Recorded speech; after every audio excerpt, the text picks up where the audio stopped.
Hello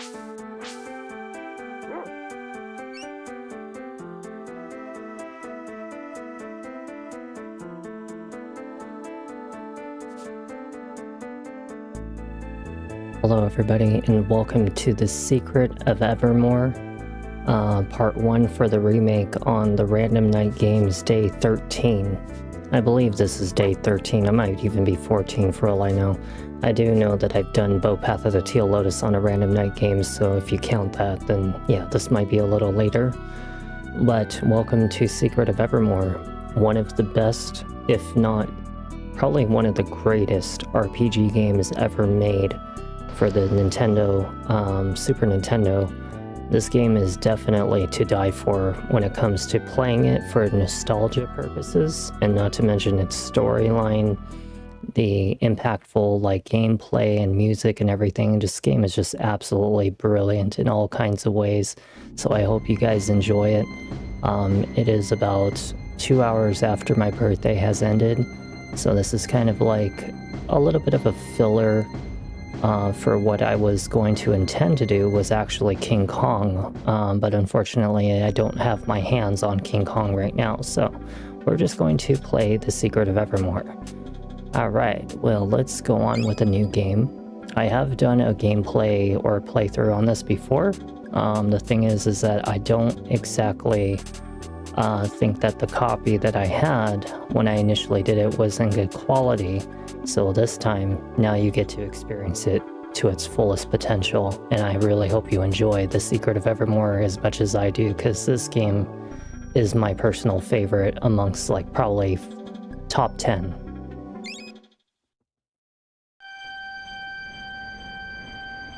I will try to do a little bit of voice acting, maybe just a little, but not too much. Don't want to have to go overboard.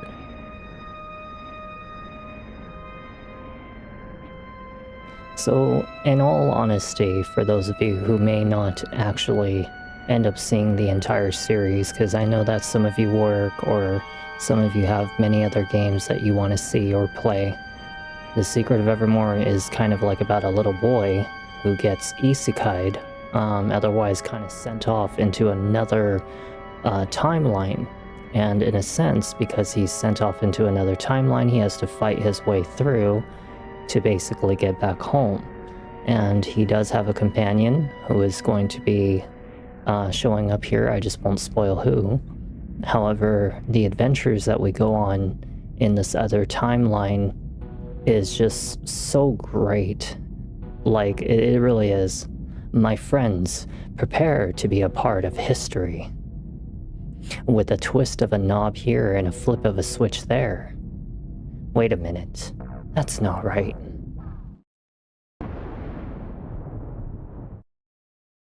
And this is how we get isekai'd. So 30 years later, here comes us.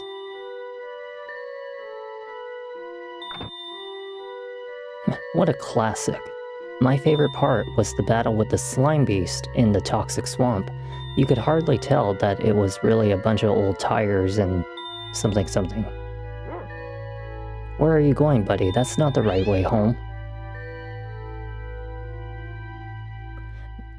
So some of the cutscenes... Now, where did he go? Some of the cutscenes are automatic, so, I have no control over how fast the text comes. That's just how old games like this are. The door is open.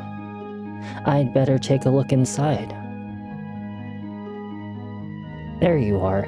Yeah, if you really like really good games with an excellent music and storyline, this is the game you want to watch.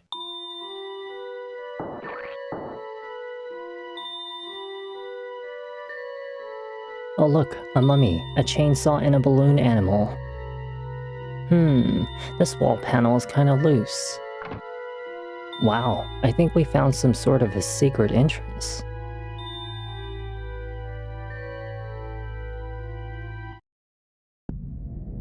And this is the time machine right here. Wow. This looks like the PZS plasma drive when it was in Consonants Collide. I wonder if it works. Whoa. We should get out of here before something terribly goes wrong.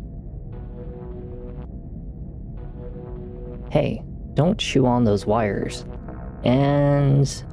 oh, did you see how the dog flashed for a couple seconds? Like he changed images? Yeah, that's a little foreshadow of like different versions of your dog friend.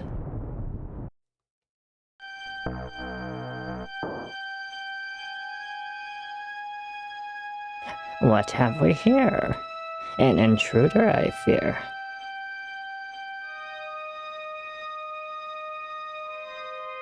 That was some blast. Who are you?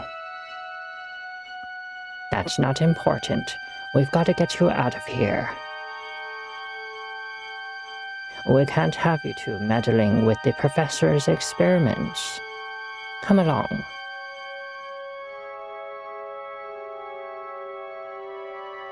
Who's that, Cartrin? Do we have a visitor? It is no one. No one at all. Continue with your work, Professor. This guy's like Dr. Jekyll and Mr. Hyde. After you. And he's like Dr. Jekyll, Mr. Hyde. I don't trust him. Uh-oh. Now what? So we gotta grab our weapon. This is like a little introduction as to how we fight. But unfortunately, we're not going to always have a bazooka, just so you know. So there is a charge meter at the bottom, right? And this is exactly how we fight. We always want to make sure we're at 100% before we do anything. This is one of like the best weapons in the game is the bazooka, if not probably the most overkill weapon in all of Secret of Evermore. Unfortunately, we will not get this until about the end. This looks like the way out. Is that you, buddy? I can't see very well. It's dark in here.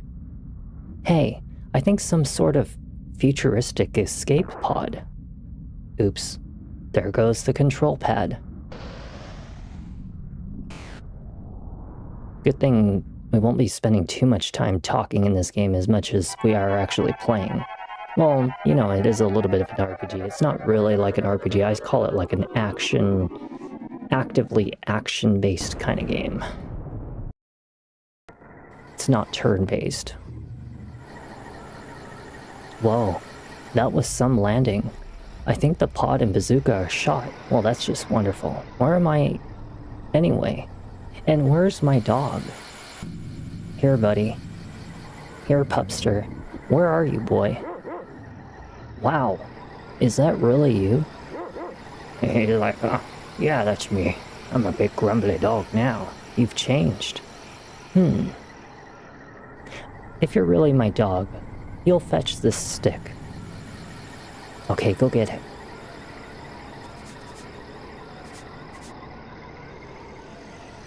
Well, this isn't the stick, but it'll do.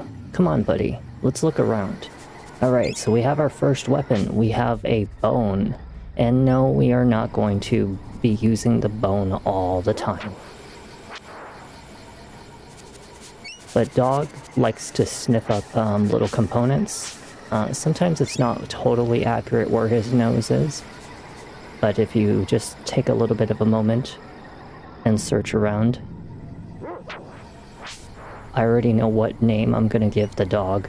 His name is going to be God, and there's going to be a very good reason why I'm going to call him God. By the time you start seeing the gameplay of the game, you'll wonder why I called him God. We need to heal, because I have, like, little HP. Get him, dog. There you go, boy. Dog sniffs something. He sniffs some water. Let's go and get this pumpkin. It's kind of like our little version of a treasure chest. All the treasure chests in this game have a different shape, depending on which area you're in. But this one, they're pumpkins. I think they're pumpkins, at least. I better at least know my my plant's well enough to know it's a pumpkin. Damn plant. Yeah, just be patient. Always make sure you have a 100% if you decide to play this game. Always have 100%. Don't ever try to attack otherwise, because it's kind of like not only your strength bar, but your accuracy bar. So as long as you're 100%, you'll always do full damage, and you'll always have a pretty high chance of actually landing a hit on an enemy. And just time your attacks, because some of these enemies can be quite difficult later. Especially like once we get into the mid-game, late game, oh my goodness. These monsters can get very, very destructive.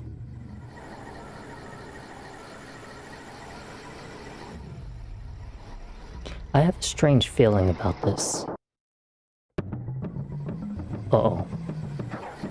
It's a raptor. The raptor is coming after me. Ah, Ninja Gaiden. No Ninja Gaiden 4? Or is, you know, I have not played the Ninja Gaiden games, pretty much, like, most of them, actually. I actually wouldn't mind playing Ninja Gaiden one of these days. I do actually own some of the Ninja Gaidens. Just a few. One of these days I'm going to go with Ninja Gaiden.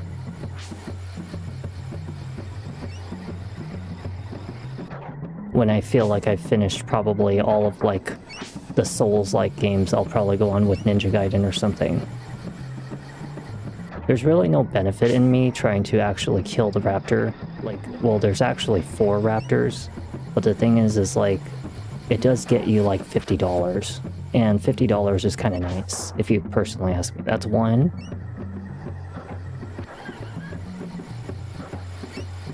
Get that damn raptor. Get him. See how I did 0 damage that time because I wasn't at 100% meter. That's why we always want to make sure that we're 100%. Just be careful, they like to snip out of those bushes.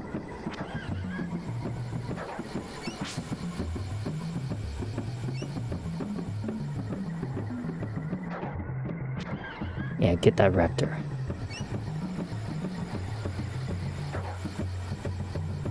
Wait, oh shoot, I knew he was about to do that. I had a funny feeling he was about to. Okay, we got 2 of them. Now we just need 2 more. Haha. Wait for it, he's about to... Oh, he was about to jump if I went behind him. Got 1 hit on him. Haha. You might be thinking that you want to go stand in a corner. It's actually a bad idea because they like to lunge at you. They're quite dangerous, so be very careful about the raptors.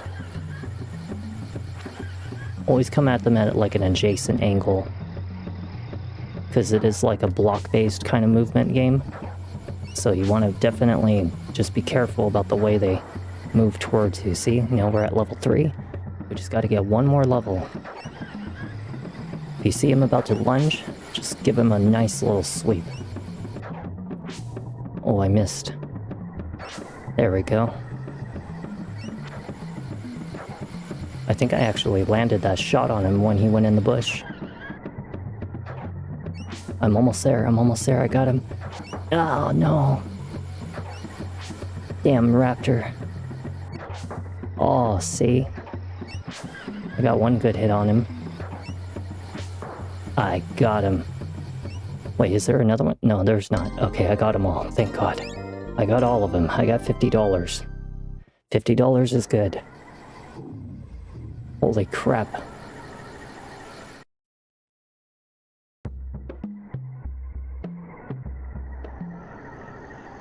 This is the hut of our leader. Please show Fire Eyes your respect. Well, I didn't want to talk to Fire Eyes, like, right now. Oh well, it's okay. They're chanting Fire Eyes' name. I promise I'll change the text box so that way it looks a little more readable. What? Oh, hi. My name is Elizabeth. Everyone around here calls me Fire Eyes. What? Hi. Siri is my name. Well, Siri, step into my hut, we'll talk.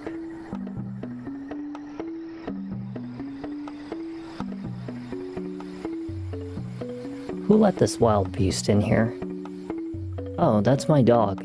He hasn't been himself lately. What's his name? His name? It's literally God. I'm literally gonna call this this dog God, because he is literally God. And in this game, you'll understand why. God. God? That's original. You're not from around here, are you? I'm not really sure where here is, to tell you the truth. You're on Evermore, my prehistoric village. I'm the leader. You wouldn't know how to get back to Podunk from here, would ya? Podunk? Interesting. I might. Maybe we can work something out. How'd you like to make yourself useful around here? Well, the new village alchemist, Strongheart, has wandered off to the Bug Muck in the east. He has been searching for the alchemy ingredient that are plentiful in the muck. If you can help him get back to the village, I'll help you with whatever you need. Well, as Captain Leif, Meldrock says, in the Mars needs lumberjacks. I'm ready for anything. Before you go, I'd like you to have an alchemy formula that I've developed. I call it Flash. It's pretty powerful against mean creatures. You can use the formula whenever you have 1 part wax, 2 part oil, so that you understand like where the dog comes into the picture, is that the dog finds ingredients for you, but don't always rely on it. It's not like you're gonna find as much materials through the dog as much as you could just literally buy them. Just select the spell and let it fly. The more you use Flash formula, the stronger it gets. Keep that in mind. The more I use a spell, the stronger it gets. And that goes for even just the weapon alone. Alright, so we got some water and a biscuit. Let's go find ourselves a hotel. Because right now, we have $206. You won't be able to see it, but there is $206. There are 4 types of currency in this game, and each region has its own type of currency.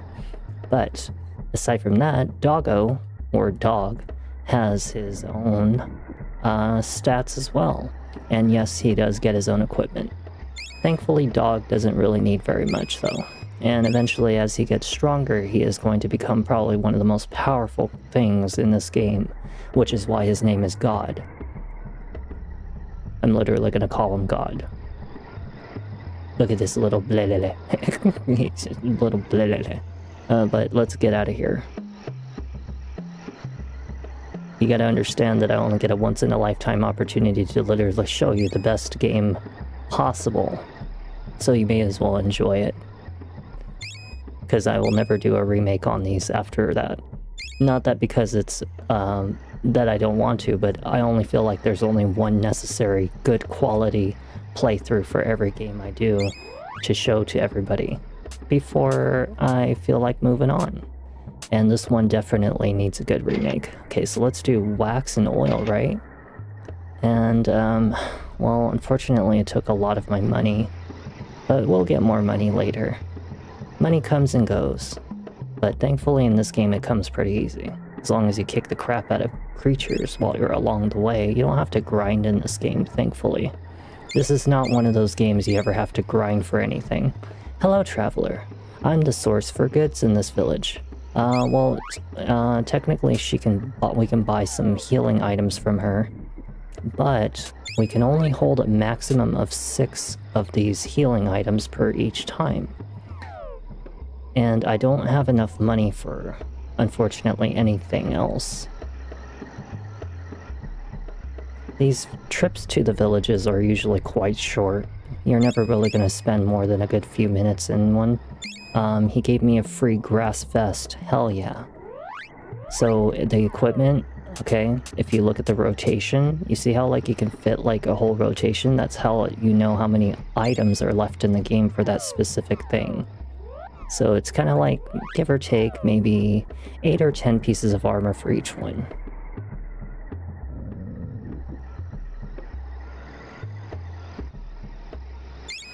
Roots. And wax. An adventurer must have shielded out in the field, ideal in strong armor. Well, we have the vest, but we need $250, $180, and $120 for that. Unfortunately, we don't have enough money for all that stuff. It's too expensive. But we can at least try to grab... Oh, we got another biscuit. Since I probably won't have enough for the hotel, we may as well just use one of our items right now for Doggy. That way we can kind of revive God. We're just gonna call him God. I keep on forgetting to not call him Doggy. His name is God.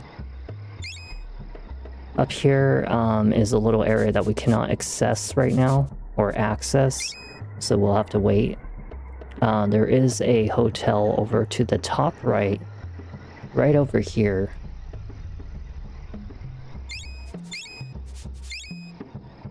You look tired. You should have a nice meal and rest at the end. It's just next door.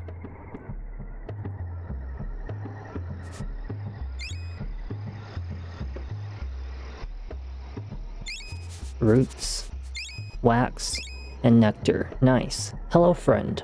Welcome to my inn. Spend $10 to heal? Why not? It's actually the official way we get a save in the game anyway.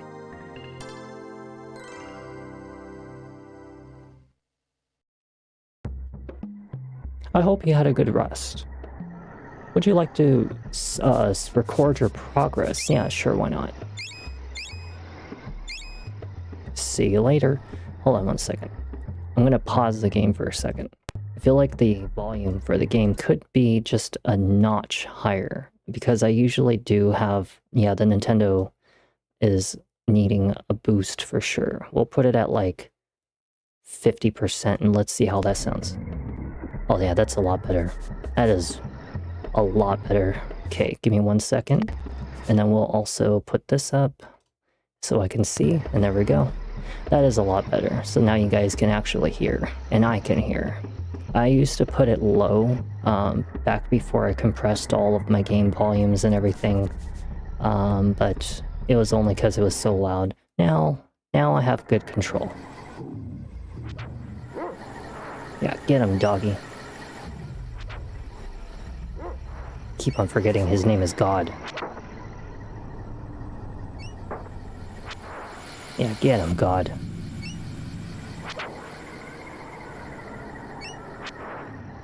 Okay, so our goal is to go find some guy named Strongheart in Bugmuck. And Bugmuck is kind of like a really gnarly looking area that's to the southeast. Let's just get a couple kills. You always at least want to get a good few kills on the enemies before... My doggy... My God is down. God damn it. Okay, let's heal God. God just needs to get his level up, that's all. Once he has a piece of armor, he'll be better. But we don't have $250 right now. So unfortunately for us, we just have to kind of hold out. God, these guys are like piling on us right now. We could actually use a spell. Now that I think about it, I forgot to do it.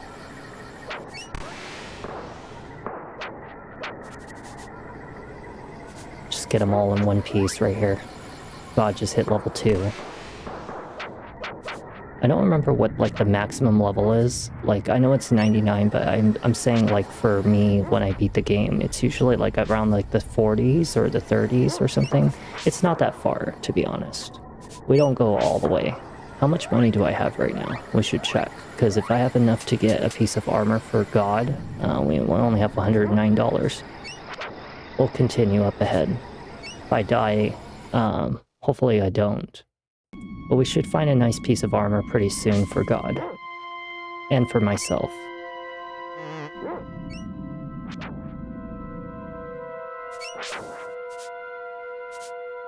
Get him, God. Nice. Okay, let's purposely get sucked into this. Because we need to actually grab something from here. Wow. And I thought A little sand in the shoes was irritating.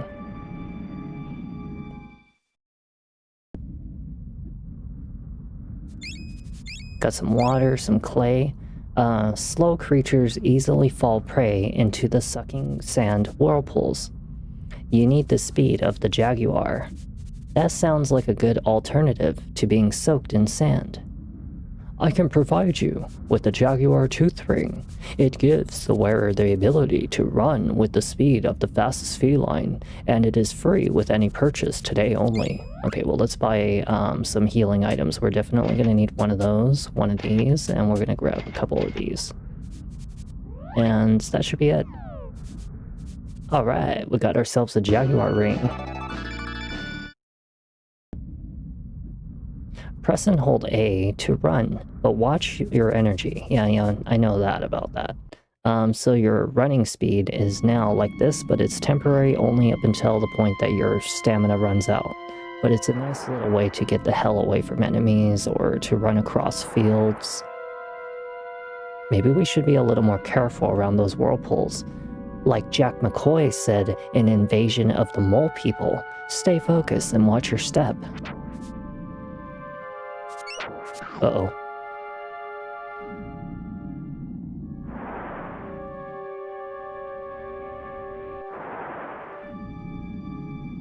This is getting kind of old. We should really try to avoid those whirlpools. Yeah, no, I know.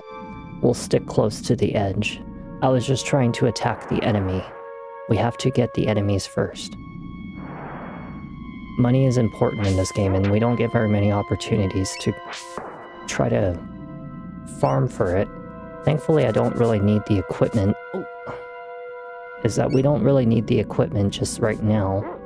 It would be nice and helpful, though, I'm not gonna lie. Just try to get a couple kills in while we're here.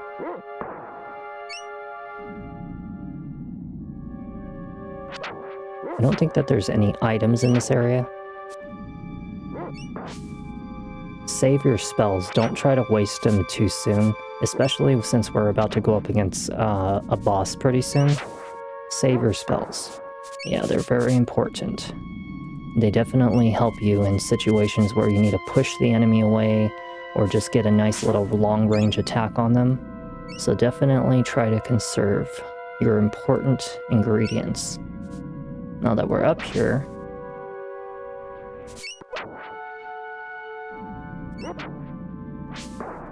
let's go grab this little pumpkin up here.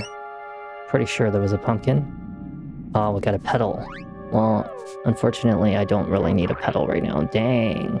Do you know how hard it is to hit the mosquitoes in this game? It's actually very difficult. So for God to land an attack on him and successfully kill it, that's actually quite impressive. Yeah, the mosquitoes are not easy to kill, although they're not necessary either. They don't really do much. Now this is a monster that you want to stay the hell away from early game. He is a pain to deal with. Just kind of like dodge him a bit. Ooh, see, he's got a nasty little bite. Let's use one spell on them. This is the only spell I have, and I'm already out of ingredients for it, unfortunately. Just try to make sure that we don't get sniped by this thing. Oh, wow. There's what you get. Okay, so you know those petals that we have? Well, we can only hold 6 of each healing item, so we're definitely going to want to use one right now. You can actually split the healing item between 2, I think. Or it's the spell that can go between 2 people. Shared between. Hello, friend. I don't get many visitors out here in Bugmuck. I study alchemy. It's very powerful. Alchemy? You're not Strongheart, are you? No, but I know him. I saw him only a few days ago. He was walking towards the big muck. No, wait, the big bug. If you're going in after him, you should have another alchemy formula. Alchemy is quite useful. You should take a little of this and a little of that, and poof, it's like magic. Let me give you the hard ball formula. It's an effective weapon. Personally, I don't really like hardball. Hardball was never my favorite. But it is, like I said, a nice little something for you to have. Personally, I don't know if I really want to waste my money on it. Because the thing is money is already hard enough. So let's try to conserve our money and use it only on equipment.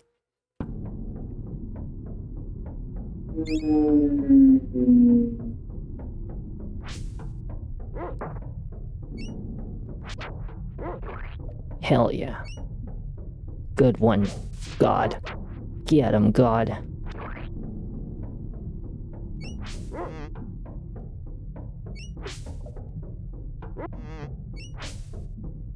Ah, forget it. I don't want the mosquito.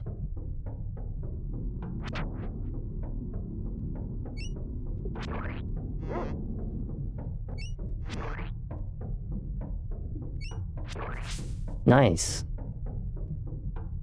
Okay, let's go around. Make sure we don't get hit by him. I'm pretty sure it was to the southwest that we need to go. Because there is like a little split in the road.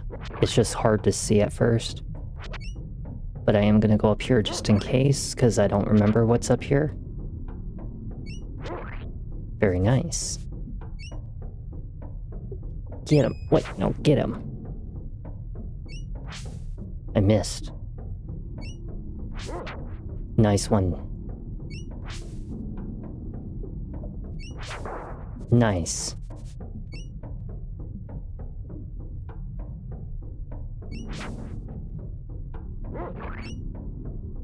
Oh, here we are. We're here. I didn't actually think that this was the path leading over to the big bug.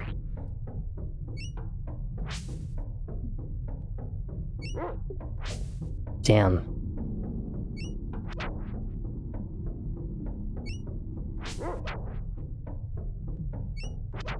Got him. Yeah, be very meticulous about the way you attack, because it's very easy to die in this game. Very, very easy. Some of these enemies can hit very, very hard, and it can take you down very quickly. So just be very cautious. Don't be in so much of a rush. Let's go check what's up here. Damn it. Pretty sure that there was a healing item up here, no? No healing item. Alright. Nice hit. Nice hit. Hell yeah. Good teamwork. That's what I'm talking about. Alright, let's go inside Bugmuck's place. Bugmuck in here. He's a very, very dangerous one. That one is a boss that will make you really question if you can handle the material in this game. Because he can be quite difficult. Luckily, we'll eventually get some very good weapons pretty soon. As we go along in the game. So that way we don't always have to use this piece of junk bone. I think that was God who landed that attack. Yeah, definitely couldn't have been me. Hell yeah, very nice.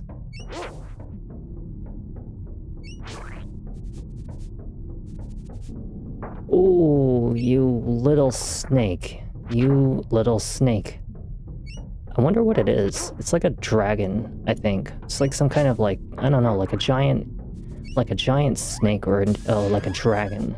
That's what it always reminds me of.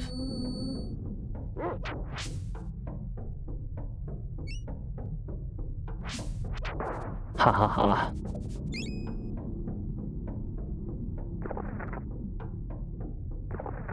Okay, so you know how like we're getting trapped right now, right?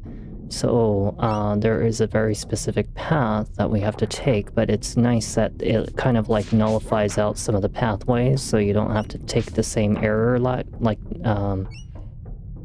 if you forget. Okay, so that one's good. I think we're back at the bottom. So we should be going up this time.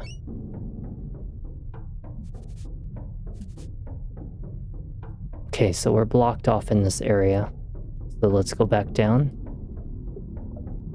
And let's try a different path. I think it always starts with the right side. If I'm not mistaken, it's the right side. It kind of loops down like a loop-de-loop. Then you go up, and I think it's to the left. Yeah, I think it's to the left that we want to go. I couldn't see that enemy either, I'm sorry. Some of these angles will be covered by my camera, but hey, we're doing the best we can. All of us together. Get that little thing. Get that little thing. Got him. Come on, God, get him. Get that stupid dragon. I hate this dragon so much. He's always like the most irritating to deal with. He's hard to hit, for one. See, I told you. You can pretty much like almost die quickly from these enemies. And he nabs that. They're nice one. Very good. That was a good one. It's too bad you can't play co-op in this game, though. Imagine growing up as a kid and you have your brother or something. One of you's got to play the dog. But yeah, you can't. I don't think it's a co-op game. Because there are certain times in the game where you have to solo it. Because God isn't always going to be with us. And I'm talking as in the dog, because remember his name is God. I think this one is a false one, if I remember, so we want to go up. I think. Don't quote me on it. Oh yeah, we made it. I think we made it. Hell yeah. We made it. Awesome. Watch out, this one's a little sneaky right here, this little guy right here. Let's go out to the right side. Okay, nothing over here, so we want to take the middle path on the right side. Watch out, there's a little sneaky one right here. Yeah, I saw him.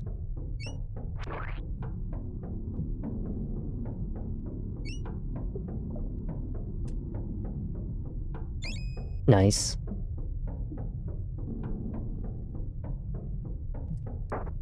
You little shit.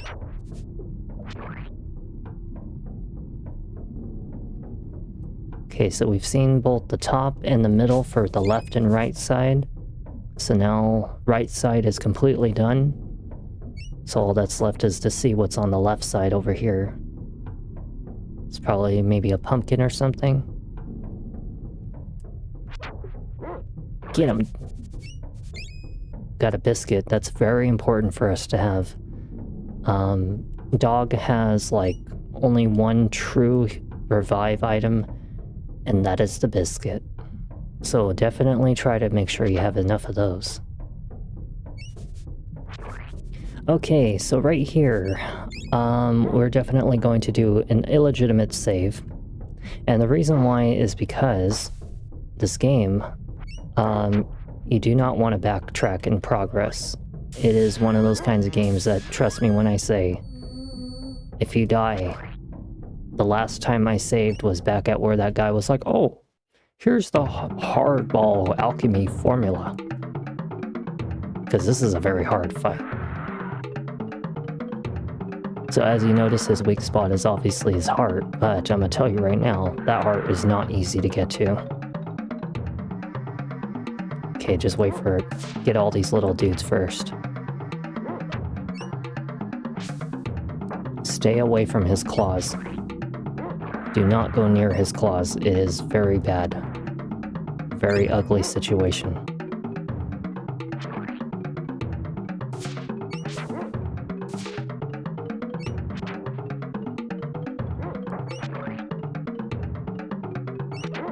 It's a good way for us to make some money. Right here. And then when you're ready, smack at him. Go up. Yeah, this is why I told you that that he can be very dangerous. You see how much damage he just did to my dog? Yeah, that is why that you gotta be very careful.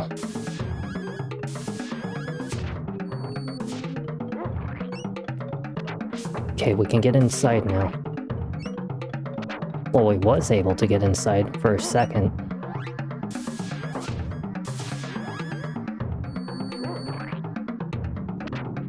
Come on, open up, you... There you go. Now get inside. Open up. We get some healing items if we kill these little bugs. Very nice. Yeah, keep on giving me healing items and that'll be the good way for me to kill Bug Muck.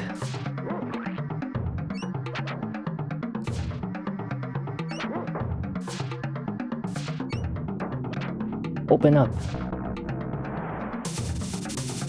This is very bad. He's about to kill dog. I mean, God. Okay, we're inside. Nice hit. Let's heal for ourselves, and let's try to gather some petals from these little creatures. Very important.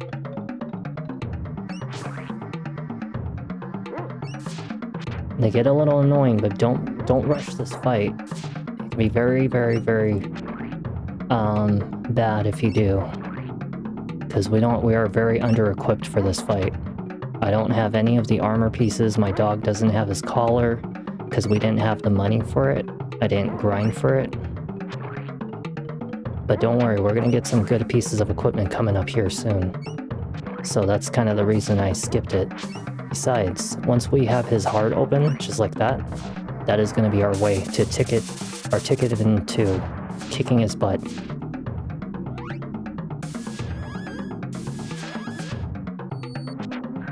Hell yeah, 35 damage to his heart, that's very good. 30 damage, very nice. Okay, always try to keep your health above half, because you do not want to let it fall below half. It is very dangerous to even take that risk. Nice, 72, that was a good one. If only God would frickin' attack his heart. Ooh, 194. Ooh, that was good right there. Okay, we're almost halfway HP. We should heal. Get him, God. Get him. Whoa! Hell yeah. That's the first time I've ever beaten this boss without using any of the other pieces of equipment for, like, armor and stuff. Holy crap. I gotta get some water.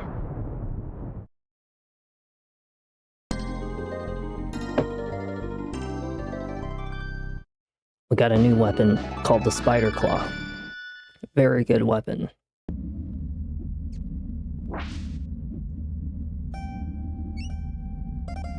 You are the brave adventurer indeed.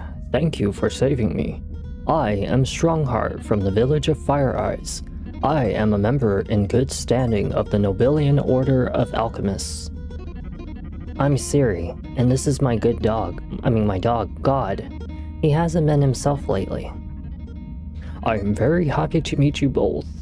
I was searching for the alchemy ingredients when I stumbled upon that monster. If you didn't come along and save me, I would have been eaten alive. Please take this gift with you as my thanks. We got some 10 wax and 10 oil. That's for the flash spell. Good luck, Siri. Alright, we got $750. You know what we're gonna do with that? We're gonna buy some equipment. That's for sure. That is for sure. Ow, I cannot see the enemies. Yeah, I'm kind of blind when I move left. We all are. All of us who are here are blind.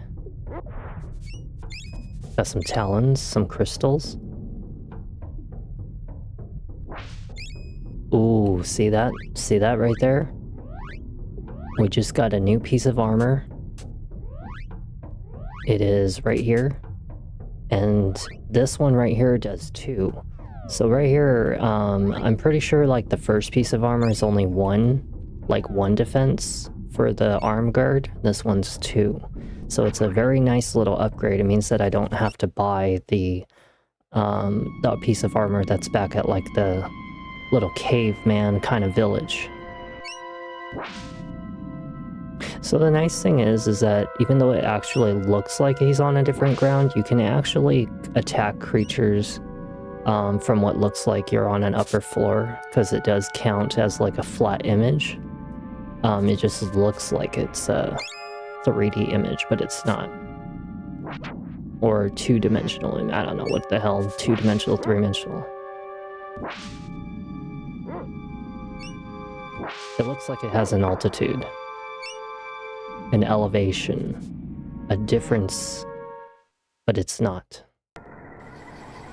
So now we can cut grass, which is really good because that's actually what we needed in order to progress to the next area.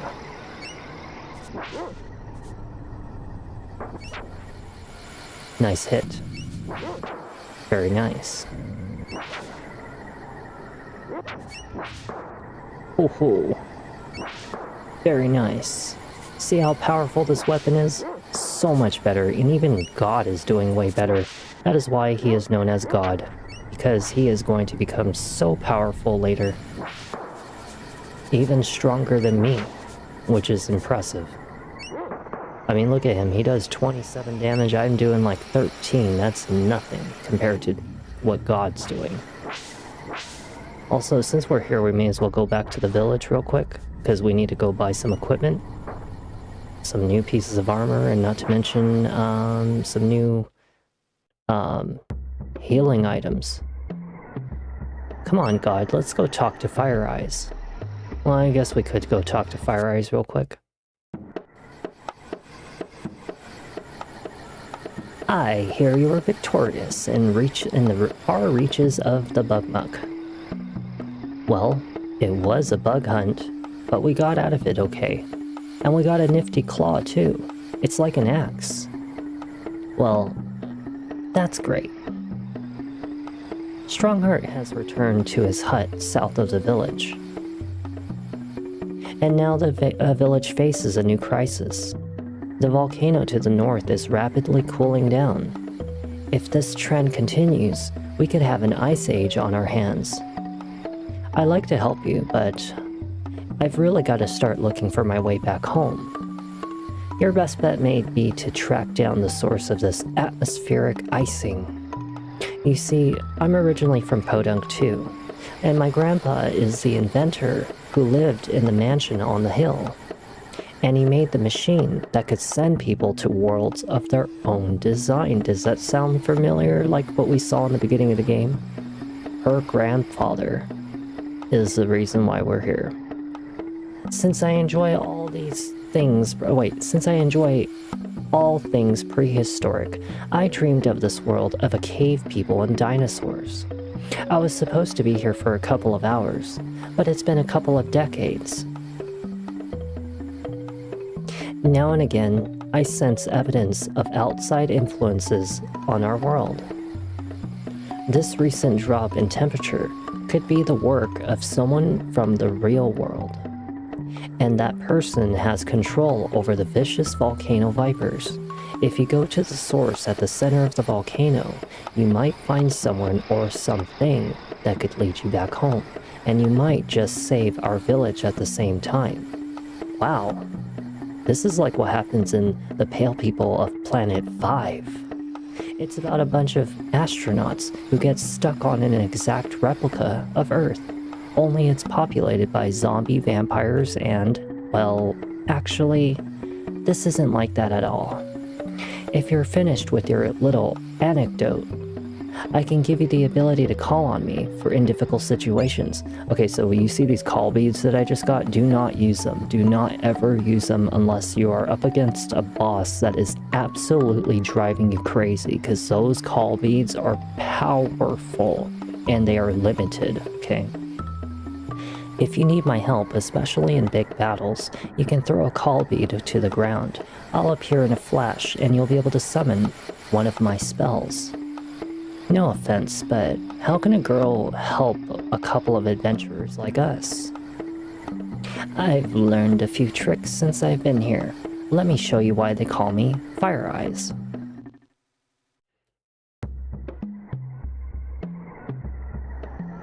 Step back.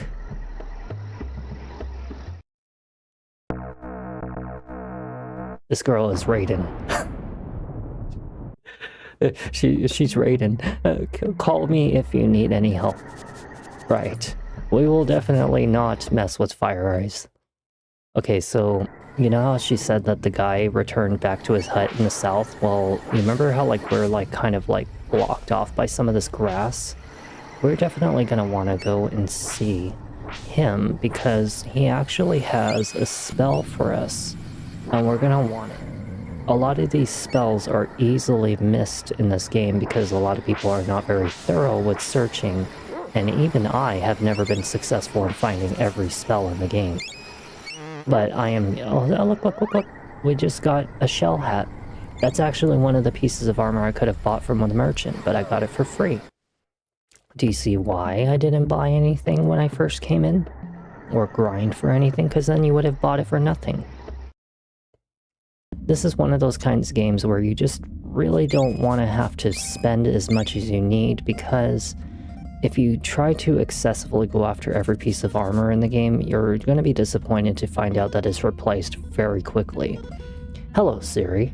I'm back in business after that terrible experience in the bug muck. Thanks to you, I'm not a big bug dinner. Please take this cure formula. It will cure you from poison and other illnesses. The formula requires 2 parts roots and 1 part oil. Well, we are definitely going to take it. And we will definitely buy root. Okay, so root is a very important one. That is actually linked with not only heal spells, but a couple other things. Try to keep your ingredients balanced. You know, if you have around like 24 or 29 of each, definitely try to keep them balanced. And then we should be pretty okay here. And we'll definitely save the legitimate way. And let's also go to the screen for the window edit. I want it to be nice and flat like that, and we'll do something like that. Yeah, probably... We'll probably do this one. It's very simplified, and I like that. And then we'll also go to edit and put the dog in the fight, because we do want them to be mostly aggressive. Mostly. Not all the way, though. At least then they'll be more attentive to fighting. Very nice. I love this new axe, but unfortunately axes are not the strongest weapon in the game. It's actually the weapon type category that comes after that, which I will not spoil what it is. And yes, there's even another one later that replaces even the one that I just mentioned, that I'm not going to spoil just yet. You'll just have to find out in due time. Okay, so we're here back at Bugmac. Let's actually go and take a look at the merchant real quick. Can't remember which one of these huts is the merchant though. Oh look, she gave me a petal. Make sure you buy plenty of petals and nectar along your journey. We will definitely make... this is the inn. And then let's go over here and let's go find out what's up here. I think this is the guy that sells the weapons and armors. The Vipers get material from their weapons in the Mammoth Graveyard to the northeast.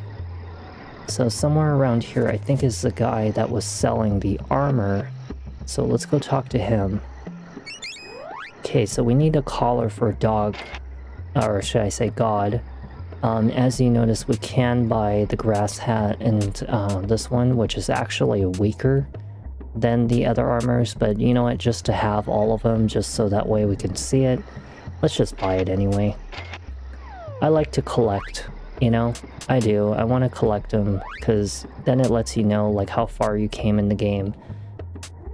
You know? Lets you know if you're missing anything, or if there's, like, you know, how far in the progress you are in the game. So it pays to help, to know. My ear is itchy.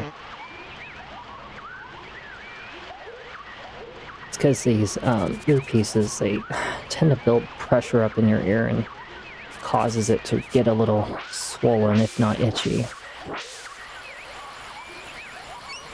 Get him, dog. Get him, dog.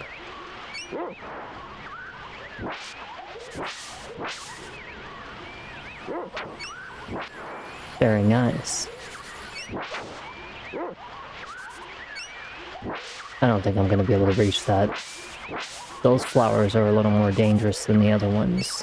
These ones can, they can really hurt the crap out of you. If not kill you very easily.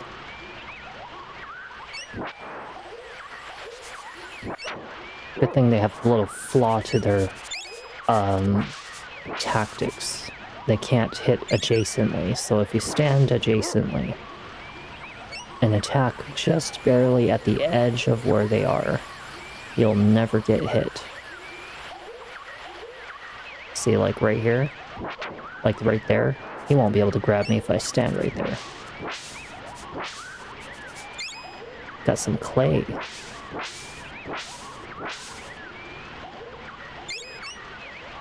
Oh, that was not my fault, because I can't see when I am in a blind spot. God found something. What did he find? What'd you find, God? He found some roots.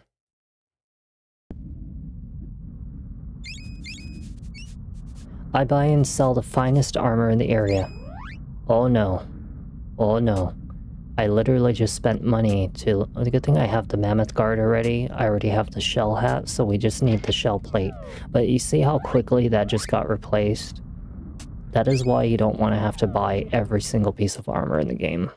Because you will just be quite disappointed how quickly it gets replaced. And it does get replaced probably within usually an hour, give or take. Sometimes 30 minutes, depending on how quickly you get through some of these areas. Thankfully, like later we'll get into like the not so caveman looking places. It'll become like gladiator and all the other stuff. So lots to expect. Lots to see in this beautiful game.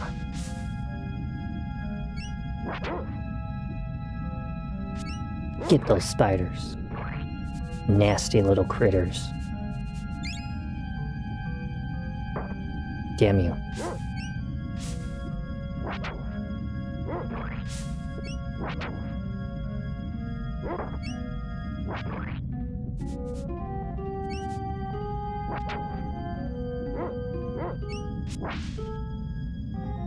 Get him, come on. I can't see the spider. None of us can.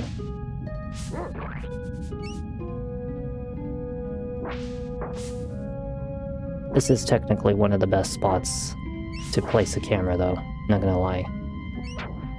Is literally one of the best spots. I could always go a little more to the top left, but why do that when...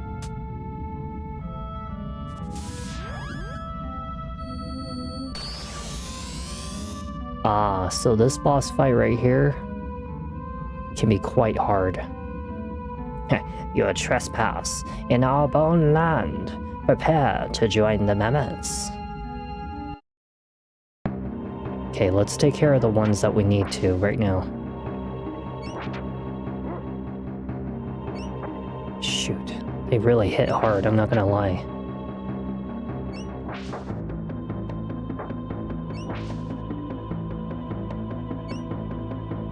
Yeah, these guys hit pretty hard. Hey, what's going on, Wisdom? I am just playing some of one of the best RPG games ever made in, like, history, which is literally for the SNES, called The Secret of Evermore. I mean, this game was really, like, something to grow up on. Okay, we have nectars. Unfortunately, I just don't really have, like, anything else. We don't have a heal spell, so we're just gonna have to be quite careful with these dinosaurs, because they are dangerous. You know, the one thing I love about this game is the music. The music in this game was just so good. It was almost as good, if anything, as Parasite Eve, which was one of the best games ever made for the PlayStation 1, which I actually will do a remake on Parasite Eve, because I really do have to do a remake on that one. That was definitely not the way I wanted it to go in the first time. So definitely try to take advantage of like these little blockages right here, because yeah, these enemies can definitely snipe you very easily, but I can snipe them back if I stand just at the proper position for it. Hope you guys are having a good day though, and I do thank you for stopping in to say hello and watch a minute or two, or even all the way through. Either way, I always appreciate that. See, Doggy, or should I say God, is already dead, unfortunately for us. So let's get our spells out and let's start attacking one at a time, if not all three. When you split the damage between enemies, it's going to be less, so...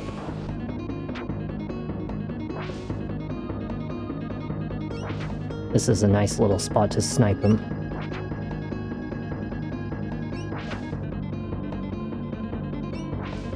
Shoot. My attack is not exactly like hitting them though. But I don't want to get too close to them because they will easily kill me. And I would have to start back a save like pretty far back.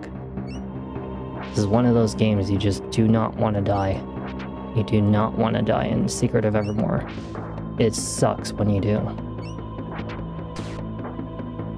Okay, this is our cue where we need to heal pretty soon. So we're going to definitely use a nectar, even though it cost a lot of money and it's a very expensive item.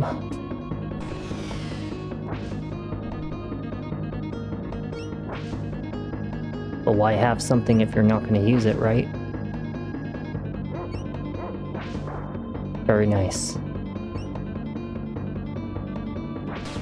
Very nice.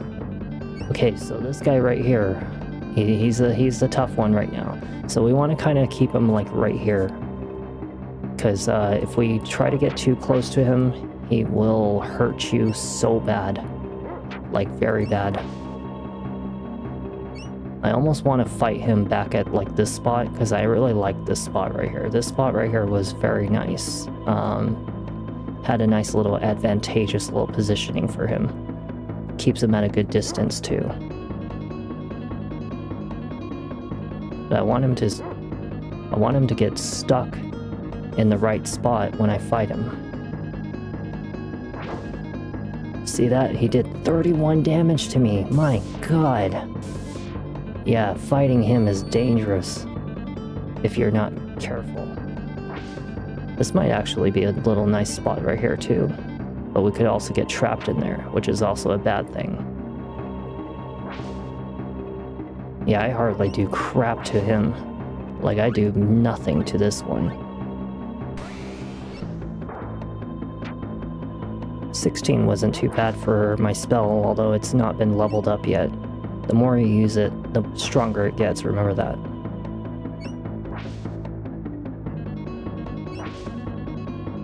Can't land a good hit on him. Oh, careful. Yeah, that right there is the reason why I'm trying to put distance between me and him. Get him, doggy! Damn it!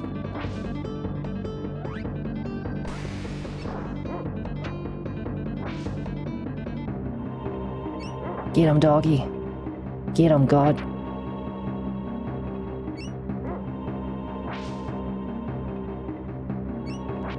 Oh, he tried to roll at me. You see that? He tried to roll. He tried to roll at me.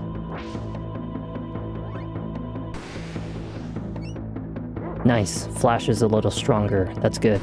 It's a level 1 now. See that? It does 30. Nice. That was it. That was all we needed right there.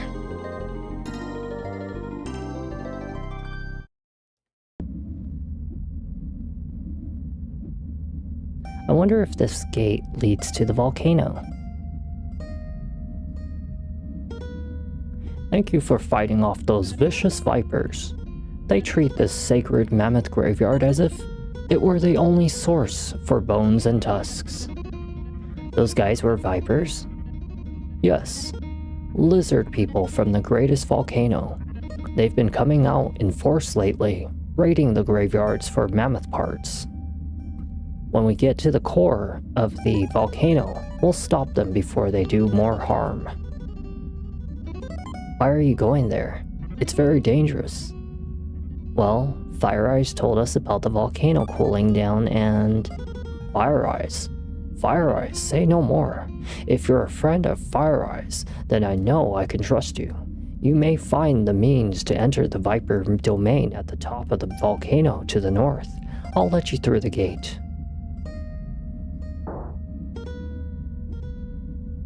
Yes, please do heal my wounds.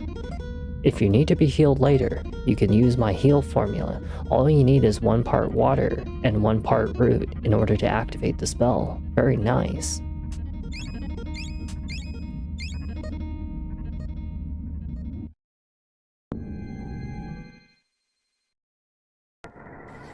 Alright, we got a spear.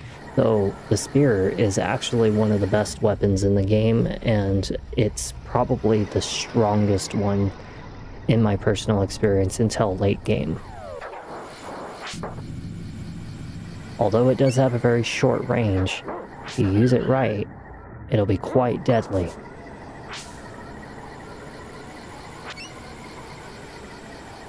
You have to get the spear to level 2. It's very important that we do.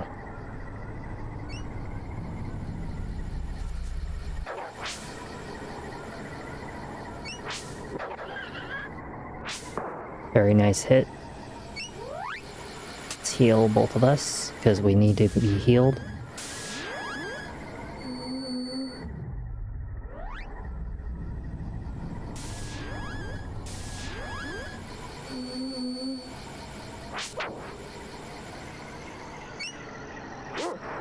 Nice hit.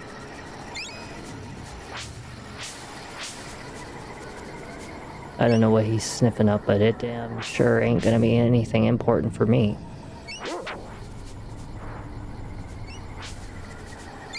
Got some roots.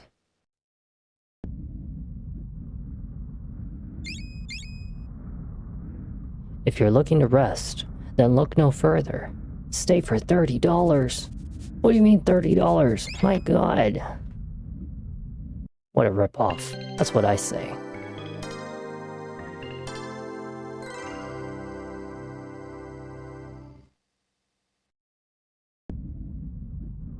I hope you had a good rest. Would you like to say yes? Absolutely. Always make sure you take advantage of saving in these kinds of games, especially The Secret of Evermore.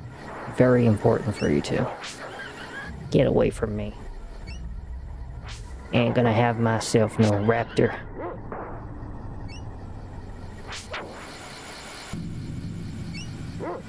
Thank you. I was hoping God was gonna get him.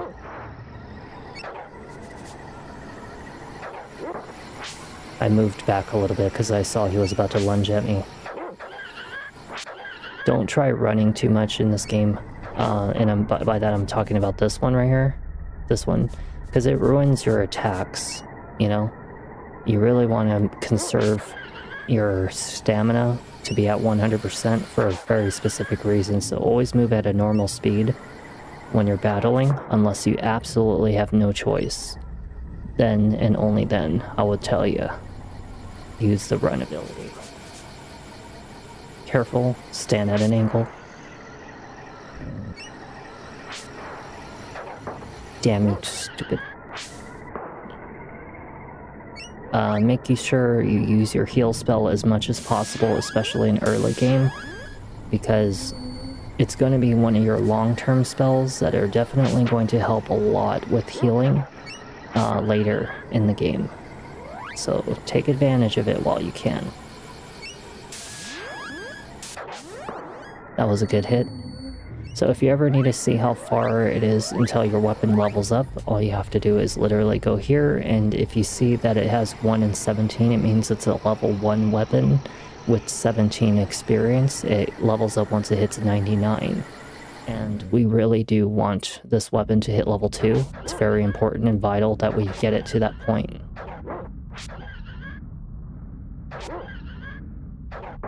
Darn. They are gonna overwhelm me. Nice. Darn it. We should definitely heal. Try to do it separately for each one. It just makes it better healing on both of them.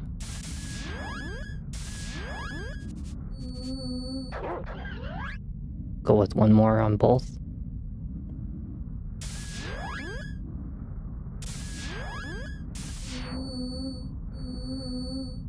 Very good heal. Very nice. Dino skin. Hell yeah. That's a new piece of armor if I'm not mistaken. So we got a new piece of armor. It does 7 defense. That's actually really, really good. It makes a big, big difference in this kind of game.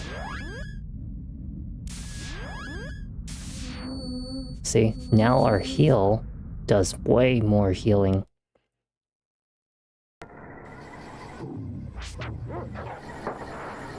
Get that dang raptor. This is one of those games that I absolutely can never let down to say that it was not one of the best. It was really, really, truly one of the best SNES games ever made.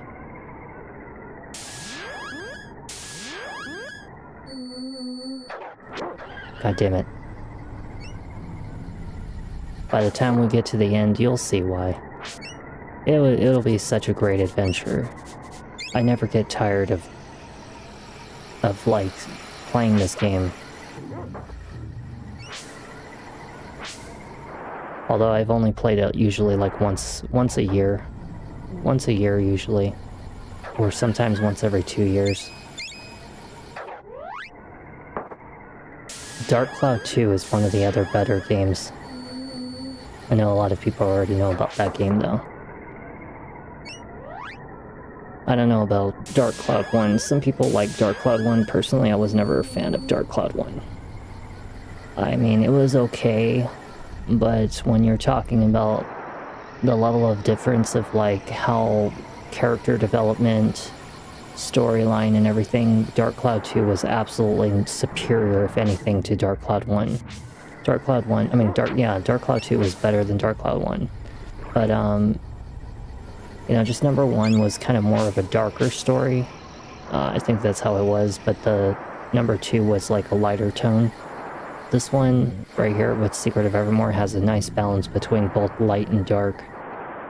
And at the same time, I really love the music in this game. They did such a great job on it. The fighting style is actually very simplified and not to mention quite easy to do. You have a good flexibility of the ways you can attack in the game, using all kinds of different types of weapons. Can't remember which one of these it is. There's one that shoots you all the way to the top of the mountain. Just don't remember exactly which one it is, though. We have to go find it.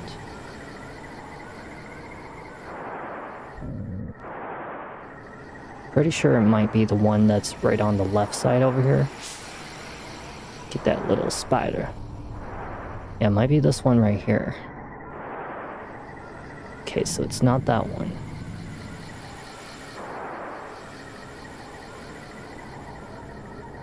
One of them launches you like way up into the mountain volcano.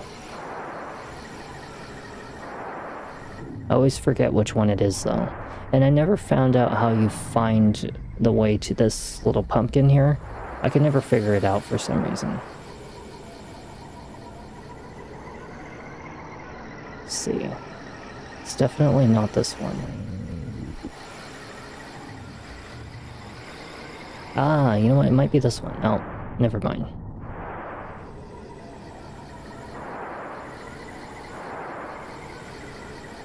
Okay, so we've checked all the ones on the right side. Let's check the ones on the left side. Let's see. It's not that one. It's not that one. It's gotta be one of these. I think it's that one. That one right there is the one. I just gotta figure out how do I get down. Aha! There we are. Now we can launch ourselves up to the mountain.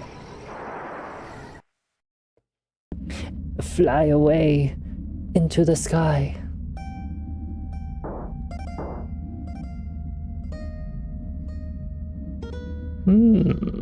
Another fine blend.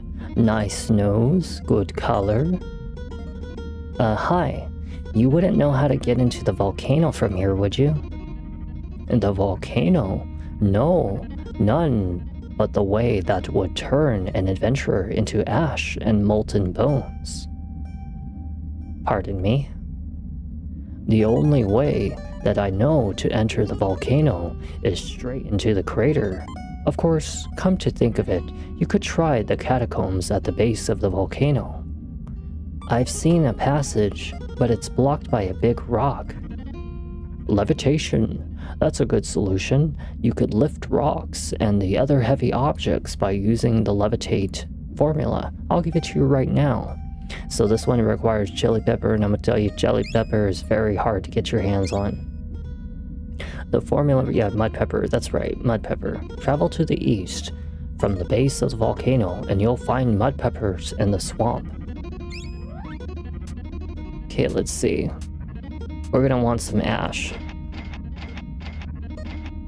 We'll go with like 40, close to 40 of each. Okay, and then we'll save. And now we're about to go fight one of the most irritating bosses I've ever fought. He's not so irritating as long as you have the level 2 spear. But right now, we don't have the level 2 spear. You know, because our weapon is kind of needing a lot more experience, in fact. It's requiring quite a bit. I would usually just say use a cheat. Like, if you really want to, like, speed up the game, just use a cheat to, like, get the weapon to, like, the highest, like, grade, because at least then you can take out the grind.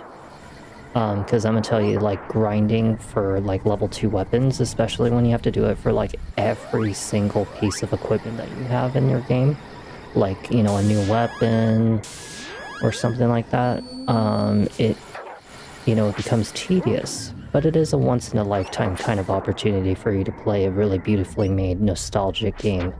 I mean, this was a really to-die-for childhood game.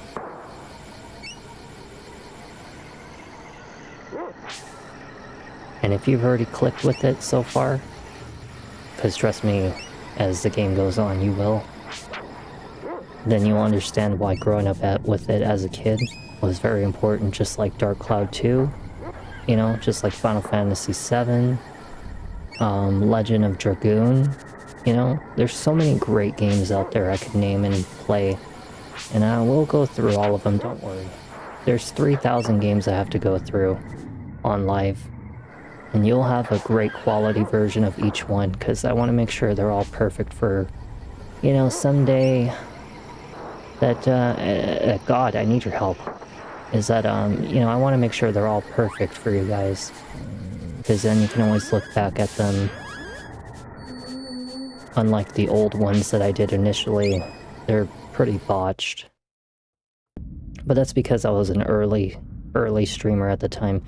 The beasts in these parts are very dangerous. You should stock up on life-giving items. We'll definitely do that. We want some petals.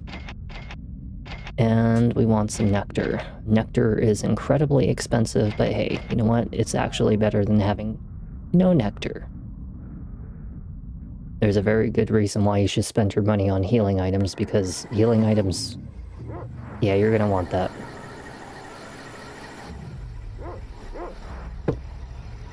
I promise you, we're not going to be in the prehistoric area forever, but this is where we start off at. And trust me when I say the story just gets better and better every single place that we go. You know, this is just one of those games once in a lifetime that you just have to see it. It's like Dark Cloud 2. I promise someday I'll do a remake on Dark Cloud 2. It'll probably be like several video games later though, because that game is a little lengthy. I think I went through like at least 7 or 8 videos before I was done with it. And that was me going at a pretty decent pace, and I was going very, very fast. But Parasite Eve is probably one of the next ones that I will eventually be getting on with, and I'm talking the first one, which is the best one, because that game is like, wow, it needs a remake.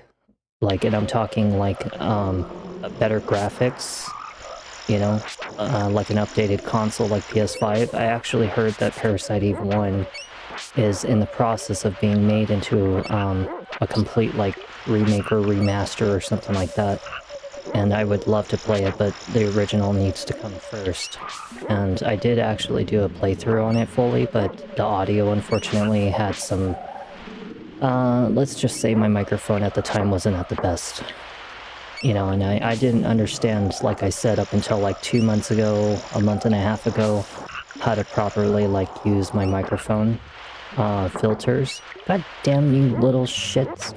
But you know, that's why a lot of my videos are kind of botched, is, you know, just poorly done, like balancing on my webcam color. Like a lot of them are oversaturated or over you know, contrasty, and that's because I actually didn't think about the idea, and a lot of people don't when they stream, is that every device that you watch somebody on, like a phone, a TV, computer screen, or something like that, like every device has a different type of setting that's built into it, where it looks brighter, darker.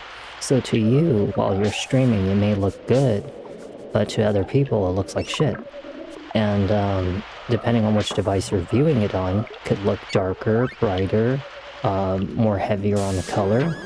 And this is the reason why a lot of people struggle when they first start off. And I had to think about that for a second. I'm like, huh, why is it that my TV always shows my damn webcam so contrasty? Like, I'm always so red or so yellow. And I was like, oh. So I took an image of the same image of me on a webcam with a video game, and I put my 4 monitors, like my phone and my TV and 2 computer monitor screens, all together with the same image, and I set the settings on each of the TVs and monitor screens to be the same, so that it looks exactly the same color, the same brightness. And that way, anytime I edit on this monitor that I'm watching, it looks the same on everything else. And this is how, you know, a lot of people miss that. They don't think about that, you know?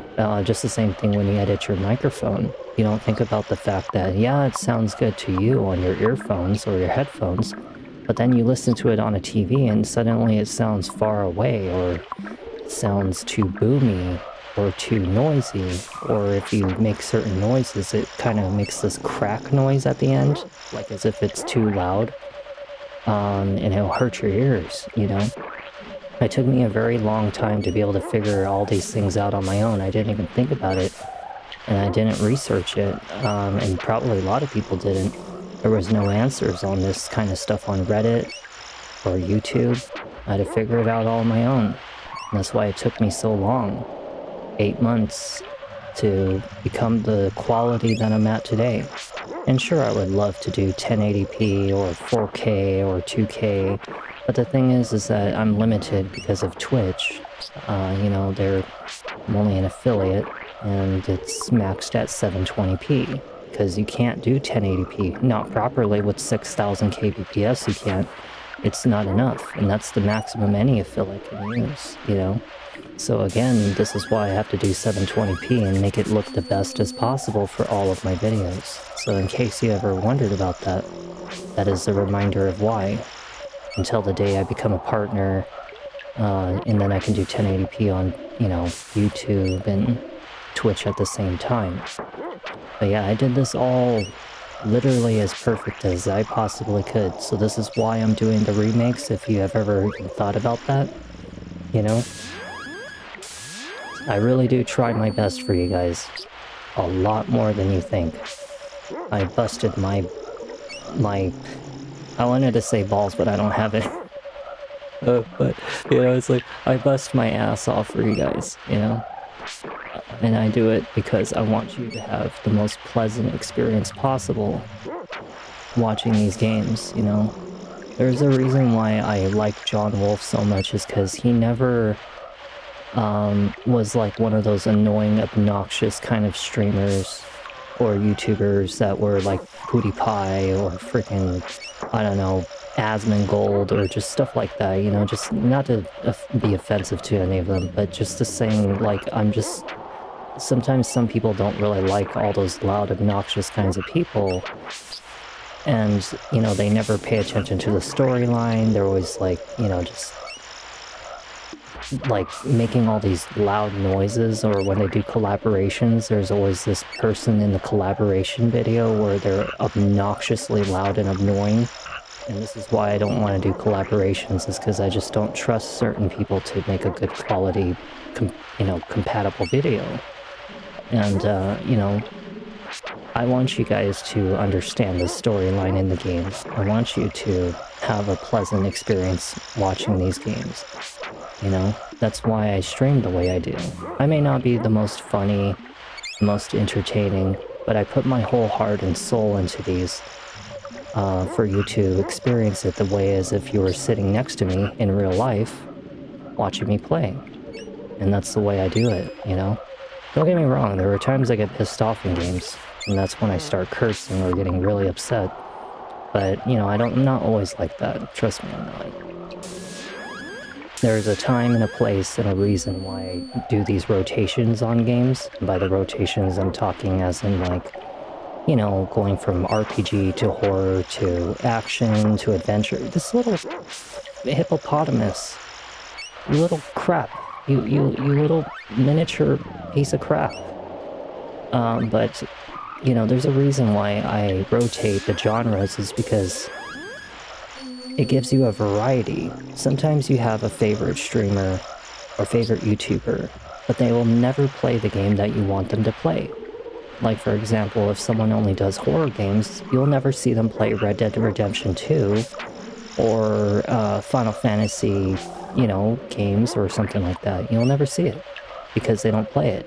What if a brand new Call of Duty game comes out and they don't play that, you know? Just things like that. This is why I'm an all-category kind of person. I play everything so that you have a genre to watch for everything. Of course, you know, since I'm only barely starting off, I don't have a whole big old history, and I can only go at so much of a pace.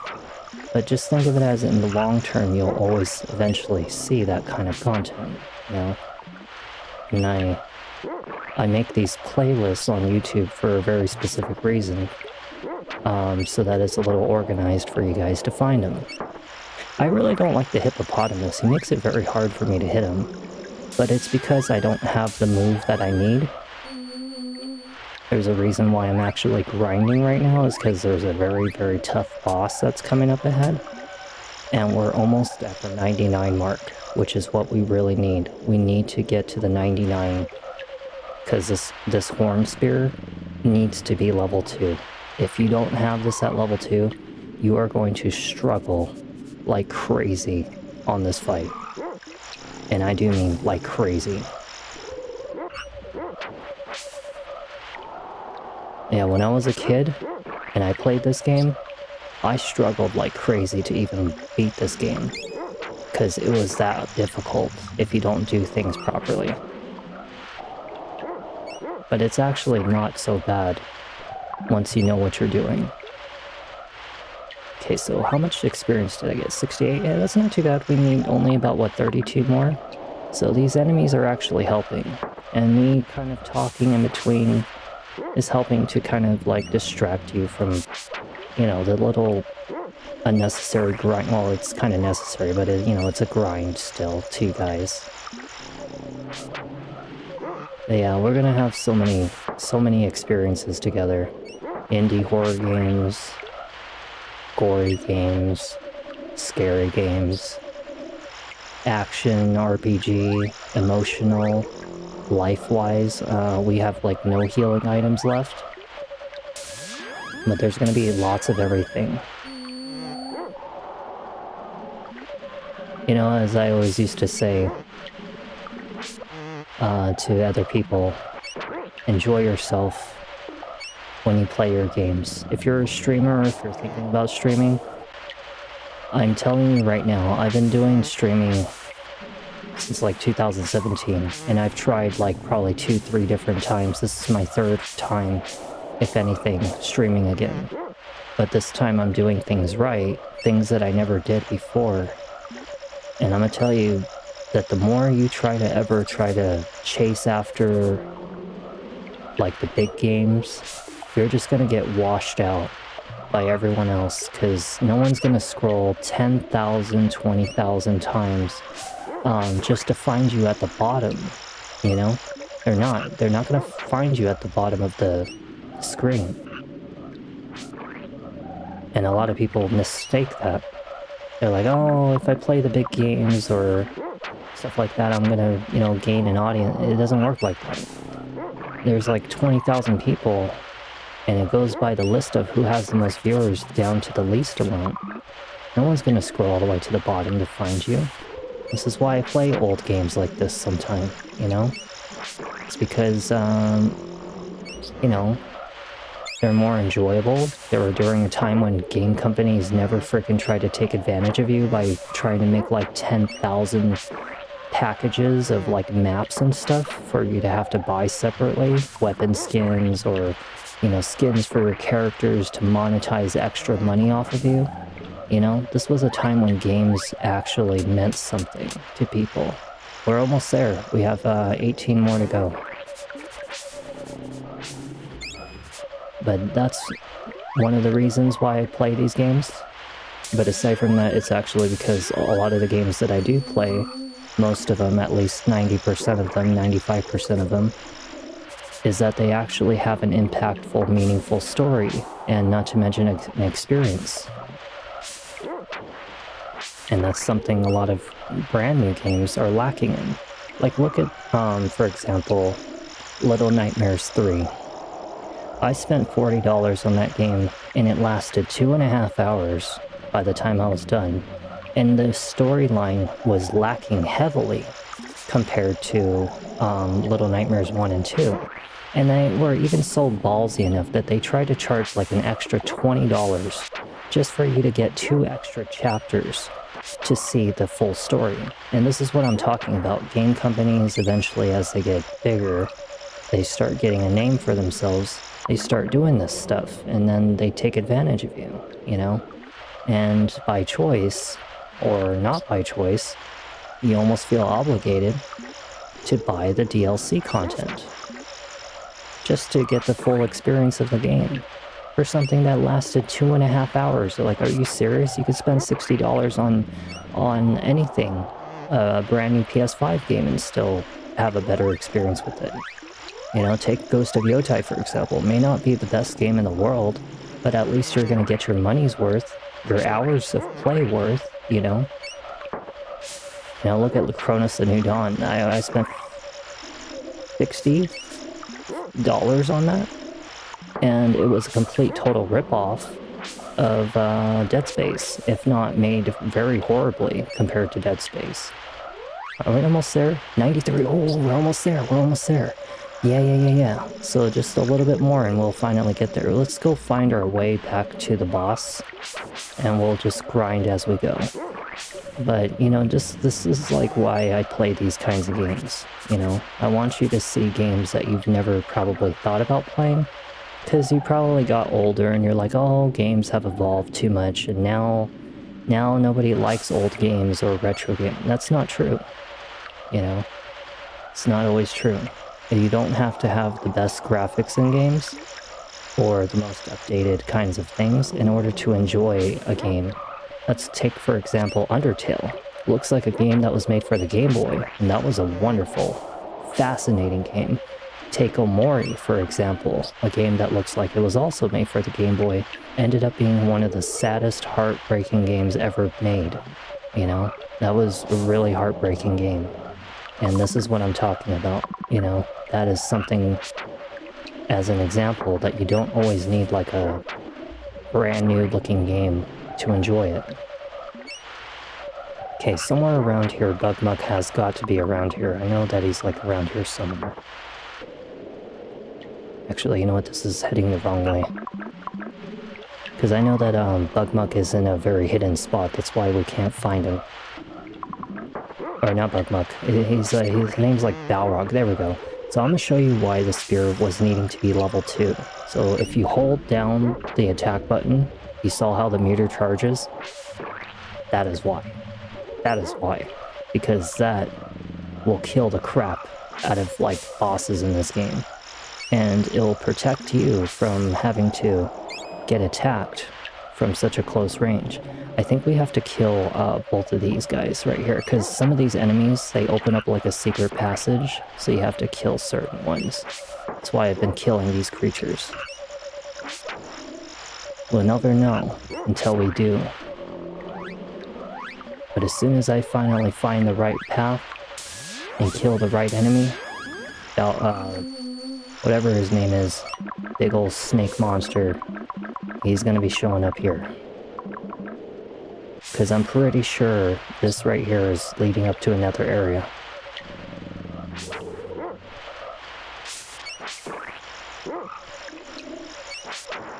Okay, that was a nice little hit on him. I know he's around here somewhere. In fact, I'm pretty sure he's like right up in that area. You just have to kill the right frog. Or whatever you want to call this thing, the hippo.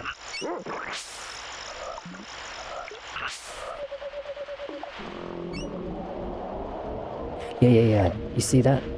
Did you see that? That little path that's up there? I think that's it right there. That's the one. That has to be it. You see that path up there? That's the one. I don't remember how you get up there, though. We might have to go and get up on top of one of these, like...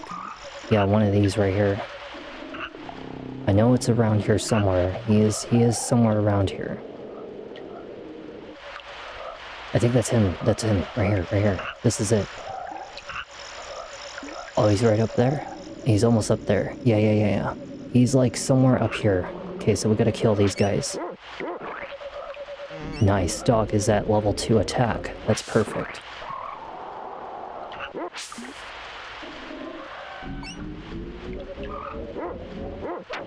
So you remember how I told you that elevation doesn't matter in this game? Because you can attack things that look like it's on a higher ground, but it's actually just one big flat image. So take it as an example, if I was on the ground level, and you see how he's on a higher elevation than me, like he's on a bridge or something? Well, that doesn't matter. Okay, I think this is near... I think it's like right up there. Just gotta find a way up there. I think it's this bridge right here. Okay, let's go a little left. Let's go a little down. It's gotta be around here.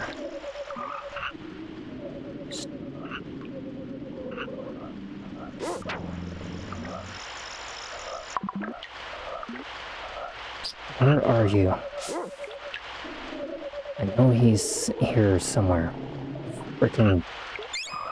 Oh, nice. We got a call bead. That is what I'm talking about, baby. That is what I'm talking about. We found the path. That's the path. That's it. See, I told you. I was looking for him. I was looking for this damn hippo. I know. A lot of people, including me, when I was a kid, freaking got confused about how the hell you're supposed to progress. But you just had to kill the right enemy. Thankfully, we actually have the level 2 spear right now. So I think it's like right around here is where we saw it up here. It was like right around up there, actually. Just gotta remember how I get up there. I'm about to die. So let's heal. This is why the nectar was very important.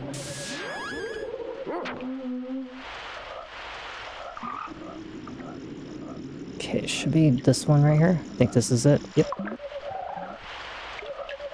Here it is. This is the boss. We are going to save unofficially. It is very important that you do that because I'm gonna tell you right now, I don't want to have to go through that all over again. I really don't.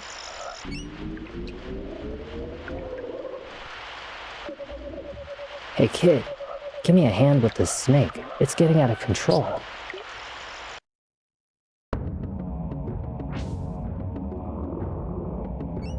So you see how he's at like a very far distance?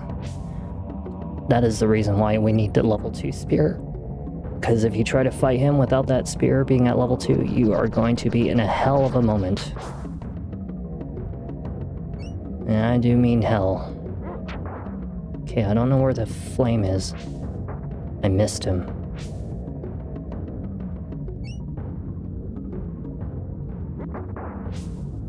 Dog is gonna probably end up dying. It's best to wait until he's at the middle. I missed.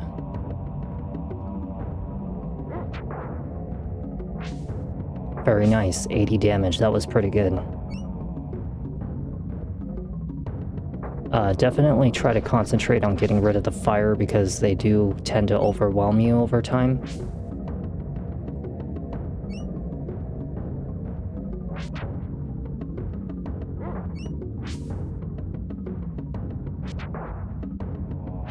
I think the maximum for the fire can only be 3 of them, so you shouldn't have to worry too much about... Dang it, the fire was in the way.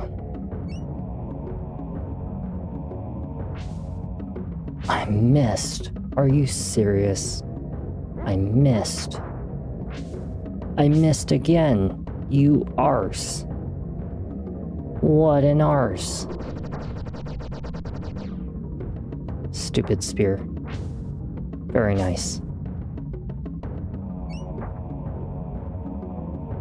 Do I have any biscuits? I actually do. I have 1. That's actually pretty okay. Shouldn't be too bad fighting Balrog, or whatever his name is. I can't remember this snake's name. I think it's called Balrog or something.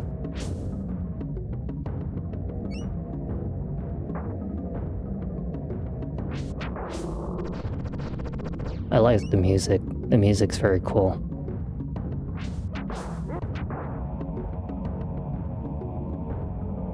I feel like I'm playing some medieval like Lord of the Rings game or something.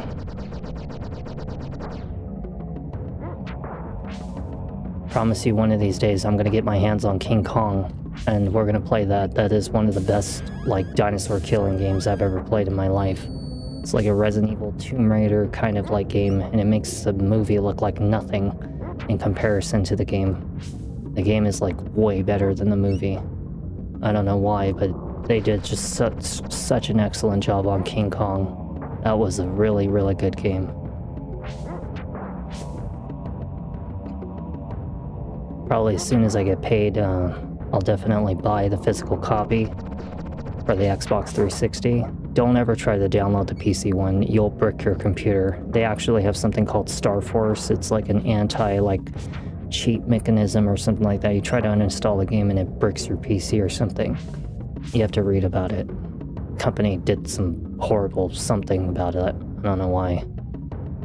And the PS2 one's okay. But personally I like the graphics on the Xbox 360 for the King Kong game. I know you guys are thinking, oh my god, King Kong, like really? But you have no idea, like that game was freaking, like, wow, it was good. I had so much fun with that game. You read about anybody's opinion on the internet about the King Kong game and you'll see what I'm talking about. Like, it's that good. So don't watch it ahead of time until I stream that one. Because that is really going to be the true birthday. I already know my birthday's already passed as of now, but that is the true birthday stream game I really wanted to do. So think of it as like a late share for us doing that.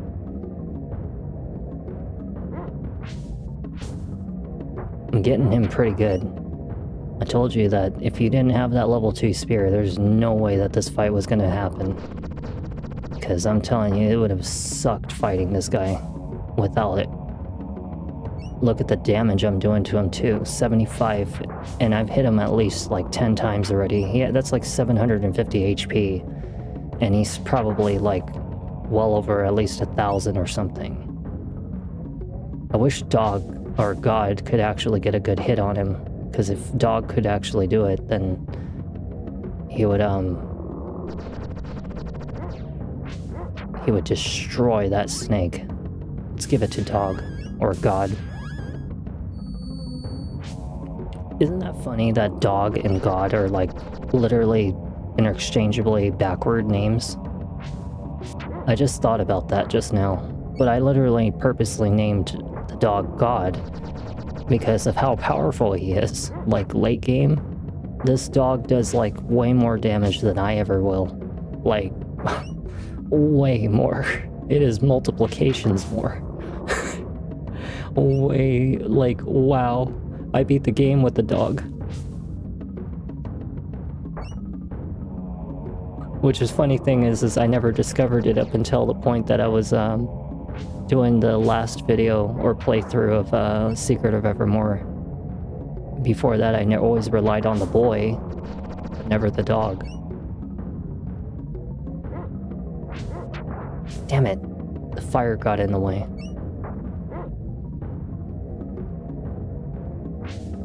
Good hit. Very good hit. Gotta get this snake. He's gotta go down. Damn it. It was a miss. Very good hit.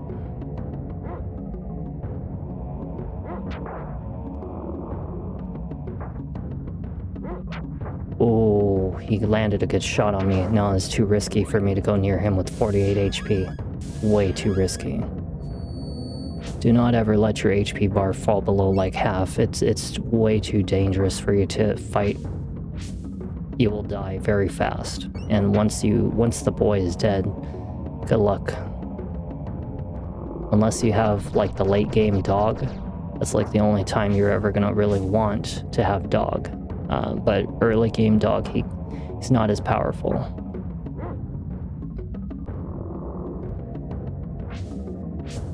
I cannot believe how many times I've hit this snake and he is still standing. Do you realize like how long this fight would be if I wasn't throwing the spear at him? Like this is how long of a fight it would have been. I fought him as a kid, and I swear that this fight, when I didn't have the level 2 spear, was like well over an hour. But thankfully, like, he's actually really close to being dead right now.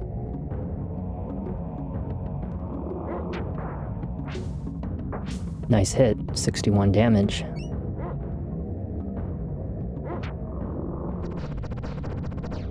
Where the hell is he now? 81 damage, pretty good.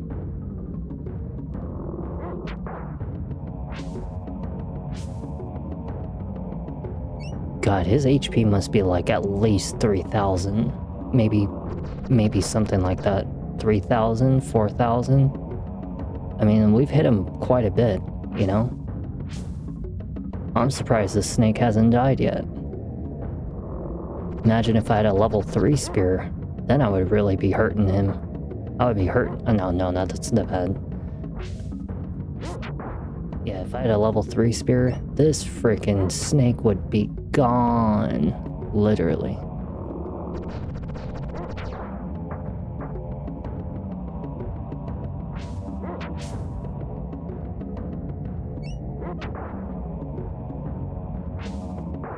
Oh, he is dead.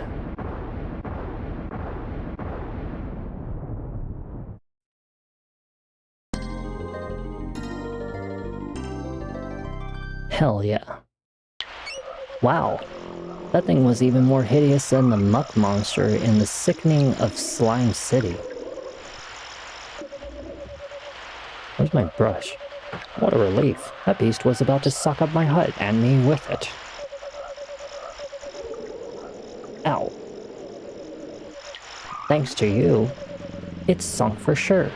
Good job. No problem. You can call me Blip. I work on the swamp gas and fume bugs. Oh, that explains the stench. I haven't noticed. Come on in, kid. I'll show you my place. Sometimes my camera blocks the, text, and I have to look to the left to see the full text. It's not as great as the caverns of Makonda, but it's home. Well, if you like mud walls and leaf floors, it's pretty nice. I don't have much to offer in the way of thanks for saving my hut, but I would like for you to have a rupee from The Legend of Zelda. That's not it. A key from probably like 100 games I could name. I can't see how this would be of much use for you. A live beating heart, which looks like it came from The Legend of Zelda. A still beating heart. Nice, but not what you need. Aha! A mud pepper. Please take this mud pepper. Remember how I told you it's like one of the hardest ingredients to get your hands on? Yeah. Mud pepper have special qualities if you know the right formula. Come back and see me if you use it up. I'll give you another one. Would you like to rest? Sure. Always get your legitimate save in as much as possible, because I'm gonna tell you right now, backtracking a whole hour sucks. I hope you had a good rest. Would you like to save your progress? Yes, absolutely. See you later. I think he sells you, ingredients. I don't remember, no. And no. Okay, well, he doesn't sell me ingredients. But our spear, what level is it at? 22. Oh. Well, not too bad. It's almost a level 3 spear. You're actually going to be using the level 3 spear for probably almost mid-game. That's actually how long I use the spear, is actually all the way up to the midpoint of the game, because that's how powerful the spear is. And I'm talking this initial spear. Like, literally, that is the most advanced weapon you could probably have in this game for until you get, like, a certain spell that's, like, at the near end game. And that's when, the third weapon would come in, which is a sword or something like that. But until then, they're sticking with the spear for a long, long time. And besides, if you know how to use it properly, you'll be flashing on through this game like no tomorrow. Let's just skip all these enemies because I don't need to fight them anymore. I just gotta find my way back because I don't remember the way out of this place sometimes. Sometimes it's like a little maze. Now we're gonna go to the volcanic area, which is actually the last area of this region. So remember how I told you like there's different currencies in this game and different like regions? Like how right now we're in kind of like the prehistoric region. Well, prehistoric region is pretty much going to about to end soon. So we'll be on to like our kind of like... I don't want to really spoil it for you, but let's just say it's a region that's similar to Assassin's Creed. That's like the best way I'll put it. Yeah, but Siri, which Assassin's Creed are you talking about? My personal favorite, Black Flag. Da-da-da-da.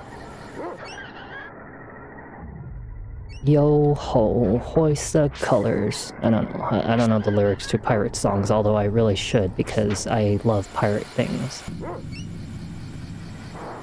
Oh no, dog. Doggo. Don't worry, I'm not one of those people who call dogs doggo. I try to exchange between words of saying dog. I usually say doggy, or a very cute Dutch.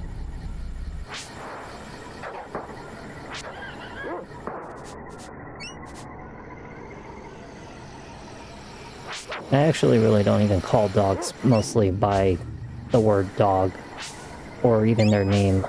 Usually I call them like, you little butthole. You little poopster. Gremlin. Turtle. depending on their personality type. Let me see. So the chili pepper, I think it was like right outside of here. Yeah, it was like somewhere outside of here, out of like this area, if I remember correctly. Oh yeah, that's right. We have to go in like a big S pattern. Stupid spiders. How much money do we have, by the way? We should check. 1928. That's not like too shabby, but I was expecting us to have more like $2,000 or $3,000. Not only 19 whatever. Oh, since we're actually here, we should actually go back to the village real quick before we even think about going into that volcano area, because we don't have any spells right now. And since this is the very final area that we're about to head into before we go on to the next region and no longer have to be hanging around people with little leaves covering their butts. No offense to those who are part of the tribe, but oh look, a dino helmet. Dino skin. Leather collar. Well, we already have leather collar. Claw guard.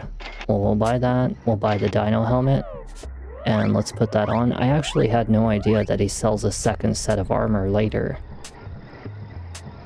I must have forgot. That one has 5 defense, unlike 2. That's actually really good. And this one right here has 6, unlike 3. That's actually really, really good. It's kind of a good thing I actually came back here. We gotta go to the person who sells ingredients. Although I don't remember who does it. There was that guy who was on the southwest area. What was his name? Strongheart, the alchemist. We could go talk to him. Because how much healing items do we have right now? We have 4 petals and no nectar. That is kind of really bad. Yeah, we definitely need some petals and nectar, and I need to find out who sells it. This person here is a inn. Well, it's $10 is pretty cheap, so take advantage of $10 while you can.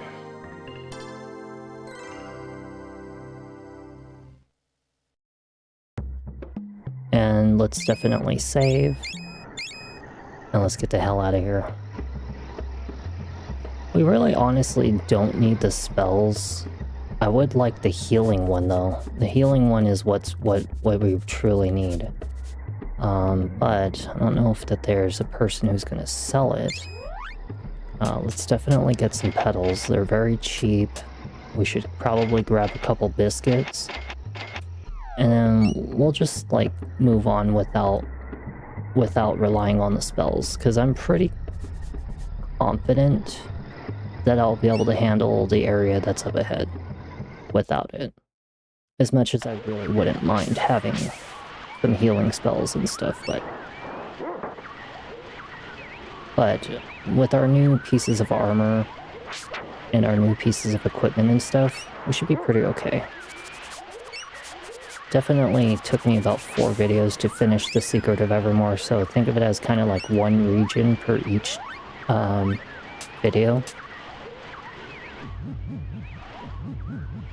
At least I'm pretty sure it was 4 videos.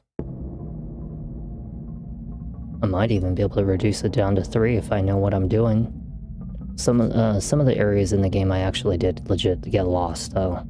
Like when I did it the first time, and I wasted a pretty good long portion, like getting lost. No way, come on. Charge my weapon. Thankfully it actually stays charged on the next screen. Nice hit.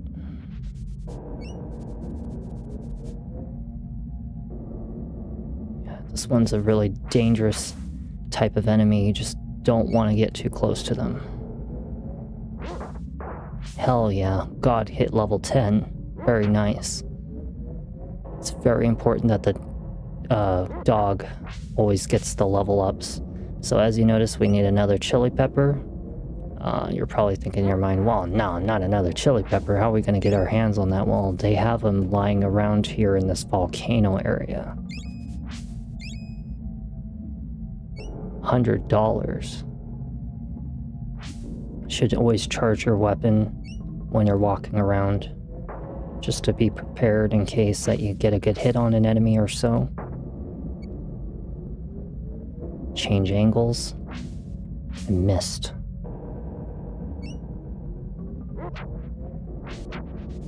Good hit.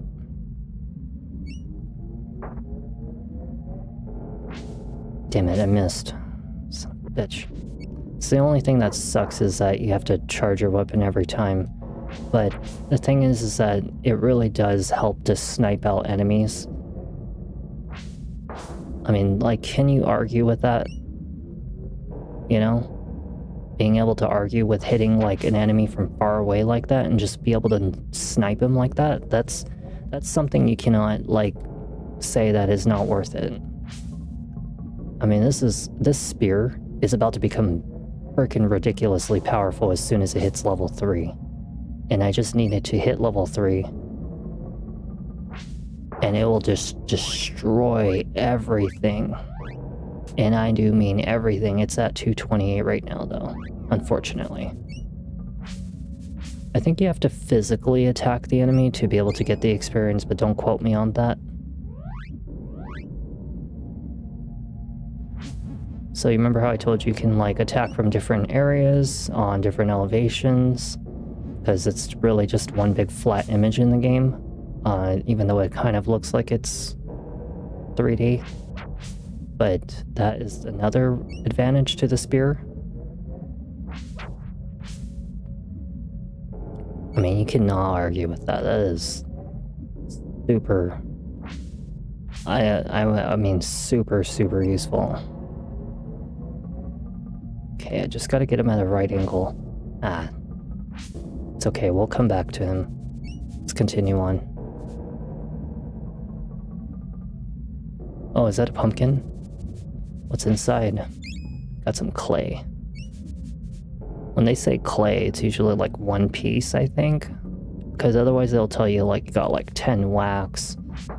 Or something like that, you know? 10 wax, 10 clay. But it's usually just one clay or something like that. It's not very much. But it's always worth it to check the chests, because sometimes you find a piece of armor or something very useful. Nice hit. I didn't think that one was gonna land. Damn it.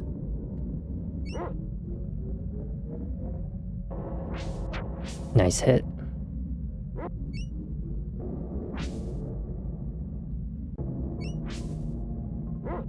Try to get a physical hit on him. Nice one. Nice one. That was good.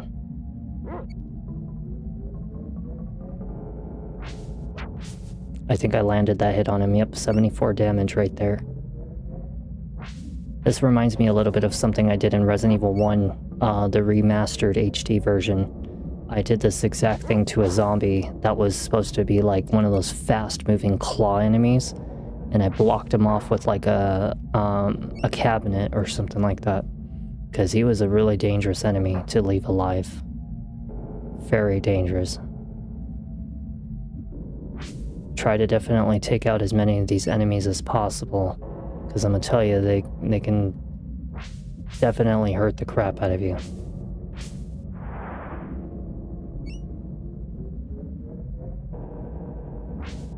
Nice hit. Can't wait until the spear becomes level 3. Very nice. That was a good one. Charge your weapon while you're walking. Very important too. Shit, I missed.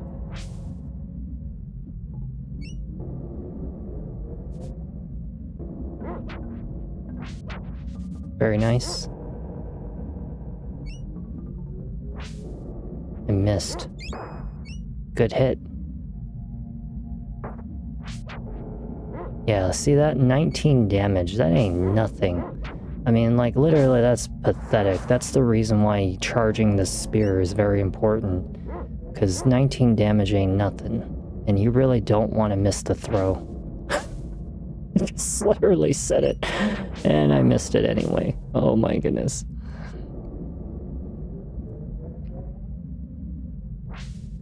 Look at that. See that? See that? I threw it over the rock, which is actually just a flat image. Super overpowered, like cheesing the enemy's kind of move right there. Mud pepper, we got another one. Good, good, good, good. You know, the next region we're gonna end up at is my personal favorite. I actually really love like the next region, which I said is like Assassin's Creed Black Flag. It's like I guess I'll tell you ahead of time, why not? What the hell does it hurt? The next area is basically like a piratey gladiator kind of area. Is my personal favorite area of the whole game, besides the third area, which is actually like the Renaissance kind of Victorian area. That one was also really good. And then like the final area of the game would technically be like a kind of like a robot kind of place. And you know, that one's okay. I mean, like, obviously it's the end game, so I still enjoy it either way. But my personal favorite areas of the game was really just the piratey, Renaissance, Victorian kind of like, you know, areas. Those were my personal favorite. There's also like the Egyptian area, but that one's actually my most hated area. I really hate the Egyptian area in this game. It's very hard to navigate, very hard to like know what you're doing, so I usually have to look up a guide for it. Not really a guide, but like a map, because it makes it easier to navigate those areas.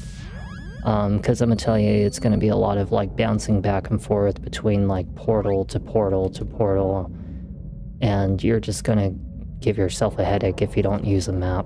You know, that's one of the best things that I can recommend, is if you play this game and you get to the pyramid area, definitely use a map. Like, do not skip out on it. We'll do an illegitimate save. It's a nice little area right here. Got some ash. See how it says 4 parts of ash? It means that I got 4 of them. If it says that you found just like a part of clay or a part of ash, but it doesn't give you a number, it just means you only got 1. Kind of a cheapo kind of thing for a chest. There is a hidden room around here. I don't remember which one it is, but there is a hidden room here. There's actually... Oh, see? Here it is. How'd you find me? I'm hiding here. I'm hiding from the Vipers. We're going after the Vipers ourselves. They're cooling down the outside world. Ah, so you're a couple of heroes, are you? Good for you. Let me give you something for the challenges ahead. This is the speed formula. It will increase your agility in battles. Just mix 1 part wax and 2 part water, and you're in business. Hell yeah.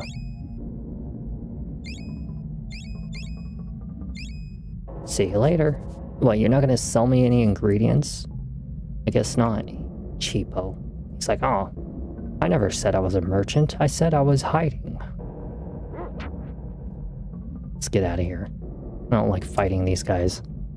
Especially in this kind of close quarters. Forget it. Absolutely forget it. It was the one and only throw. I just saw that there was a pot right there.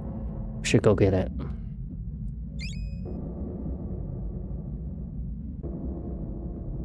I don't like fighting these very specific enemies because they're very hard to hit.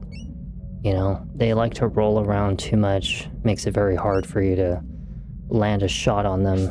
And, you know, God, or dog, is one of the strongest reasons to fight them. Of course, you would want to fight these guys with spells, but right now our spells are kind of depleted, and not to mention not strong enough to handle them, which is why throwing spear is very useful. I know that I missed a room back there, but I highly doubt it's going to be anything useful. I think we're almost nearby the boss now. Like, we're actually pretty close to where the boss is. Just gotta get to the right spot.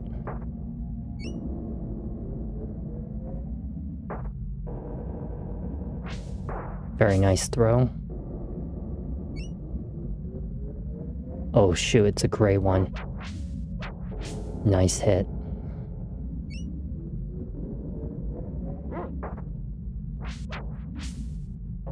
Yeah, he's a tough one right there. That one right there. You don't wanna let him hit you. Very nice. Got some mud pepper. That's perfect. Awesome. I think there was a path back at where we were that had a little rock that was blocking the way, so we want to go back. So that's kind of the reason we went through this whole little backtracking, which allows me to actually stop by that room that I skipped. So that way we can kind of just use see if we missed anything. It's actually this room right here. Right here. I think it's this one. Yeah, because there was a split path. And then it's this one right here. Got some ash and some wax. Not very much to be crying over spilled milk if I missed it.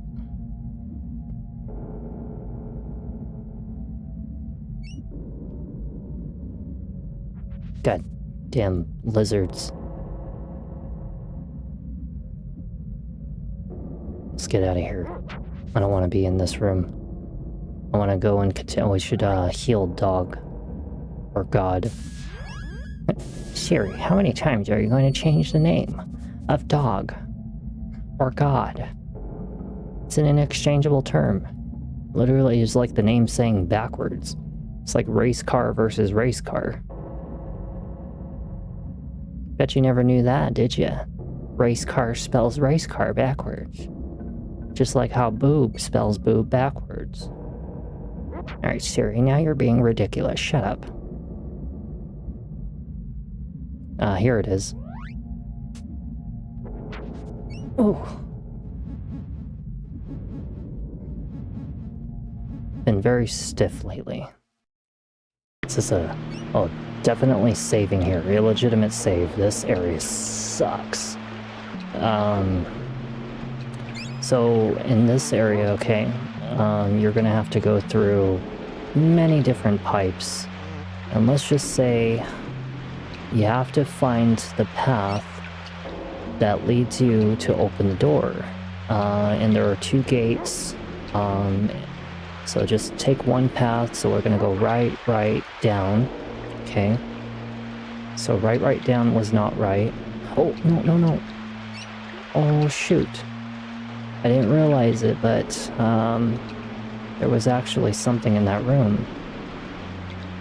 Darn it, come on. So let's go back again. Right, down.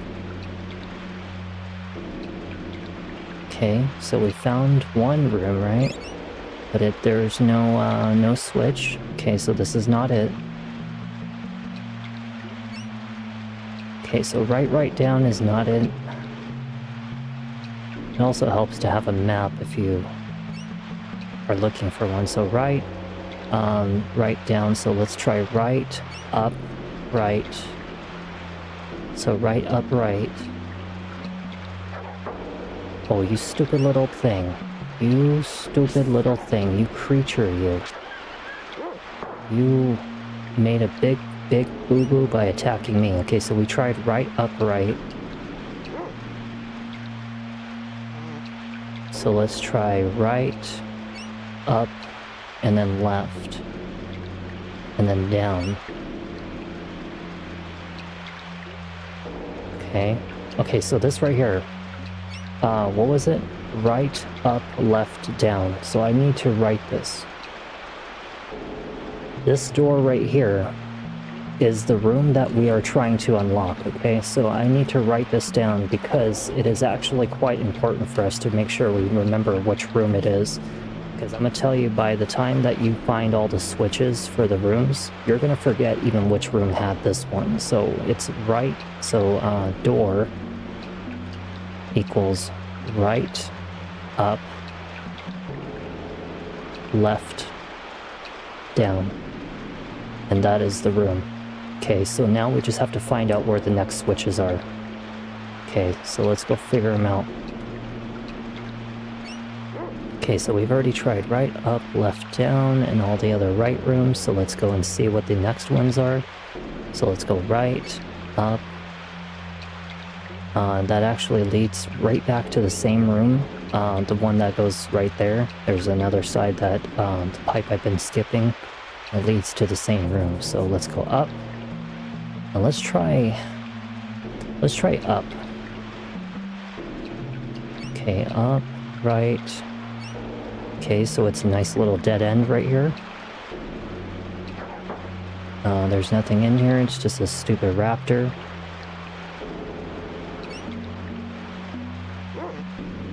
Yeah, so you see why you can get confused in this game.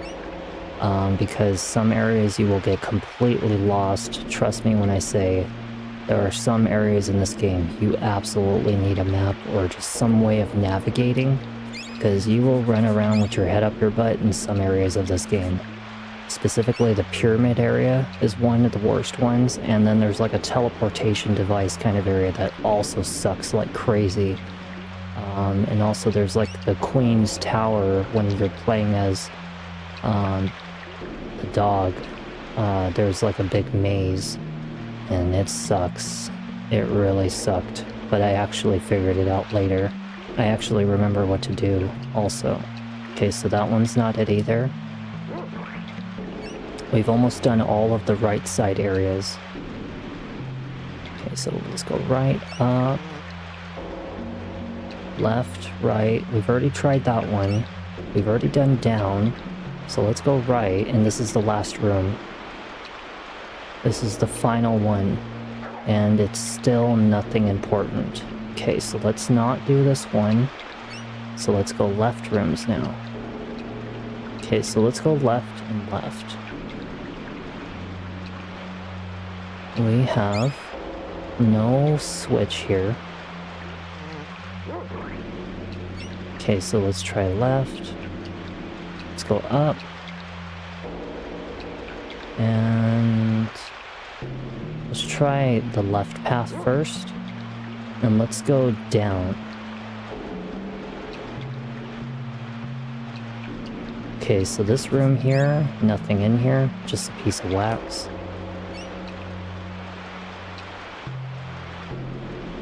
Okay, so we'll go up. We'll go left.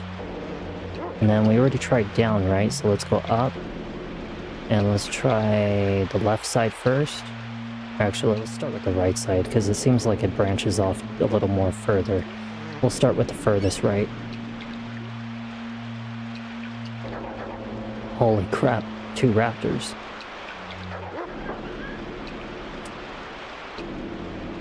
Yeah, this is very easy to get confused. Very, very easy. Okay, left. So always to go in segments first.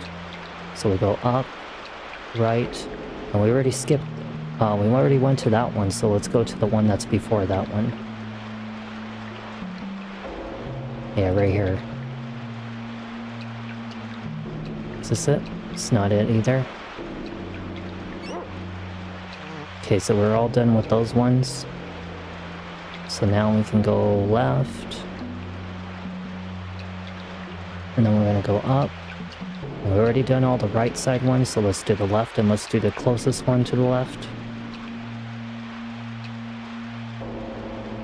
This room is already something I've been in.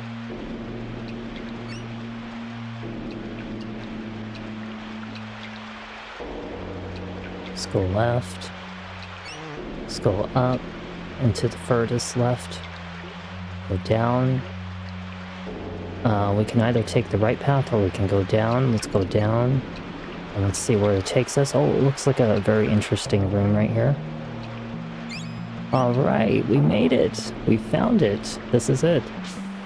Ouch. Hey, watch it. I'm not gonna hurt you. Not all vipers are savages, you know. We were all once peaceful, but the desires for power was too strong. Now there's someone leading the vipers and the raptors in order to take over. If you fight this force, we may be peaceful again. Save your progress? Absolutely. See you later. What, you're not going to sell me something? Okay, so we know that the door is the right side. So we go right, up, left, down. Right, up, left, down. I could have just gone north, but, you know, whatever. What does it matter? We found the door. Alright, illegitimate save coming in. You know why? Because this is the final boss of this region. Hello, kiddo. Fire Eyes? You called? Hey sis. Hot enough for ya? Who are you? Who do you think? Your evil twin, and I'm here to take over. As hot as it may be inside of the volcano, the temperature is dropping outside, cause I'm cutting it off at the source. If the world freezes, my village will die out. That's the idea. Then my vipers and I can take control over your world. As much as I'd like to chat, sister, I've got work to do, so if you'll forgive me, I'm going to make you go away now. Fire Eyes just went bye-bye. Say hello to my pet rock. This pet rock sucks. I'm gonna just tell you right now, this pet rock sucks. He is tough. He is tough.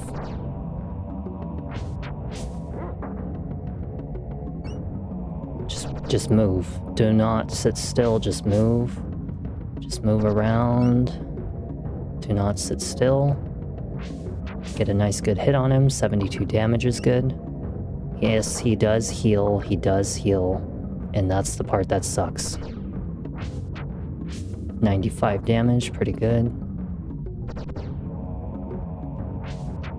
Nice, 83, that's pretty good.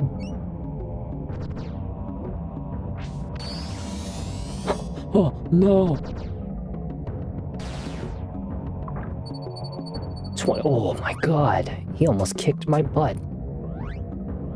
Yeah, you see why I said that the biscuits are helpful and the healing items are helpful and that I needed the heal spell? The only thing is I didn't go for the heal. Get him, dog! Yeah! Bite him!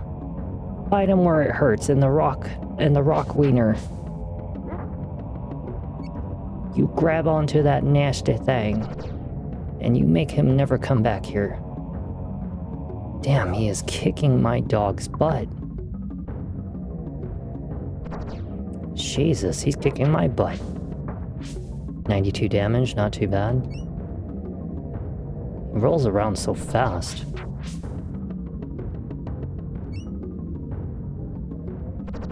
Damn it. Gotta be careful, he might kill me soon.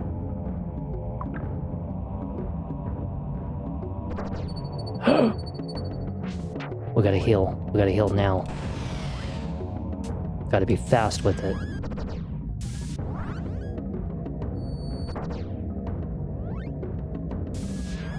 Get him. Get him, boy. You bite him in the winky. Show him where it hurts. Now, you know how I said that the call beads are kind of helpful? Yeah, that's kind of what I was talking about. Oh, shit.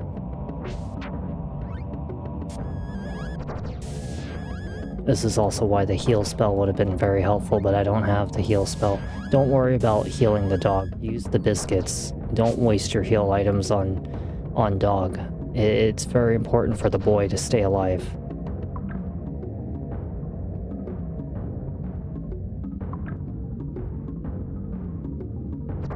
Damn you, you stupid rock. Okay, you know what? Life Spark is not bad, that's for a heal. You know what? We should save it for healing.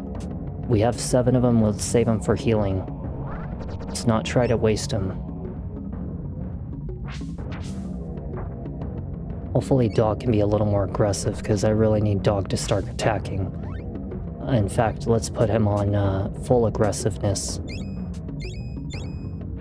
And actually, let's go with the level 2 on the attack aggression.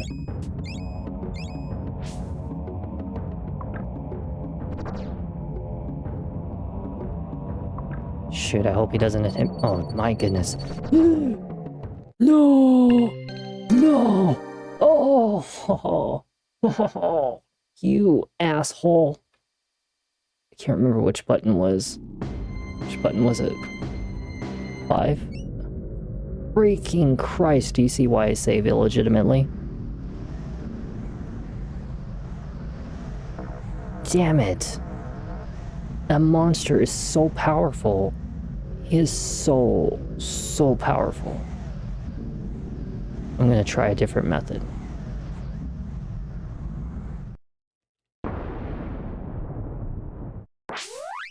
Okay, let's try a speed.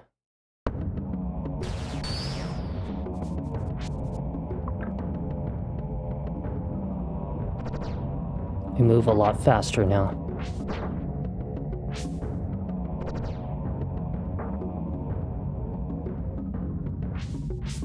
Damn it, damn it. Stupid monster, I hate him.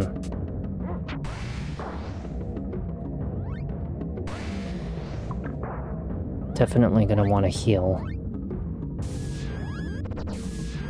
He even tried to attack me, you little asshole. As soon as he jumps in and out, he likes to attack.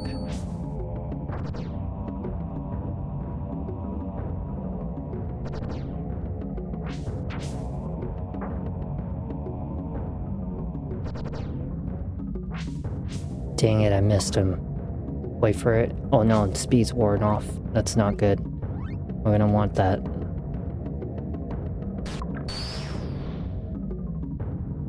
Okay, right here. So when you use a spell like that, it actually interrupts his attacks. Sometimes. But when he rolls into you like that, you know, obviously it sucks, but it interrupts him when you do that. But like even healing can interrupt him.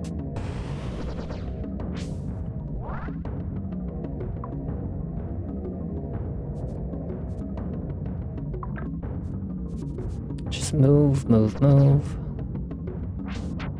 Just move around.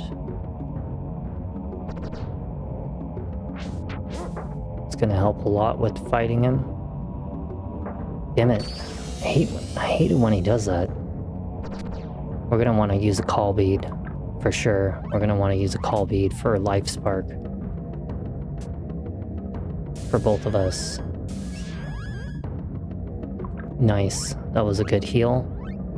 Let's get our speed up to par. Good thing my my spell interrupted him. Very nice hit. Stay away from him, try not to let him roll into you.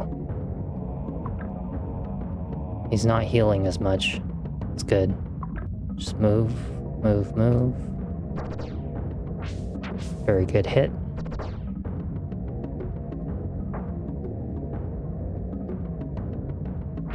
That was a good hit. Let's get Dog alive. Dog is kind of like not helping in this fight, but the thing is that at least he's keeping the enemy at bay from hitting me, which is really nice.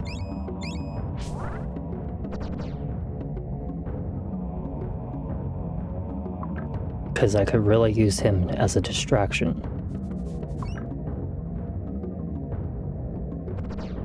It's actually nice to attack, like to stand at the side, because he likes to attack with his little dragon breath. Oh shoot. From like a straight path, so if you kind of like stand still for a second, it actually allows you to kind of like bait his attack towards you and just move out of the way. Like right here.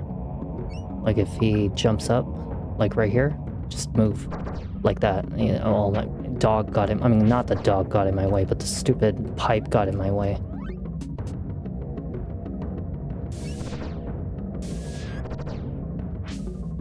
Not too bad. Nice hit.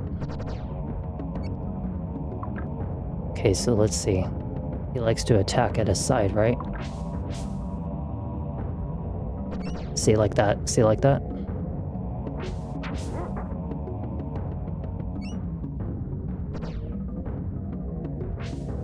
Nice hit.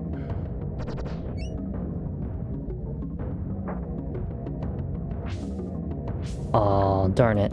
But let's use the agility again. I actually have 17 of these, that's good.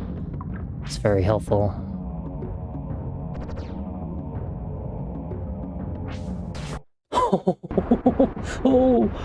Oh, oh my goodness, I beat his ass. Thank God for the throwing spear. Can you imagine trying to fight him by like physical attack? It would suck. Oh my God, I kicked his butt. Thanks to the agility spell. Okay, you've won the battle, Siri, but not the war. You want heat? I'll give you heat. So long, suckers.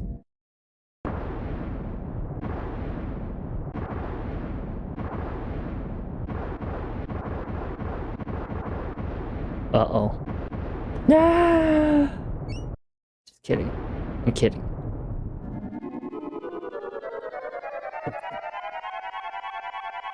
Hey, we finally get to leave the prehistoric region and go on to the favorite ones. This is my personal favorite regions of the game.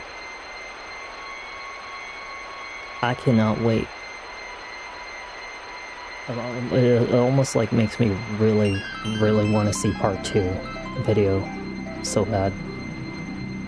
I wish that I could just like chain this video for like hours on end. Just make it last forever, because I love this game so much. Hours later, just like what I said, hours later.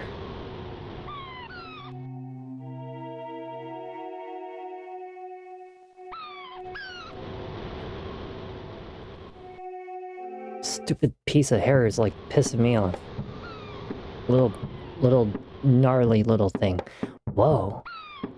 Now I know how Dandy Don Carlisle felt in Boat Sink.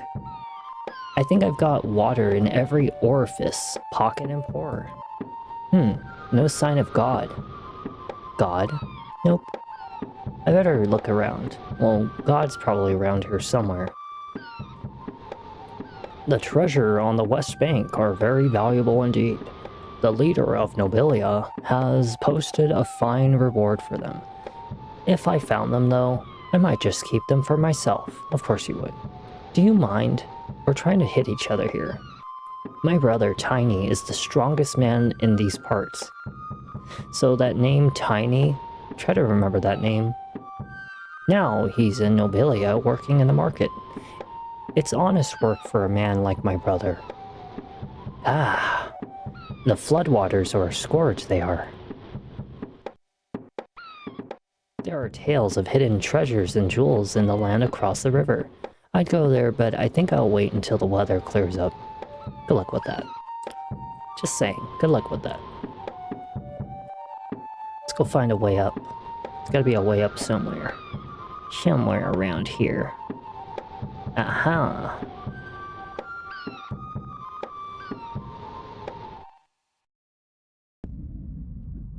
I have a variety of items for sale. I can offer them to you for a very fair price. What can I do for you? We're going to change money for 1, okay? So he's going to give us 1 jewel for every 2 talons. So I only get 50% of my money? That shucks. Got some nectar. Alright, well let's see what he's got. He's got nectar for 35 gems. Hell yeah! That's cheap as hell. 40 gems? I'll definitely, that's a steal. God, they were charging like 200 talons last time for nectars. Yeah. Freaking, that's a steal right there.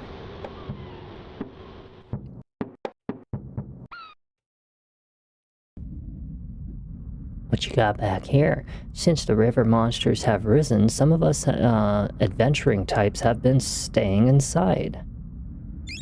Got some clay over here, near the big box. What do you mean over here? Hello, my friend. Have I got a deal for you? I can offer you this rare, powerful amulet of annihilation for 10,000 jewels. Is it a deal? No way. Okay, fine. What are you buying? What are you selling? So, if you're wondering why you would want to spend 10,000 for that thing, it actually gives you like I forget if it's like a rare piece of equipment or otherwise you get like a spell or something. Ahoy, matey, welcome to my inn. Stay and rest. Only $20. I should definitely save the legit way and the illegitimate way because I just beat the crap out of that boss and I completely forgot to even think about saving. I do not want to fight him again. I hope you had a good night's rest. Save Brock, absolutely. See you later. We'll do an illegitimate save too. But what's it called? So the Jewel of Annihilation is very important for you to travel between. You're new to Crustacea, aren't you? The people in this town look mean, but we're not that bad. It's every rogue for himself on the other side of the river. But that Jewel of Annihilation is for traveling between from here at the pirate world, or the pirate area, over to what is the next area is the gladiator area. Because otherwise you have to walk your ass across the desert for like minutes on end and it sucks. But the Jewel of Annihilation is actually really cheap once you get over to the gladiator area. And you're probably going to be thinking in your mind, why would I spend 10,000 jewels when I could spend like, what, 100 something jewels over there? It's because there's a very rare piece of equipment that you get from that merchant if you buy the $10,000 amulet. Even though it's the same thing, you could buy $100 worth in the gladiator area. There's a city on the other side of the Great Desert. You might convince the ghost pirate to give you a passage across the sand. We're about to go visit them, by the way. The gladiator people. Hello, matey. You'll be wanting to buy some of my armor, it's the best. I highly probably go with the dog's collar first, and then probably say the armor. I want to say the armor, but then again, at the same time, because we're about to go to the market, we should probably not spend any money at all on equipment, because the thing is that once I have the equipment from the gladiators area, this bronze armor is not going to be worth nothing. Like, it's going to be completely puny in comparison to what the heck I could be getting over there. Do be careful of these guys. They are quite dangerous. Do you see how much damage he just did to me? Yeah, just throw your spear and just kick the crap out of him from the distance. They're very dangerous. Oops. No, you're probably thinking, oh, charging the spear is so tedious. Well, just wait until it gets to level 3 and then you'll be freaking being like, oh my god, what the hell? Yeah, the power on that spear when it's level 3, super powerful. So we'll just have to wait until we're level 3. Oh my goodness. Just ignore them. It'll be way too much trouble for you to fight right now. Hey, look who it is. Hello, friend. Glad to see you survived the big washout. And look who he took the head off of the big snake, too. Likewise, my dog and I used your boat to float downstream and over the falls. Ah, well done. I escaped by floating down the river with swamp flowers full of the essence of mud peppers. Have you seen this world? It's much different from the world on the plateau. I've explored a little, but I've mainly been looking for God, and he's talking about the dog. Okay, the God, you know, because I named dog God. I wonder where he could be, or what he could be. Well, we're about to find out what God is. Oh look, God is now an Anubis dog. We're even playing as God right now.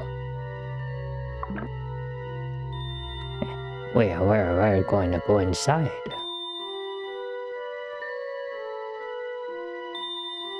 You called on me, sir? Yes, Pompolonius. What kind of name is that? As my advisor, you can help me obtain the overwhelming power that I desire. I must have the diamond eyes of the dog statue. But sir, the people will not support your actions unless you receive a sign from the sacred dog. I hate to burst your bubble, Pomp, but the sacred dog is a myth. We can't expect for some mystic creature to simply slide into the palace. Keck, lol. Sir, we have a visitor. Uh-oh. God has stepped into the wrong territory. Well, friend, it's time for you to find your pooch and for me to continue my studies on lighter than air. I hear that there's a great city on the other side of the desert, to the north. You might have luck looking for your dog there. You can cross over the desert on my new bridge. Before you take off, I want you to have this crush... Okay, I'm gonna tell you that the crush spell is dangerously powerful if you use it to an extent where it hits maximum level. But until then, it's kind of weak. You can mix limestone and wax for enemy crushing power. But yes, crush is like one of the most dangerous spells in this game. Super overpowered if you use it correctly. The only thing is that we should definitely buy some mud pepper. I really should. Yeah, let's get some mud pepper. We never know where we're gonna run into one of those things, but we don't want to spend all of our money. Are you guys ready to cross the desert with me? Cause it sucks crossing the desert with me. You ready over there? You ready over there? Let's cross the desert, cause it sucks. Hello, Junior. Do you want a lift? You're right across the desert. It will cost you 1 amulet of annihilation. You remember that thing that cost 10,000 jewels? Yeah. Have you got one? No.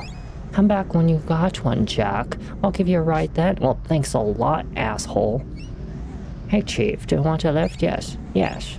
I think you were mistaken, Sparky. You don't have an amulet of annihilation, and you can't ride without one. Well, you suck. No. Suit yourself, Ralph. It's a long walk.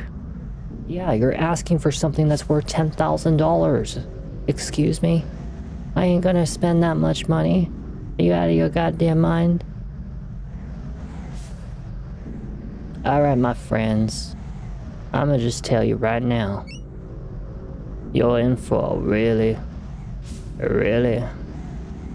long walk across this goddamn desert. It sucks. It sucks balls.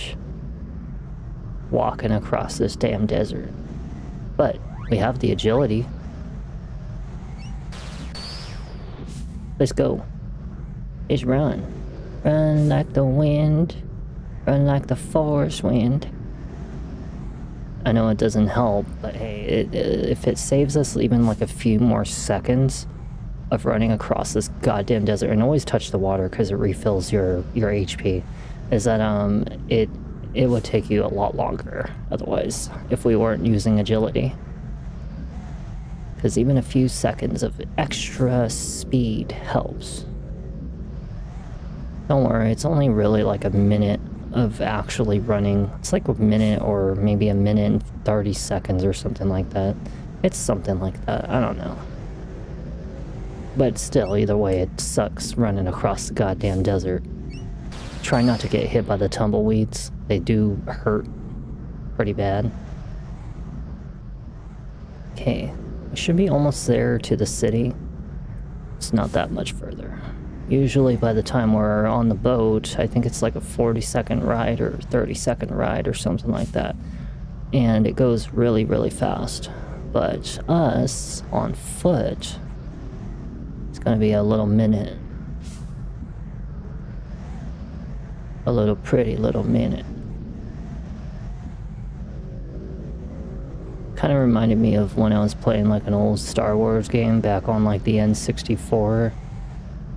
Absolutely hated the shit out of that game. I remember I was like traversing across the desert or something like that on like a speedboat or whatever you want to call those things, a speeder. And I swore that I was on that goddamn speeder for like 30 minutes just going north and still never found what the hell I was looking for out there. I mean, like, it was like, what the hell am I doing out here? I should probably use a nectar because I am not seeing any springs right now. I am not trying to die in the desert. Should almost be there. It's gotta be freaking somewhere around there. Oh my god, we made it. It's actually here. Hey Spark, hey, do you want to live in? No, fuck you. Fuck you. You and your $10,000 freaking amulet of whatever you want. Aha, we're here at my most favorite city in all of the game. We are definitely doing an illegitimate save. Look at him. He is doing a peck. See that little chicken right there? He's doing a good peck. Yeah, that's a good chicken right there. He's doing a good peck.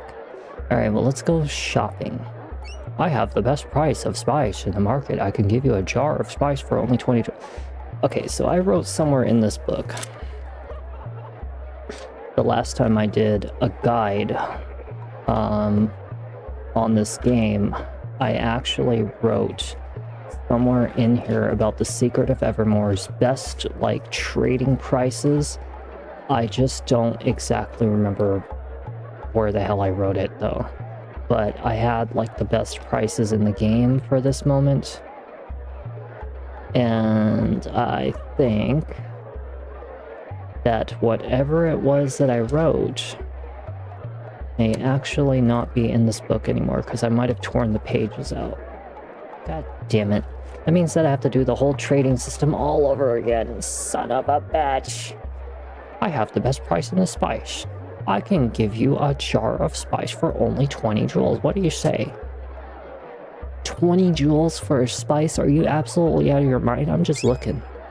Hell no. I'm a dealer of fine spices. I'll give you a jar of spice for 4 bags of rice. Or for, that is quite expensive. My bags of rice are 3 jewels. Okay, well, let's buy some of that. Let's buy 20 of those. And then let's go and see. So what we're looking for is these special items that are down here, okay? There are special items that give you, like, permanent stats in the game. And they are sold from people like this. The ancient ruby heart will decrease your power of your enemies. I'll trade it for a moxa stick or tapestry. And a jeweled scarab and a limestone. Okay, so this guy is selling the... what did he call it? Okay, what do you call this thing? The ruby heart. Okay, so the ruby heart is something that I need to put a star next to. Ruby heart. Okay. And I'm going to put a star next to it. So he wants either moxa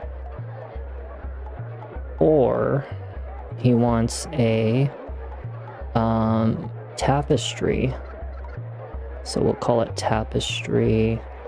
He wants jewel S, which is jewel scarab, and then a lime tea. We'll call that lime tablet right there. Okay, so that's one of the legendary items in the game that we need.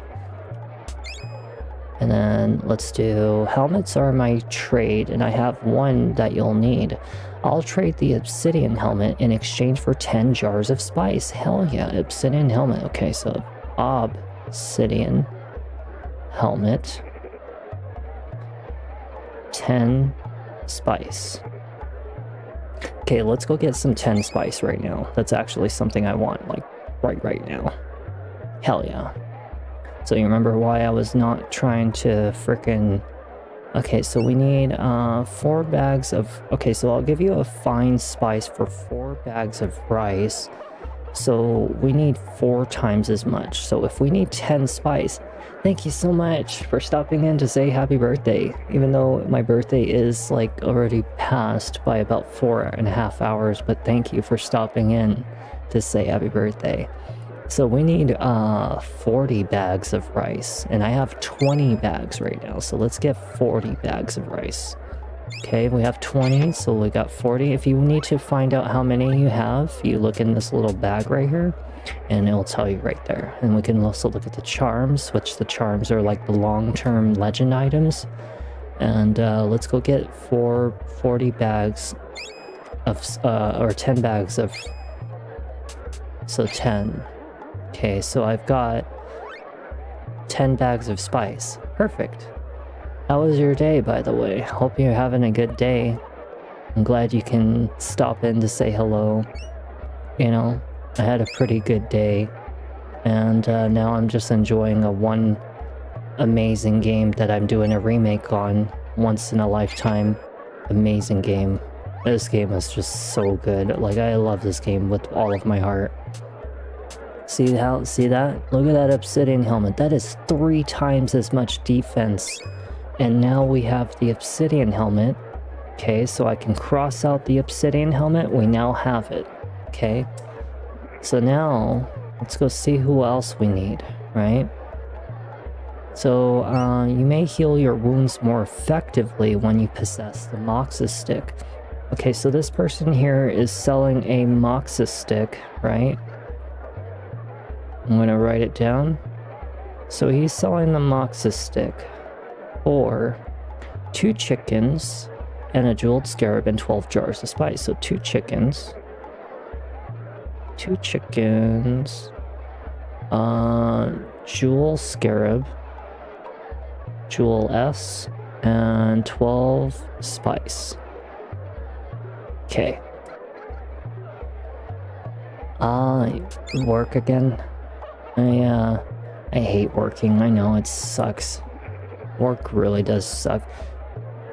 Yeah, but I'm really glad that at least you got to say happy birthday. I appreciate it, you know. I'm glad that all of you stopped in to say happy birthday yesterday and today, you know, during the video with Lies of P and Bowpath of the Teal Lotus Part 2 remake.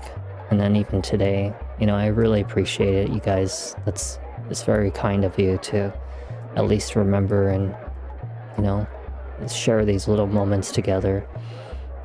So the Sunstone in your possession, you will have more power for the battles ahead. Okay, so the Sunstone. Okay, Sunstone. So this one right here, he wants a limestone tablet and 5 bags of rice. 1 lime tea and then 5 rice. Okay, so let's go find out where this person is with the limestone tablets, because we need to find him. You appraise stuff. Okay, well, I don't want your appraisals. Silver sheath will give your sword more strength. Okay, so this right here, you see this silver sheath? This is actually one of the ultimate pieces of equipment for the last part of the game. We're like talking like the end of all of the end of the game. So you don't want this early game, you want this for late game, and you will get an opportunity to have both the silver sheath and whatever its opposite is, but you only get to choose one or the other. But the silver sheath is a late game thing. It's like an end game piece of equipment. I'll trade it to you. Okay, so silver sheath. Okay, so this one right here, he wants a sunstone or a golden jackal and 10 jars of spice. So either a sunstone, which I would never trade that away. There's absolutely no way in hell I would ever trade the sunstone for that. And then he either wants a gold jackal, so we'll put golden J, and then he wants 10 spice, which that is a better offer to me. We'll say no for right now because we don't have enough for that. You can increase the protection and power of your arms with the bronze gauntlet. You want a souvenir spoon, so bronze gauntlet. Okay, this is a piece of equipment, so bronze gauntlet. And for this one, he wants a spoon and 2 tapestries. 2 tapestry. Okay, so that's what he wants for that. We will get that later. We have to forcibly do the trade anyway, for those of you who are thinking about it, because there's actually a time limit here in this plaza, and right now we're actually waiting for the time limit to be over, because then we're going to be getting into a big boss fight. So that's the whole purpose of why we're doing the trading system is, and don't worry, you get to do the trade system after the boss fight, but we can't initiate the boss fight until the time limit is up. So kind of distract yourself with this, you know, trading right now. So this lady is selling beads for 10 jewels. That's actually really cheap. So we'll definitely try to keep in mind that if we want beads, beads is on east, we'll say, east, middle, lady. And she's location, yeah, because her location is not at the top, but it's at like the middle east or maybe the bottom right or something like that. And she wants, 10 jewels, 10 jewels, or I just spelled jewels wrong, god damn it. Jewels, there we go, equals 1 bead. I know I'm talking like really close to the microphone. Okay, so this lady has rugs. So her fine piece of a tapestry is 3 beads per tapestry, and the other one wants, okay, so we need 2 pieces of tapestry, right? Because I remember seeing it. So moxa or tapestry, so we need 3 tapestries, and she wants how much beads? So if she wants 3 beads for a tapestry and we need 3 of them, then we need 9 tapestries. We have 4 minutes left. It literally just said it just there. I caught it off the glimpse of my eye. We have 4 minutes left until the boss fight initiates. So we're gonna spend on 10 of these. And then we're gonna get like 3 of these. Okay, we'll get like 3 tapestries because that's exactly how many we need. So we have, now we just need a spoon. I don't have money for shit right now, which means we need to go sell some stuff. Hello, matey. Welcome to my inn. You probably can't see him, but he looks like this. Hello, matey. Welcome to my inn and rest. I will... Yeah, why not? Well, let's do it. We'll stay so we at least have a save. Because you want to have a legit save and an illegitimate save. I hope you had a good night's rest. Save progress? Absolutely. See you later.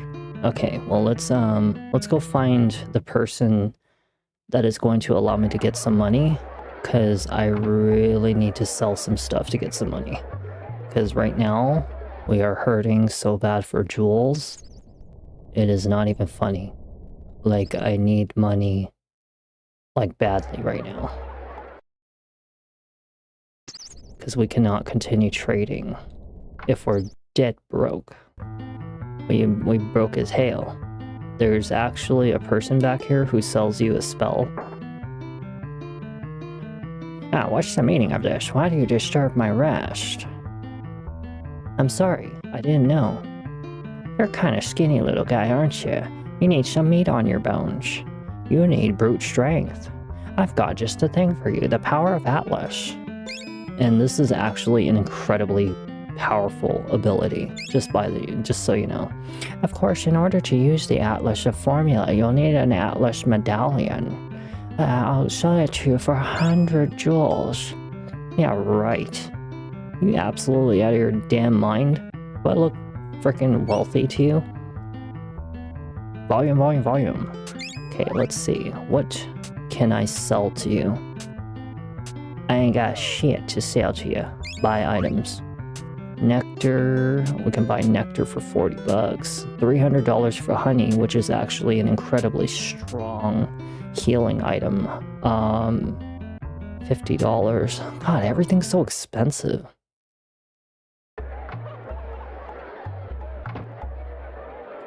Hello, friend. We haven't had much business around here today. I'm glad you could make it.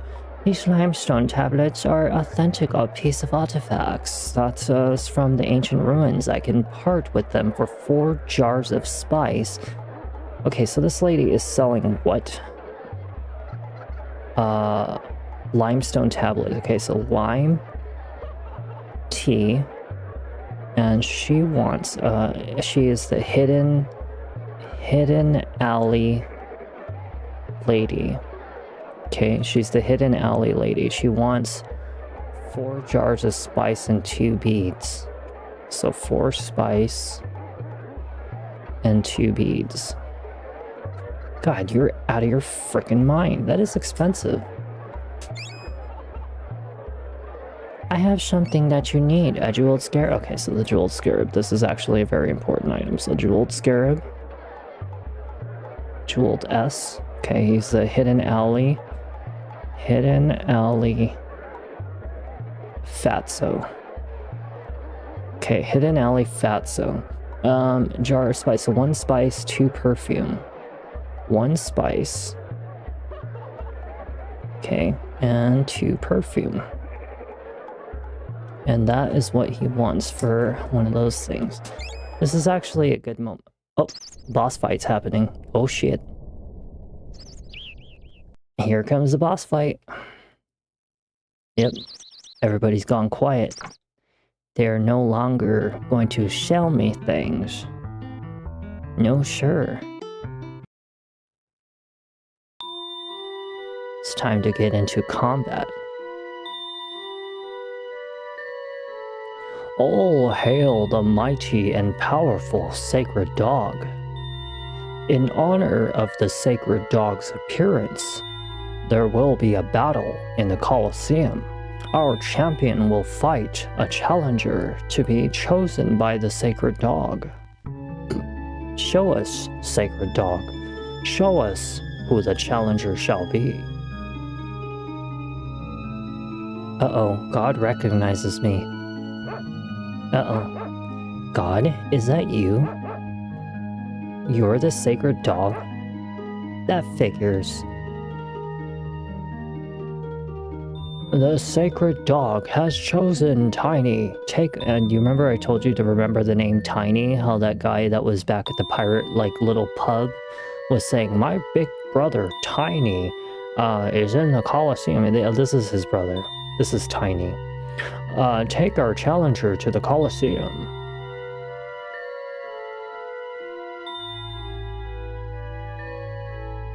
I am Tiny. You're coming with me.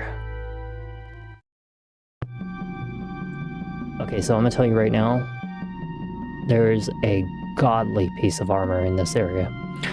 You wait here, Tiny outside. That way, nobody gets hurt. Not until you fight Vigor, anyway. That guy has some sense of humor.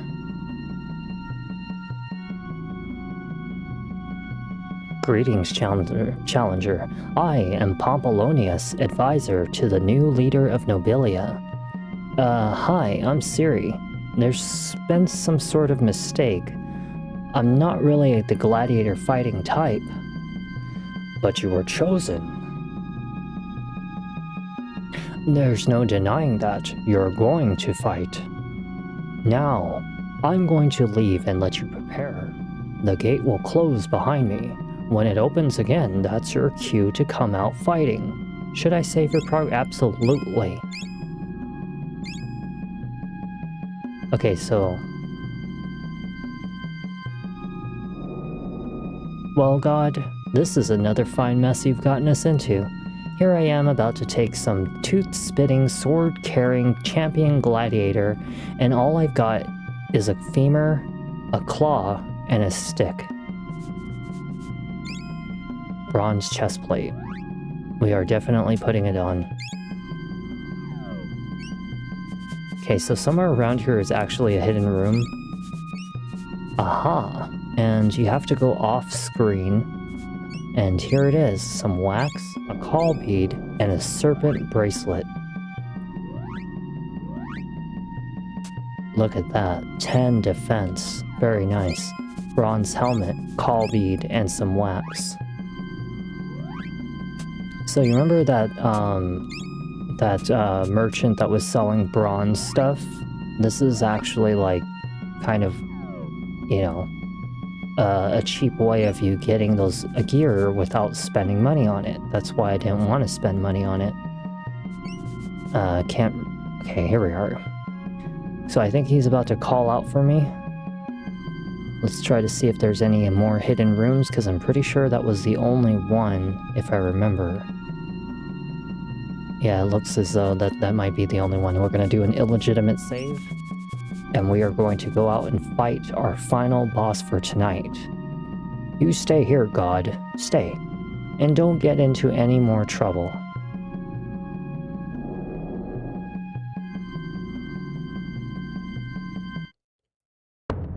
So I'm gonna tell you right now, this boss, if it wasn't for the fact I had a spear that could throw, this fight would suck. And I mean suck.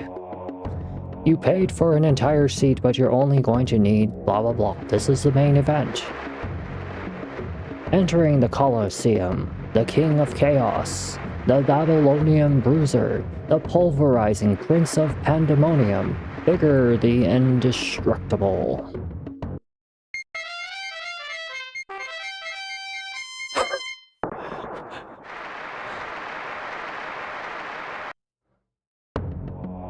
Okay, so I'm gonna tell you why this fight sucks. In introducing the challenger, he is basically indestructible from a frontal face.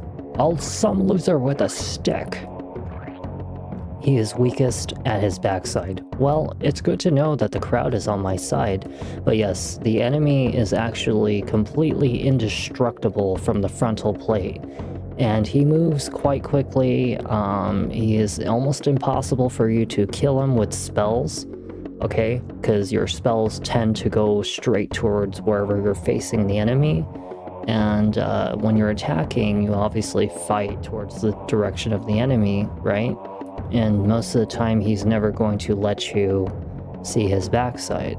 This is why the throwing spear is once again the most destructive weapon in all of Secret of Evermore until basically late game.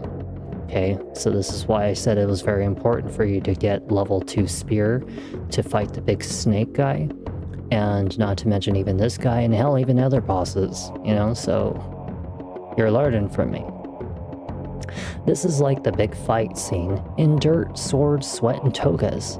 I think the hero got pummeled in that picture. Oh well, here goes nothing. Alright, well, for this fight, let the battle begin. Okay, for this fight, you're gonna want to move and just kind of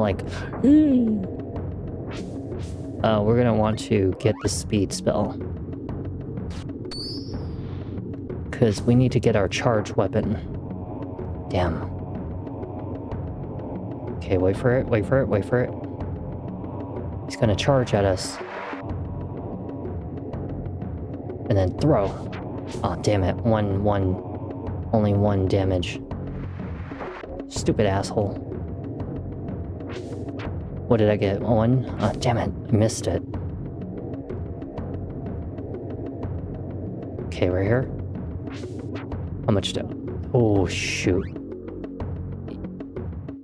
Yeah, no, they did a really, really good job on this game. I had so much fun with this one. This is why I titled it the way I did. This game truly is the #1 RPG game ever made.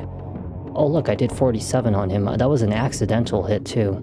It really was the truly, the #1 RPG game ever made for this Super Nintendo. I mean, this game was that good.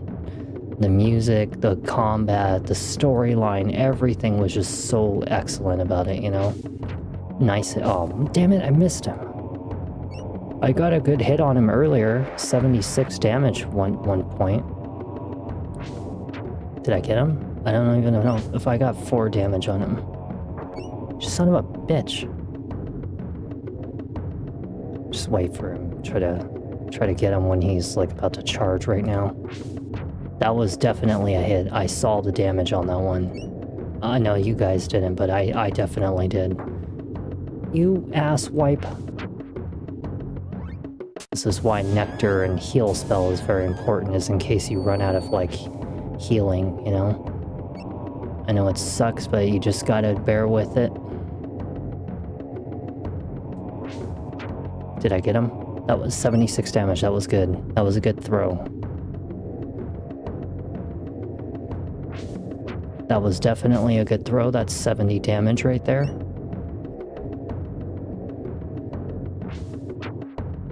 Very nice. 58. Hell yeah. Yeah, he's gonna go down pretty soon. Like, he's not very strong. I think he has like 1,000 HP if I remember. It's something like that. He doesn't have very much. But if you just... Ooh, what was that?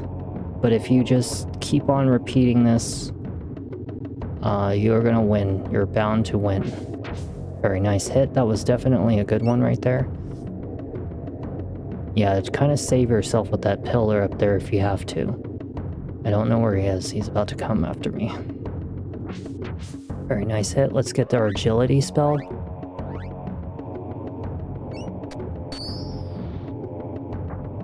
That was such a cheap move right there. Come on, I wasn't even like ready.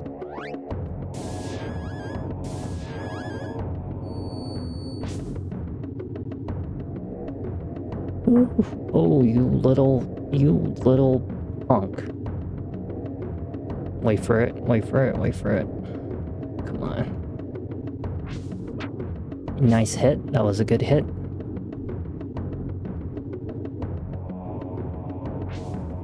That was definitely a good hit. I didn't see what the damage was, but that was definitely his backside. Hell yeah, 55, very good. Just try to put some distance between me and him.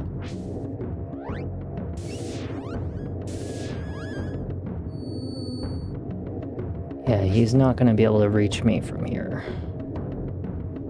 Oh, I could have slashed him right there. That would probably actually be the way to really go if you really had to. You could just do that and just kind of wait for him to expose his backside and just chase after him and just slash him or something. Probably the way I would do it if I didn't have the throwing ability. 51, that's not too bad. You asswipe. Nice hit. Now watch out for his boomerang. His boomerang sucks. Or whatever it is that he's doing, that one sucks right there. I know that you're probably thinking, how do you dodge that? It's really actually for you to run. But I use my charging ability, so I told you I don't like to run, but this would be running right here, okay? That's how you get away from that. You would run downwards like, damn you. Just... He comes at you so fast that I don't even see it happening. I got him! I won, you piece of shit. I hate you. Oh, we got $1,000. It's not very much, but hey, you know, it's better than nothing. Thank you. Oh, goodness, we got him. Congratulations, we underestimated your abilities. Please accept this sword as a reward. So you're probably thinking, oh my god, I got a gladiator blade, this thing is awesome. I'm gonna tell you right now, don't use the sword until like late game, once you have a very specific spell. Thanks. But you know, what I really like is a clue. Where are we? What are we doing here? How do we get back to Podunk? Your answers lie on the west side of the river. No. That's my most hated area in the whole game. Is the pyramid area. Everybody hates the pyramid area. It don't even matter about like throwing spears and stuff. I'ma just tell you that area just sucks in general. They are in the diamond eyes of the sacred dog statue. With these treasures, our leader will have the power to send you back to where you belong. That's not true. You guys are really on a sacred dog kick. This dog is really my buddy God. He hasn't been himself lately. The dog's bearing his the statue bearing his likeliness holds great power, and the diamond eyes are the key. We need the adventurer's skills of you and your dog to find and bring back the jewels. Well, as Dusty Duffy McGander says in Perilous Patrol of Over Pluto, we may not have a rat's chance in a room full of cats, but we're gonna go after that cheese. Let's go, God. I called him God for a reason. Because this dog is God. He is talking to a statue in the wall. What did he just say? Not yet, your cleanliness. But I have offered the reward to the adventurers in the town on the river shore. Do you mean to tell me that you have those unkempt cretins looking for the jewels? This is an important job, not something that you should be left to the brutes with no sense of personal hygiene. They may not be clean, but they know their way around this world. That boy that you warned about is also looking for the jewels. If he survives, I'll have a surprise for him and his dog when they return. We've already had a problem with the meddling kid in the plateau number 2. Don't let that happen here. And try to keep the old coot on the other side of the river out of this. Talking to statues in the wall. What's the world coming to? It looks like we've got our work cut out for us, God. There's a town on the other side of the desert. We can cross the river there. Then we can start searching for those diamonds. Well, let's see. We've done a 3-hour and 15-minute video. I've beaten the crap out of like a lot of the bosses so far. Let me think. So, I definitely have at least hit... I want to say I've hit like at least 25-30% of the game so far. I want to say like 25%, 30% of the game so far. I mean, either way, like I've gotten pretty far for like a one video. I have gotten further than even what I did in my first video of like the first time I played this game. And I did so well so far. Beat the crap out of like everybody so far. Let's also put the equipment on the dog, because we need to give him his new collar, which he hasn't even been wearing his collar since the time I had it. I didn't even know I didn't equip it on him. No wonder he was dying so easy. But now he's got more defense. This is actually the dog's defense, because the dog actually gets attack by leveling up his attack level. There was actually a time earlier in this game that I it said that his attack reached like level 2 and then level 3, and then you see where I'm getting at? He has his own kind of attack level. This is why he becomes so powerful later. But the more the dog kills, the more he'll be getting more attack. We should do an illegitimate save. But I feel like this would be a pretty good stopping point for the game. I offer imported rice for 6 jewels per bag. It's actually really not that bad of a price. Rice equals 6 jewels. That's actually a really not so bad price. But we're gonna definitely need to get the remaining items in the game. My armor polish will make a nice, and I think that, for right now, if I really was going to choose anything to do as the last part of this content, is really just to do the trading system, because that it would help a lot. So by the time I start the next video of this game, I wouldn't have to do the trading. So in a sense, I don't mind spending like a little bit of time doing the trading right now, but either way, regardless you stick around to watch the trading or not, I hope you've been enjoying the remake of the videos that I'm doing for The Secret of Evermore, because this truly was one of the best like RPG games ever made for the SNES. And honestly, I'm not gonna lie, I don't even really remember like any other SNES game that actually was superior to this game, I mean, this was like a really, really good game. Like, if you haven't seen all of it, you definitely want to. It's very fun. I'm glad it's a fun watch, and I'm glad you're enjoying it, We're definitely going to try to finish it up, but I do have another off day today, and when I come back, I'll try to probably do...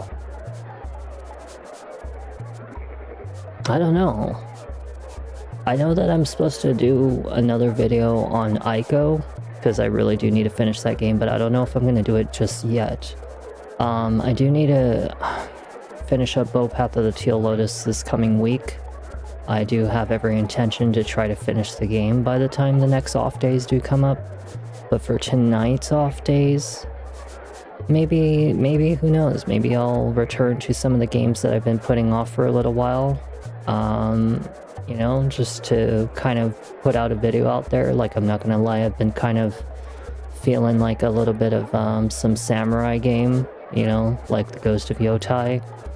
I've been kind of curious to see a little bit more content of Silent Hill F, because I have not actually seen the full game, and I feel like I still, you know, enjoy it a little bit enough to at least see what's the rest of it.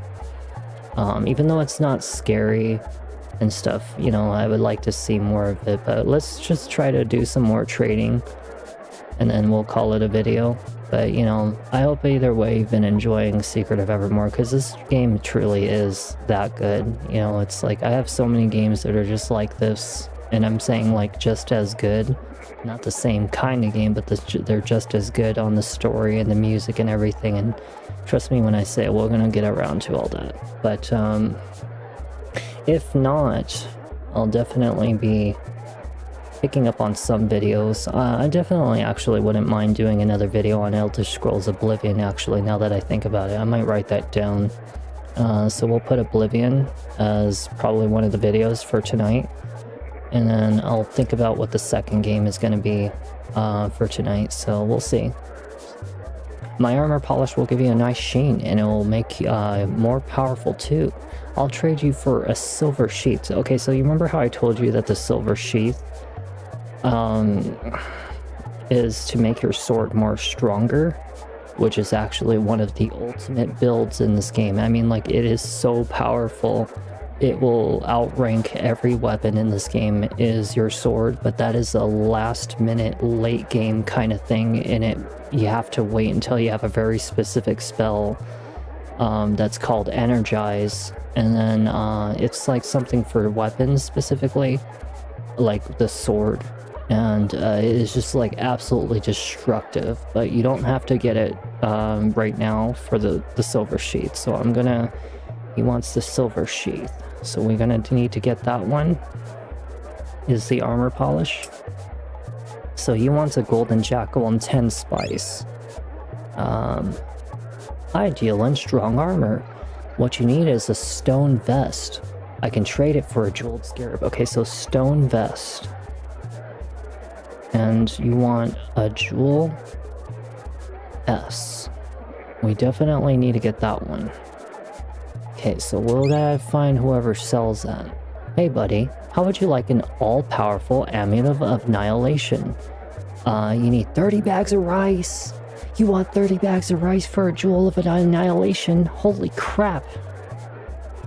J of A. 30 rice. That's expensive. That is not cheap. Are you out of your frickin' mind? If you go home with one souvenir from the fine marketplace, it'll be a golden... Oh, so we found the golden jackal guy. Okay, so golden J. And he wants what? 5 spice. Oh, that's cheap. Yeah, 5 spice. Or, we'll underline it, 2 chickens. 2 chickens is way harder to get, so we'll just do 5 spice. No thanks for right now. Okay, so we know what those guys are selling, right? And he's just selling fish. They're pointless. Don't worry about the fish. Okay, so we have so far seen all of these merchants. He's just selling rice, fish, rice, spice. This one's probably like ceramic stuff, or I know somebody here sells spoons.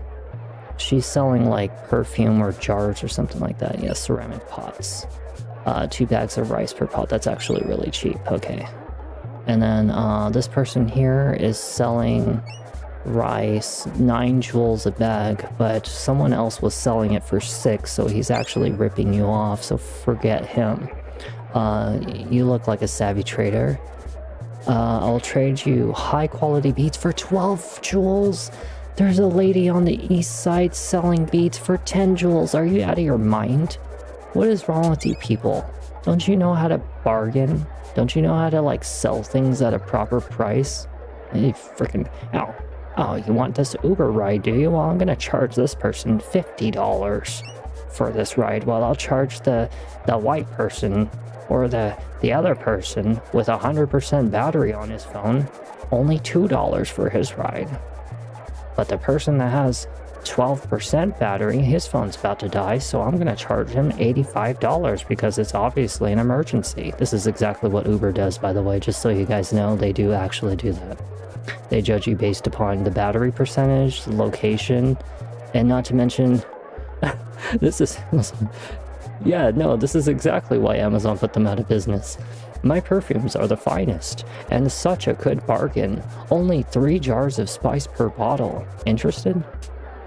Okay, so perfume. So perfume, 3 spice. Perfume equals 3 spice. Okay, so we have to do that one. Fine spices are my specialty. You get a jar of spice for 2 beads, so that's $12 a spice. That's actually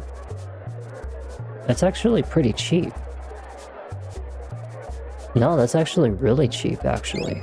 Because if I can buy beads for 10 jewels, that's $20. And rice, I can get it for 6. Actually, you know what? No, that's actually not a better price. Okay, my beads are perfect for decorating. 3 jewels each. 1 rice and 3 jewels. Shit, you know what? Just give me... Never mind. We'll just come to him. Okay, so this is the ruby heart, right? So we already know what this person's selling. Important from faraway land is the jade disc. Yes, yes, yes, the jade disc. Okay, so jade disc. Okay, this is one of the more important items. Helps to ensure victory in battle. She wants 3 chickens.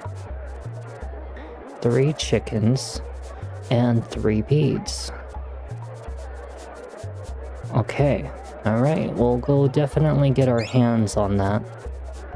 And then for these guys, Centurion helmet already... Wait, actually, no, I don't have this one.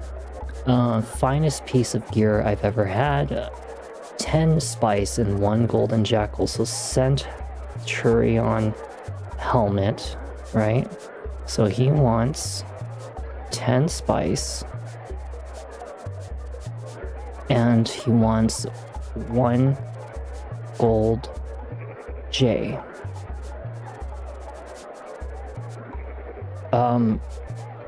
How was your birthday, by the way? No, I did not.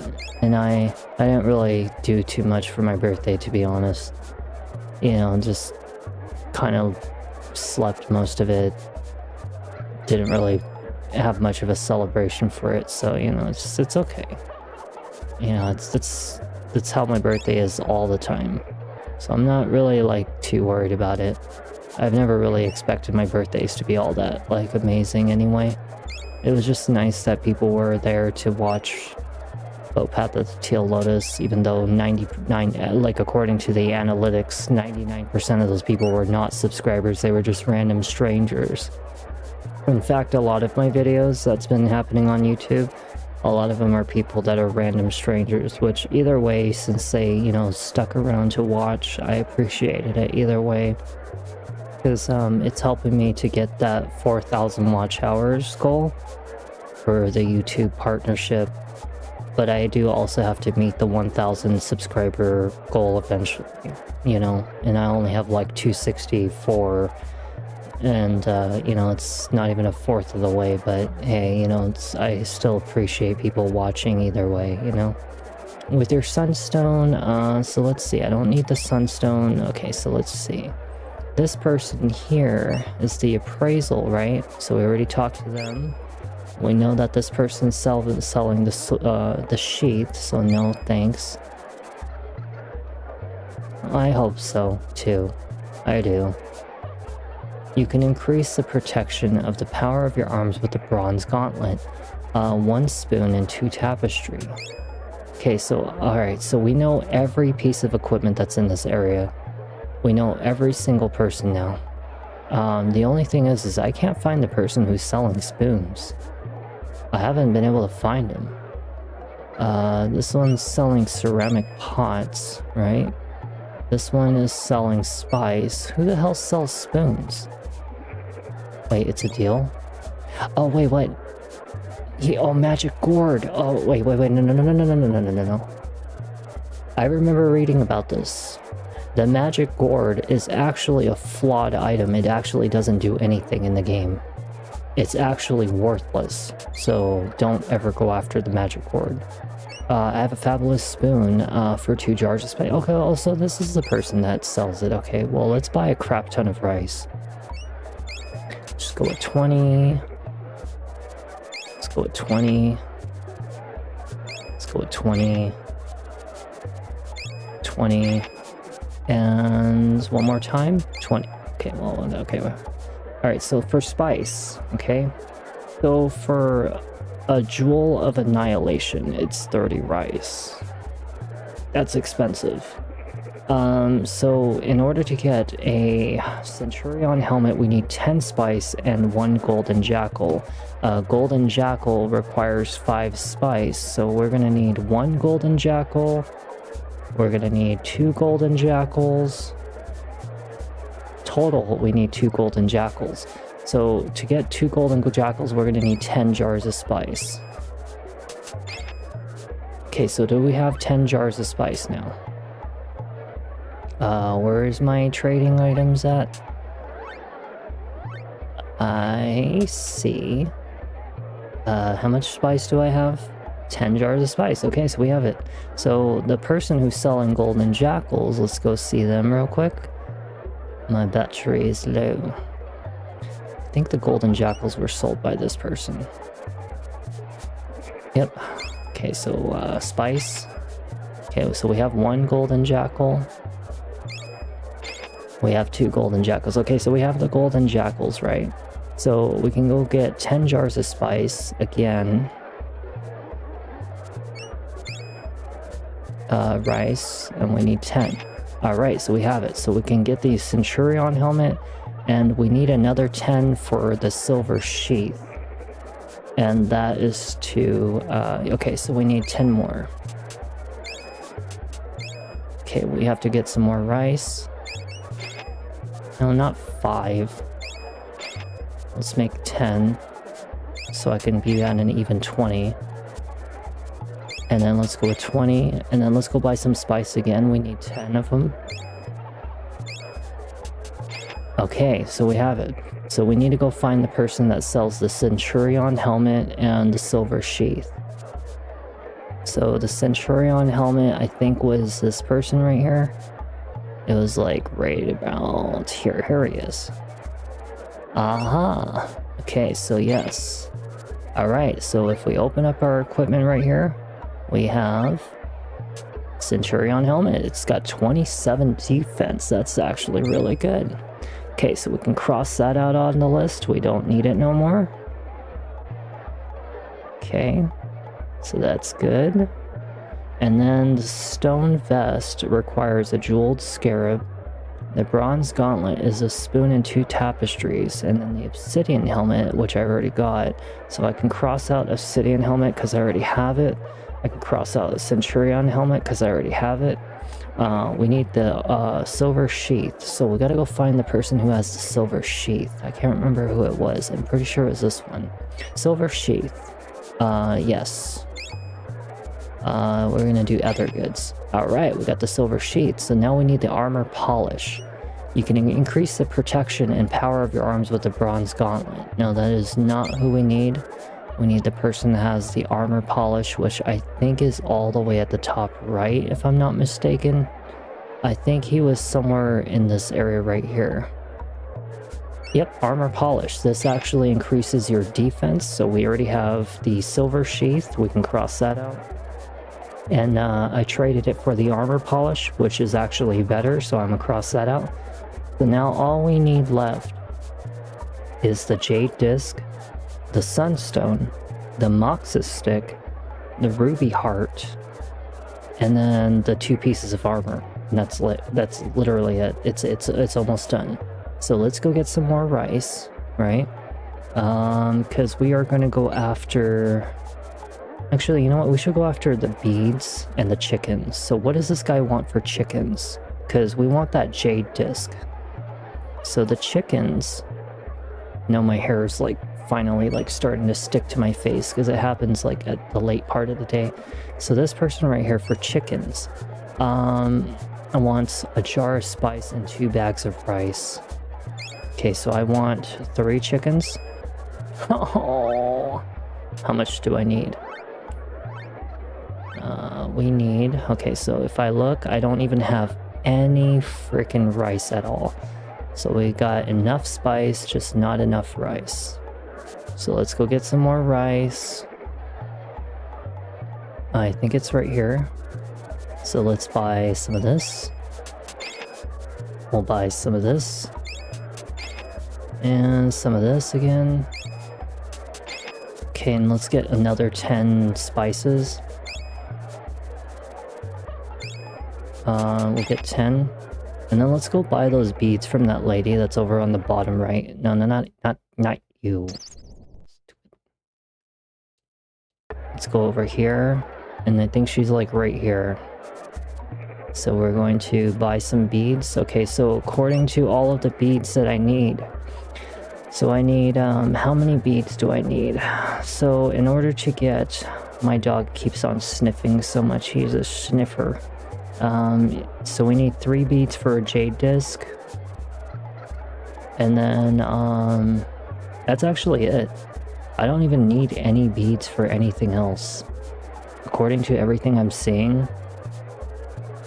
Yeah, that's it. I don't even need any beads. I only need 3. So let's just do 1. Save as much money as possible. 2. And then we'll do 3. Okay, and then so now we need 3 chickens, right? So let's get 3. Alright, so now we gotta go find the person that has the Jade Disc, which I think was over here. This item is import from land. Jade Disc. It will ensure the victory in battle, so say yes. Alright, so we can cross out the Jade Disc now that is all over. Okay, so that's all that's left is the 2 chickens we need. And then we need a jeweled scarab and 12 spice to get the Moxus stick. It actually makes your healing stronger. We also need a limestone tablet, which requires 2 beads and 4 spice. So we need sunstone, 1 limestone tablet, so we need 4 spice and 2 beads. I have how much spice? 17 spice, and we have 1 bead, so let's go get a couple more beads. And then let's go and get that that limestone tablet, because we're gonna want that. Let's just buy like, I don't know, 5 for right now. And then for the Moxus stick we also need 5 rice. Okay, so well, let's see. Limestone tablet needs 4 spice and 2 beads. Okay, so the limestone tablet is actually the guy in the hidden alleyway, so we have to go here.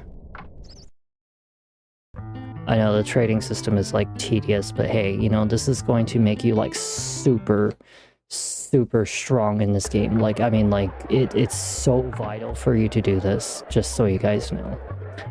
So we need... Oh, what is he selling? Wait, what is he selling? I have something we need. A jeweled scarab. Oh, you're the one who sells the jeweled scarab. I thought... Oh, it's the lady who sells it. Okay, so well, for the jeweled scarab, I do actually need 1. But no, you are definitely right. It is super in-depth. For the Moxus stick, I actually do need that. And he wants 1 spice and 2 perfume. But I don't have the perfume. But we can get the limestone tablet while I'm here. Okay, so let's go and get the... We needed like 2 jeweled scarabs, so we need to make sure we come back with enough equipment to be able to do that. Okay, so now we can go get the sunstone, which is actually to make our character a little stronger. So that is all the way on the bottom west side, if I remember correctly. Sunstone, yes. And yes. Alright, so we got the sunstone. So now all we need is the moxa stick and the ruby heart. And then if I want to, I can go after the 2 pieces of equipment, which actually is really quick for me to do. So let's go get the ruby heart, which it requires 1 tapestry, 1 jeweled scarab, and a limestone tablet. Darn it. That's a freaking arseload of stuff that you want. So 2 chickens, a jeweled scarab. Okay, so for the jeweled scarab, this guy wants spice and perfumes. So we need how many of these? 2 jeweled, so we need 2 spice and 4 perfumes.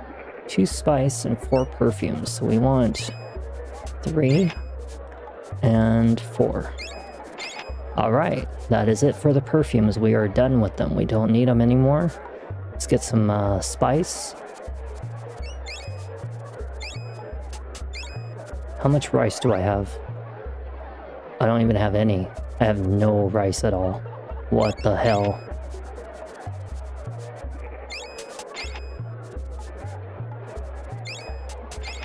We'll probably buy like maybe 1 more bag. I'm actually almost out of like money. Shit. And I really need a jeweled scarab. I mean, a jewel of annihilation. I'm not gonna lie. Like the jewel of annihilation, I really don't want to run across the desert again. I actually need 2 jewels of annihilation. So we're gonna want 1, 2. So that way, when I go back and then I come back, at least I have a jewel of annihilation, you know, for each way. Because I am gonna come back here like probably like 2 times. We'll try to buy as much as we can. I am about to go dead broke. Fuck. Oh no. Okay, so we have the rice, right? So we need spice. How much spice did I need? I need like 5. So let's go with like 5. Okay, we have enough for the jeweled scarabs now. Jesus Christ. I'm about to go broke. Oh no. Alright, so for the jeweled scarab guy, let's go get that real quick. Damn, I'm about to run out of freaking money in this game. I have to go outside and go kick some monsters' asses. Freaking everything in the trading system is so expensive, but it's like a lifetime thing, you know? Like, you really want to get it out of the way. I could sell some of this stuff, like the dog biscuits for 120 bucks, and nah, it ain't even worth it. What am I gonna do with $120? It ain't nothing. I ain't gonna get nothing out of that. Okay, here we go. Jeweled scarab. Yes, we will buy 1. We'll buy 2. Okay, so we have the 2 jeweled scarabs. So I can cross that out on this list. Jeweled scarab.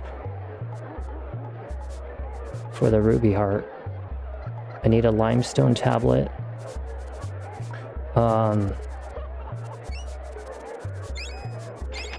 Okay, we got the limestone tablet. Now I just need 1 tapestry. Okay, jeweled scarab, jeweled scarab. Okay, so this was the 2 jeweled scarab. Okay, good. And then we just need to get the tapestry. So there's 1 tapestry. Hopefully she's only going to ask for a few dollars for it, because I am hurting to be able to afford all this stuff. Hurting for it. Okay, what do you want for it? 3 beads? Do I have 3 beads? I have to go buy some. $10. I only have enough for 2. Do I have enough for a tapestry? Please tell me I do. Please tell me I do. Please tell me I had like an extra bead in my pocket. I did! Yes!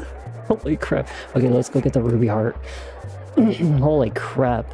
This has been one hell of a trade system, and it has caused me to go dead ass broke. Okay, so what does this exactly do exactly? Well, whatever the hell the case is, we got the ruby heart now. Alright, so we have a jeweled scarab for the ruby heart. We've done it. We have a jeweled scarab left for the moxa stick, so we need to get 2 chickens. Please tell me you're not going to ask for too much for this. I need 2 chickens. I don't have enough. Shit. As much as I hate to part with my chickens, will I be willing to trade with a jar of spice and 2 bags of rice? A jar of spice, so a jar of spice and 2 bags of rice, and I don't have any spice at all. How much rice do I have? I have 30. I could actually go and make a couple spices right now as we speak. So let's go and do that real quick. God dang it, I'm like running so low on materials right now. Let's make like 5. And how much rice do I have? Okay, so I have like 14 rice and I have 5 spice. That's more than enough to get 2 chickens. Okay. I am like so hurting bad for this, like right now. Okay, so we need 2 chickens. This is to get the moxa stick, which the moxa stick is so that you can heal more whenever you heal in the game. Okay, so we have the 2 chickens, and now I just need 12 spice. And how much spice do I have? I have 3. Freaking A. I think it's like, what, 4? So if I have 3 jars of spice, then I need some money. Shit, I need money. Okay, we gotta go outside, we gotta go fight some stuff, unfortunately. Because I need the last piece of item. I mean, the moxa stick is like important, and we're not going to be back at this city for a freaking long time, so we better like hurry up and get this equipment. I need to go back to my initial weapon, because even though the gladiator sword does the same damage, I told you that the gladiator sword kind of actually... What did this character just do to me? What is going on with my character? Why am I running around in weird circles? I think it caused me like some confusion or something. Yeah, we need to really rob some monsters right now.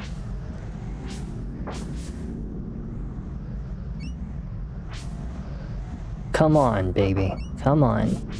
Get those damn little crapper thingies. Little spider things. Damn spider things. I think it's like some kind of wind or something like that that's causing it, like a quicksand. That's like probably like what's causing me to like move like that. I don't know, but the dog is definitely killing those spiders better than I am, because like I'm trying to freaking hit them and I can't land a freaking shot on them. It's hard when they move so fast like that. That's the only downfall to the throwing technique, is that you really have to be spot on with your aim, you know? And you really have to charge it each time, which is what sucks. But when you have a level 3 spear, I'm gonna tell you that level 3 spear makes all the difference in the world. It really does. Let's check how much money I have. I have $146. Let's kill a couple more spiders. That's really not that bad. It's actually pretty close to how much am I getting? 146. So it's like probably $15 for every time I kill a spider, which is actually not that bad. I'm actually getting some pretty decent money right now. I think that'll do for now. I think that'll do for now. Actually, that should be more than enough for us to get some spice. Alright, well, let's go back in here and let's grab some money. Okay, $60. Buy it one more time. I have $2 left. Buy some spice. We'll get like 10 of them or something. Okay, now let's go back to the chicken, right? Or what was it that I needed? I needed 12 spice. That was just to get the moxa stick. And how much spice do I have right now? I have 13. I had barely just enough to get this moxa stick. Holy crap. Like, I barely even made it. Okay, so the moxa stick guy, I think he was like right here. Yes. Heal your wounds more effectively when you possess the Moxa stick. Oh, holy crap. We actually had enough to get everything I needed. And now, if I wanted to, I could go after the stone vest for the jeweled scarab. So the stone vest is a piece of armor. And then the other one would be the gauntlet, which is the bronze gauntlet for a spoon and 2 tapestries. But the thing is that the tapestries, I don't even think that the bronze glove is going to be all that important, because I'm actually going to get a better glove anyway later in the game. And at the same time for the armor, I actually have a bronze armor, so we can get the stone vest for a jeweled scarab. That's going to cost us 1 spice and 2 perfume. 1 spice, 2 perfume. Let's see if we'll have enough money for that, and if I do, I'll leave that as the final item for tonight. I have 30 rice, so that's more than enough. We need what? 2 perfume. How much did this woman want for the perfume? 3 jars of only 3 jars of spice per bottle? Are you out of your mind? Why are you so expensive? What is wrong with these people? Why are you so expensive? Okay, give me like 10 of these. I don't even have enough. Oh, you arsehole. Okay, 5, 6, 7. Okay, I have like 7 spice. So we can go get 2 perfumes. I think it was like 2 perfumes. Yeah, jeweled scarab is 1 spice, 2 perfumes. Okay, do we have 1 spice? Please tell me I do. I see the word spice. That is good. That's all I needed to see. Okay, so let's go get the jeweled scarab and let's go grab our last piece of equipment for the trading system, and we're all done. And then we're all done. Yay. Holy crap. The freaking expensiveness that this marketplace has caused me to literally lose all of my money. But it was worth it. And the funny thing is, I didn't even actually buy everything I needed. Because, like, literally, there is that guy that's behind the boxes. Remember him? And he gave me that spell that was going to give me strength. But he's charging like $100 for every one of those materials. I'm not going to spend that much. You're out of your mind. I don't want to give him 100 jewels for that. Like, sure, it's nice, it makes you stronger, but it's a temporary spell, and not to mention the fact that it only has a limited amount of how many times you can buy that thing. So it's not really worth it, you know? Let's see. Let's go, it is crazy expensive. I mean, it is just absurd. So which one of you sells stone vest? Oh wow, I actually found the person. Cool, nice. Alright, so we have everything we need. Even though the last piece of equipment would technically be the bronze gauntlet, it's really not important for me to have it because, like I said, they're gonna replace that item anyway. But just to know that we have everything. There is something called the chocobo egg. I forget what the chocobo egg does, but it's actually impossible to almost get the chocobo egg because you have to buy these little jars of ceramics, right? And it's like a very minuscule percentage chance that there's a chocobo egg inside of it. So it's kind of like a lottery system. I'm gonna do a illegitimate save on that one. But it's a lottery system for you to be able to even get it. And this is why the Jewel of Annihilation is so important, because I'm gonna tell you that this saves my life of not having to run across the desert for freaking 4 minutes, 5 minutes. Instead, you get to just sit here and just let this freaking skeleton drag you halfway across this, you know, the desert.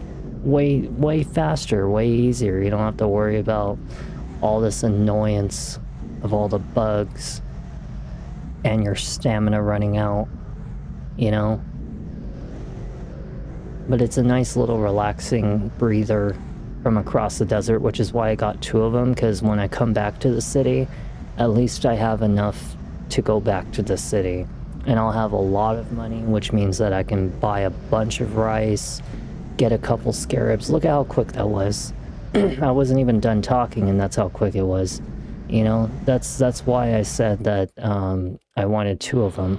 But now that we have, like, everything we practically need, all we have to do now is basically go to the worst area in the game. Oh, he's gonna give me a revive spell. Hell yeah. And he's gonna try to sell me stuff when I only have $2. But I'm gonna show you real quick of the next area. I'm not gonna show you like the whole area. I'm just gonna show you like the location of the next area. It's like literally right here around the corner. That way you know what to expect in the next video. We're basically gonna go into the Egyptian area, which really is the most hated area in all of this game. I'm gonna change over to the dog, so I'm now the dog, right? And the dog's gonna jump over. And we just basically cross it over here. I just changed back to the boy. Somehow I just almost died. I don't know how. Maybe it's like poison or something like that. I think I got hit by poison. So we'll probably want to use a cure spell. I don't even have enough for a cure spell, Jesus Christ. I told you money sucks. Like, you really want to make sure you have money on you in this game, because otherwise you're gonna freaking hurt for just dying to grind for certain things. But this is the area where we're gonna be for the next part of the game. Basically, we'll have to cross like this invisible little bridge right here. It's like a little invisible bridge. A lot of the enemies are going to be very aggressive in this area, very difficult to kill. They are very powerful. I am about to die again. Like, I am telling you that these enemies are destructive. And the dog managed to kill both of those enemies at once with 1 hit. Like, that's why I said dog is God. I already actually memorized where the spot of, like, without having to... Oh, never mind. But that's the invisible. You will get a spell to be able to see that.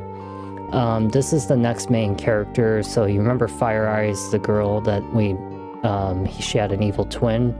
Well, this is the next guy, and he's for the Egyptian area. But the Egyptian area, like I said, is going to be the most frustrating area of this whole game, and it's really just because the enemies fly around, they're really fast, they hit really hard. Most of the time I'm probably just going to be running. Did you notice that the boy has like a really funny face right now? Look at him. He looks like an empty piece of skin. Oh my god, what's going on with the boy? But yeah, everybody who has ever played this game knows deep down that the worst area in all of Secret of Evermore he is gone. But the worst area in all of Secret of Evermore is the pyramid area. So yes, when we start off the game on the next part of the video, we are going to go through one of the most hated places in this whole game. And I'm probably just going to be running most of it. I'm not even really going to fight most of the enemies. If not, the best way to really take them out is actually spells. But the thing is that spells are very costly. You already see how hard it is to make money. And unless I sit there and grind for hours on end, that's just what we're going to deal with. So, you know, do expect that. But I'm going to be running most of the time. Are you okay? You took quite a spill there. I think it'll be alright. I'll be alright. We're getting used to flying and falling. Who are you, friend? Where are you from? Well, You are definitely not from Crustacea. No facial hair, tattoos, or visible scars. And you're not from Nobilia either. No toga or sandals. Actually, we're from... Wait, let me guess. You're from... Podunk. Wow, you're right. I'm Siri, and this is my dog, God. It's a pleasure to meet you. I'm Horace Highwater. I too am from Podunk. I figured that it would be just a matter of time before another Podunker arrived. You see, this ancient world is a product of my imagination. That's exactly what Fire Eyes just said. She said that the caveman people area was a product of her imagination. Now this guy's saying that this area is a product of his imagination. I was the curator of a natural history museum in Podunk. My area of expertise was actually early civilizations, and you were part of an experiment in the big mansion on the hill, and something went wrong. That's right, terribly wrong. How did you know? Fire Eyes, Elizabeth told us about it. She's the leader of the prehistoric world on the plateau. Yes, Elizabeth, Professor Ruffleberg's granddaughter. There was another guest at that party too, Miss Bluegarden, the librarian. I've always suspected that we were the victims of foul play, but by whose hand? I don't know, but I think we can find out if we get to these special diamonds. An important guy in the city told me that they were very powerful. So, the leader is after the diamond eyes, is he? I thought he would be. They do represent a lot of power, and this fellow is hungry for power. Oh, thank you. It's actually pretty good, and I'm really glad that you stopped in. I'm glad that you're enjoying the vibe and everything. But yeah, I'm about to end this video here pretty soon, and you know, it's been fun playing this again. I'm doing a remake on it because, you know, I did it a long time ago and it was kind of in my earlier stream times, and so, you know, just thank you. They do represent a lot of power, and this fellow is hungry for power. He appeared on the scene. Yeah, I am. I'm really striving for that, you know. Most of the time I wear my makeup and, you know, play a lot of modernized games, but, you know, at nighttime or on relaxing download times, I play all the old games on the random games night, so. He appeared on the scene only weeks ago and took over Nobilia quickly indeed. He's very mysterious. None of my contacts has ever even seen his face. I would suspect that he has nothing but bad intentions. What should we do now? Chances are that the leader has other people looking for the diamonds too. I suggest that you find the diamonds first and bring them to me when you have both of them. I'll make sure that they don't fall into the wrong hands.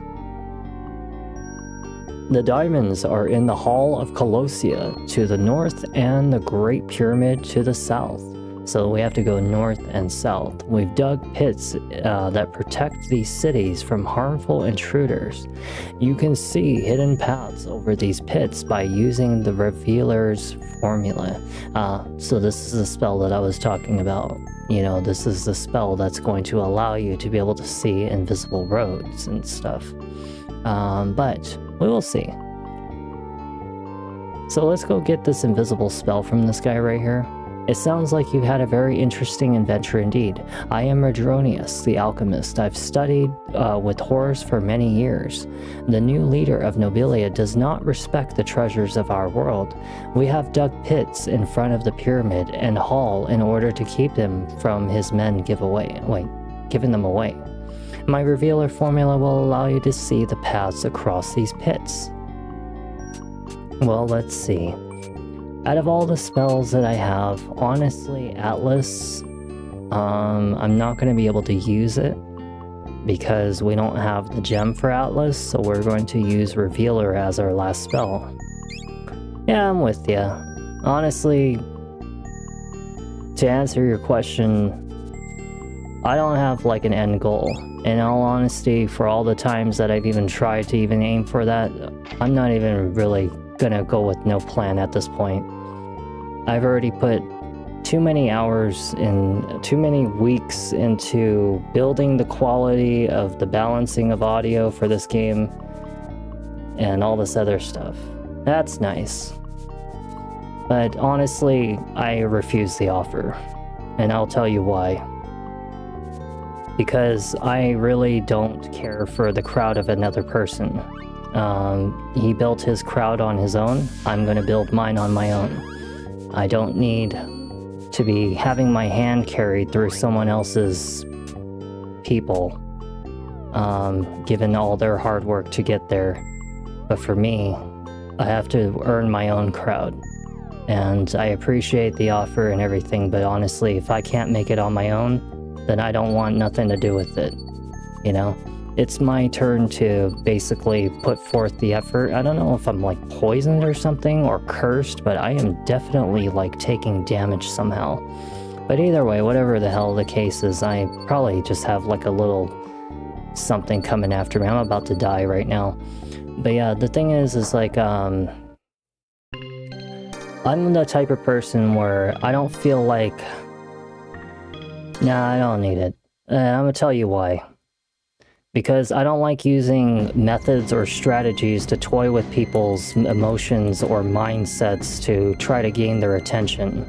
You know, I don't need to overhype or shill things in a game, or shill things and use like certain tactics to play with people to try to get them to stay on stream. If people like what I do, they will stick around. And if people don't like what I do, they'll leave. But I'm not going to go out of my way to toy around with people using analytics and mind tricks and emotional play tricks or even visual tricks or audio tricks or any of this other shit like hyping trains and goals and trying to be like meeting like certain little thresholds and trying to pressure people into doing that so that way I can gain attention, you know. And sure, I could always go back to speed running and all this other stuff, but I'm not going to do that because I'm out of that field now. You know, the thing is like I build my crowd using my own self as my own personality. People learn who I really am rather than the fake image that or persona that people try to put out there as a streamer. And that is not who I am, you know. I don't want to have to take someone else's crowd or collaborate with another person's crowd, because I'm going to tell you right now that probably 99% of the crowd that your cousin has is probably people that I might end up getting into a fight with. Because a lot of people are usually quite shitty, and a lot of those people that are shitty usually tend to follow the big ones, and they often tend to be the ones that I stay away from. And by that I mean like they are usually pretty judgmental people, if not very antagonizing mob mentality type of people that I want absolutely fucking nothing to do with. And because I am trying to build a safe community where people don't have to feel targeted or having all the nonsense of like trolling and bullying and all harassment and all that stuff. I don't need none of that in this place, because I'm gonna tell you right now, if that shit happened in front of my face, you would see a whole ugly side about me that would definitely make you think twice about even fucking with me, or anybody that's in this area within this, you know, channel.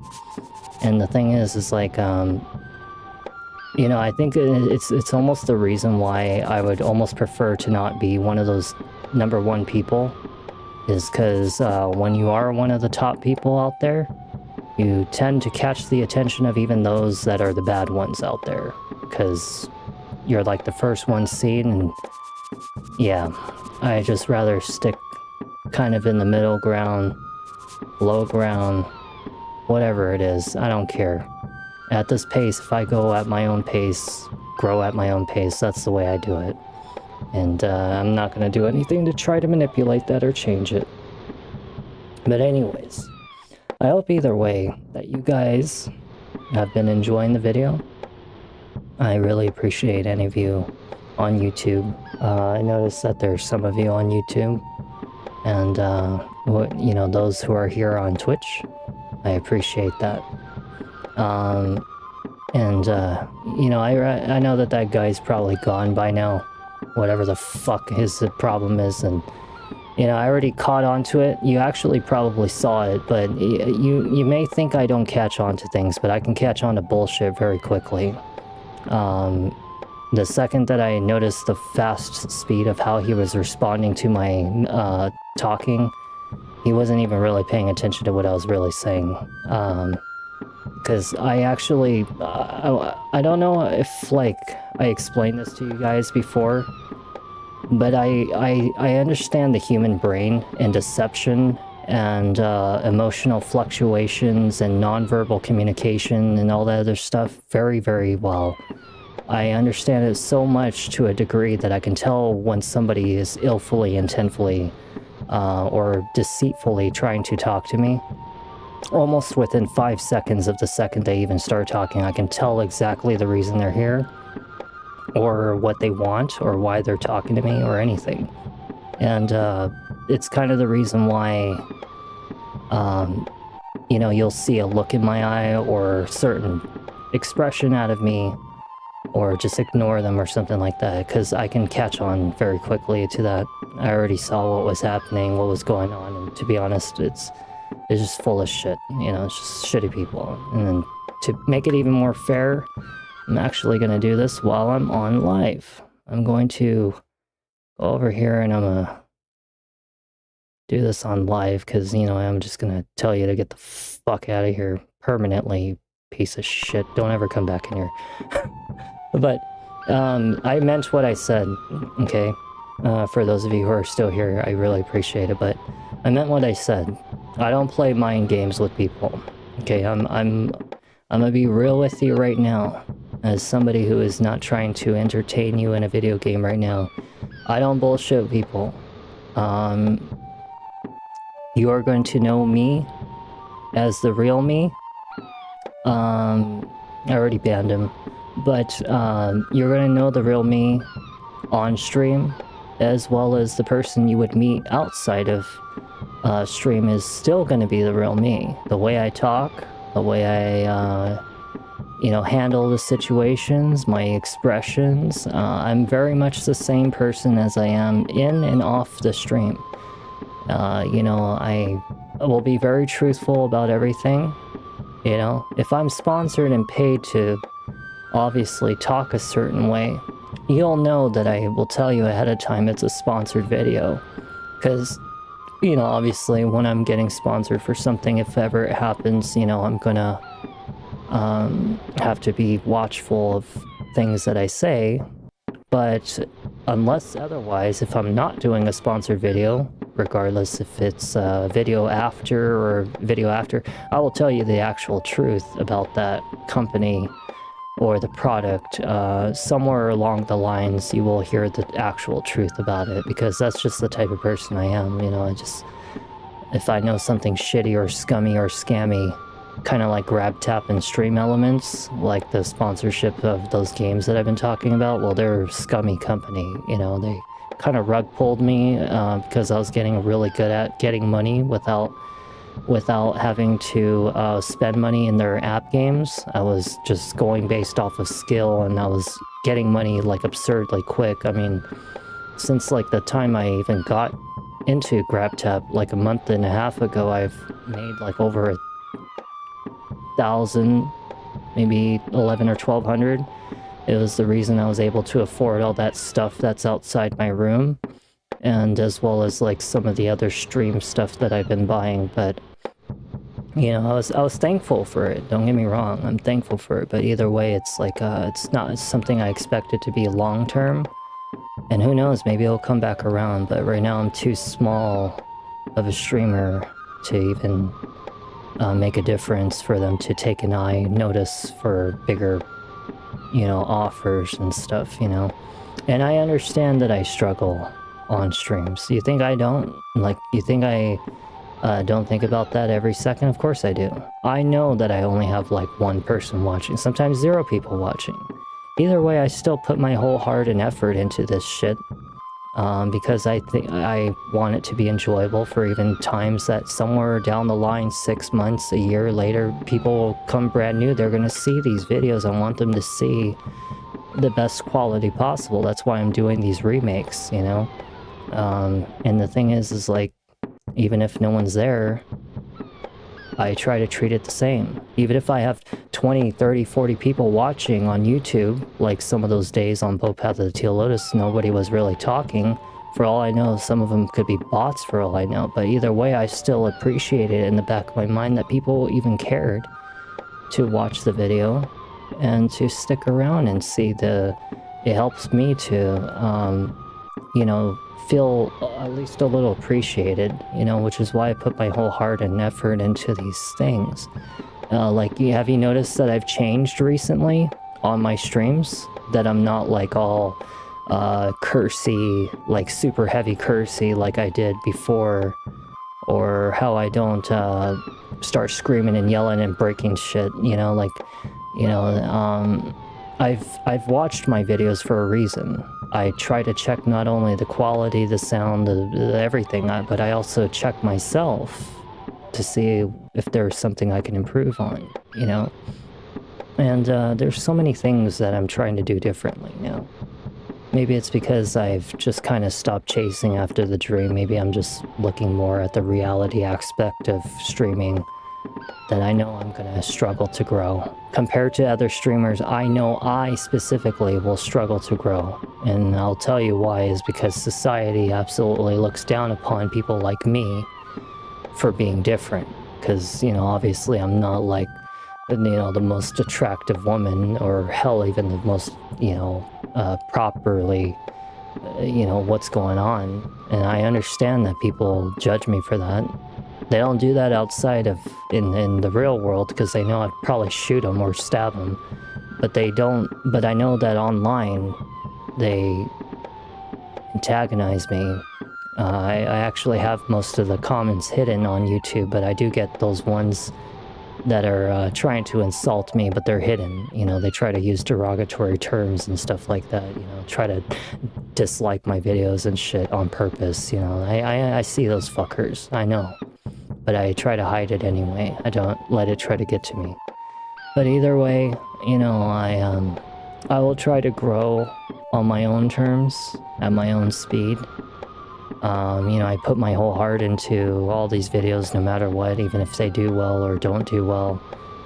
You know, and someday maybe people will come around naturally, like how some of you have come around naturally. And sure, I've lost a lot of my regulars. Probably gave up on me when I was struggling to try to get the audio and the game audio and visual proper. Some of them I haven't even seen for months. Or who knows, maybe it could be real life things that they moved on with. Who knows? I don't know. But either way, I just, I try my best either way, you know? And, I will continue to improve. You know, there's going to be different changes to the background when I get a divider, and put some audio panels and lighting and make it look proper and professional like John Wolfe. You know, I want to get a better microphone so it doesn't look so tacky. You know, just, there's things I'm trying to improve, but I can only buy so much of this stuff per month because I don't exactly make income. Shit, I make probably like pennies a day streaming, and I probably make not even that much now through the sponsorships on games, because I guess like they took away all the offers, because I've been averaging like 1.3, 1.5 viewers throughout the months, unlike before when I first started was like 3 or 4 average viewers a month. But you know, that was because every early streamer, when they're trying to get to affiliate, they always have all those people trying to help them to become affiliate, but after that you kind of just die off, and you'll be lucky to have one person there, you know. And I am lucky to have even one person or two, but no matter what, I put my heart into it.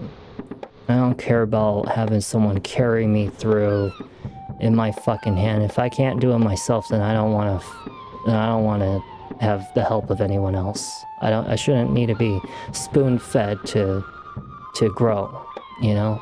I like to be independent and stand on my own feet, be the strong personality just like I am in my games. I'm strong, capable, and able to do anything on my own without the help of, you know, too much, you know, guidance. Like, sure, I get lost in games, and sometimes I have to look up a walkthrough or ask, oh, do you guys know this, or do you guys know that? You know, go ahead and help me.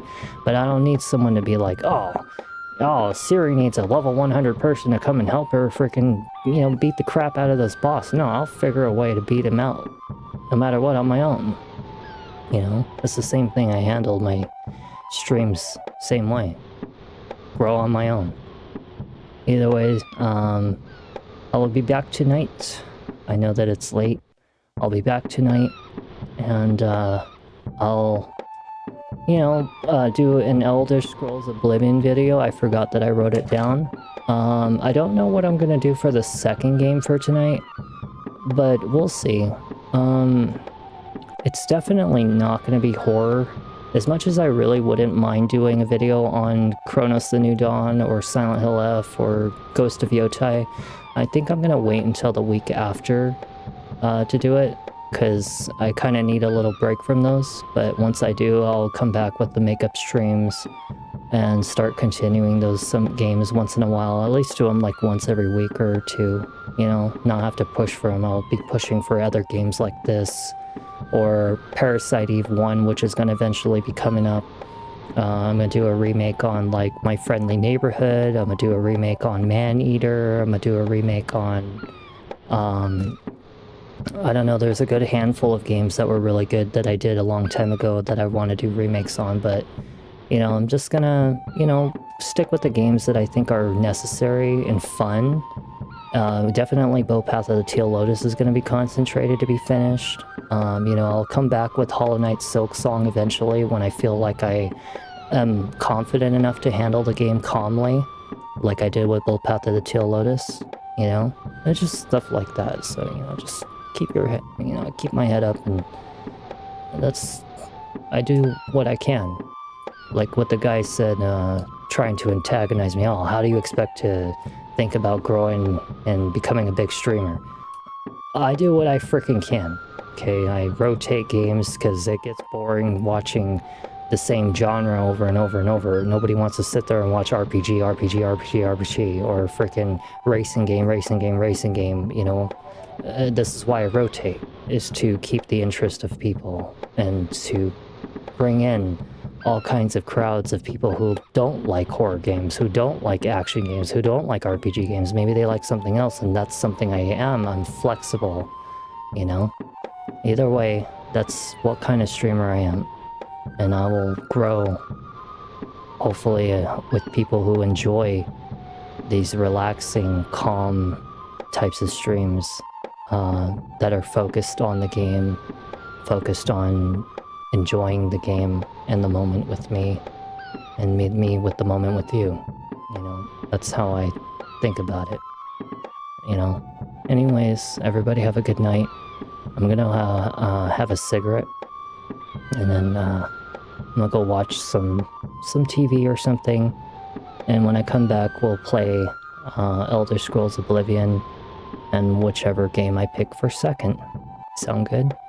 And thank you. I will have a good night. You have a good night as well. And everybody else who is there, have a good night as well. And anybody who's watching this video in the future, I hope you also have a good night.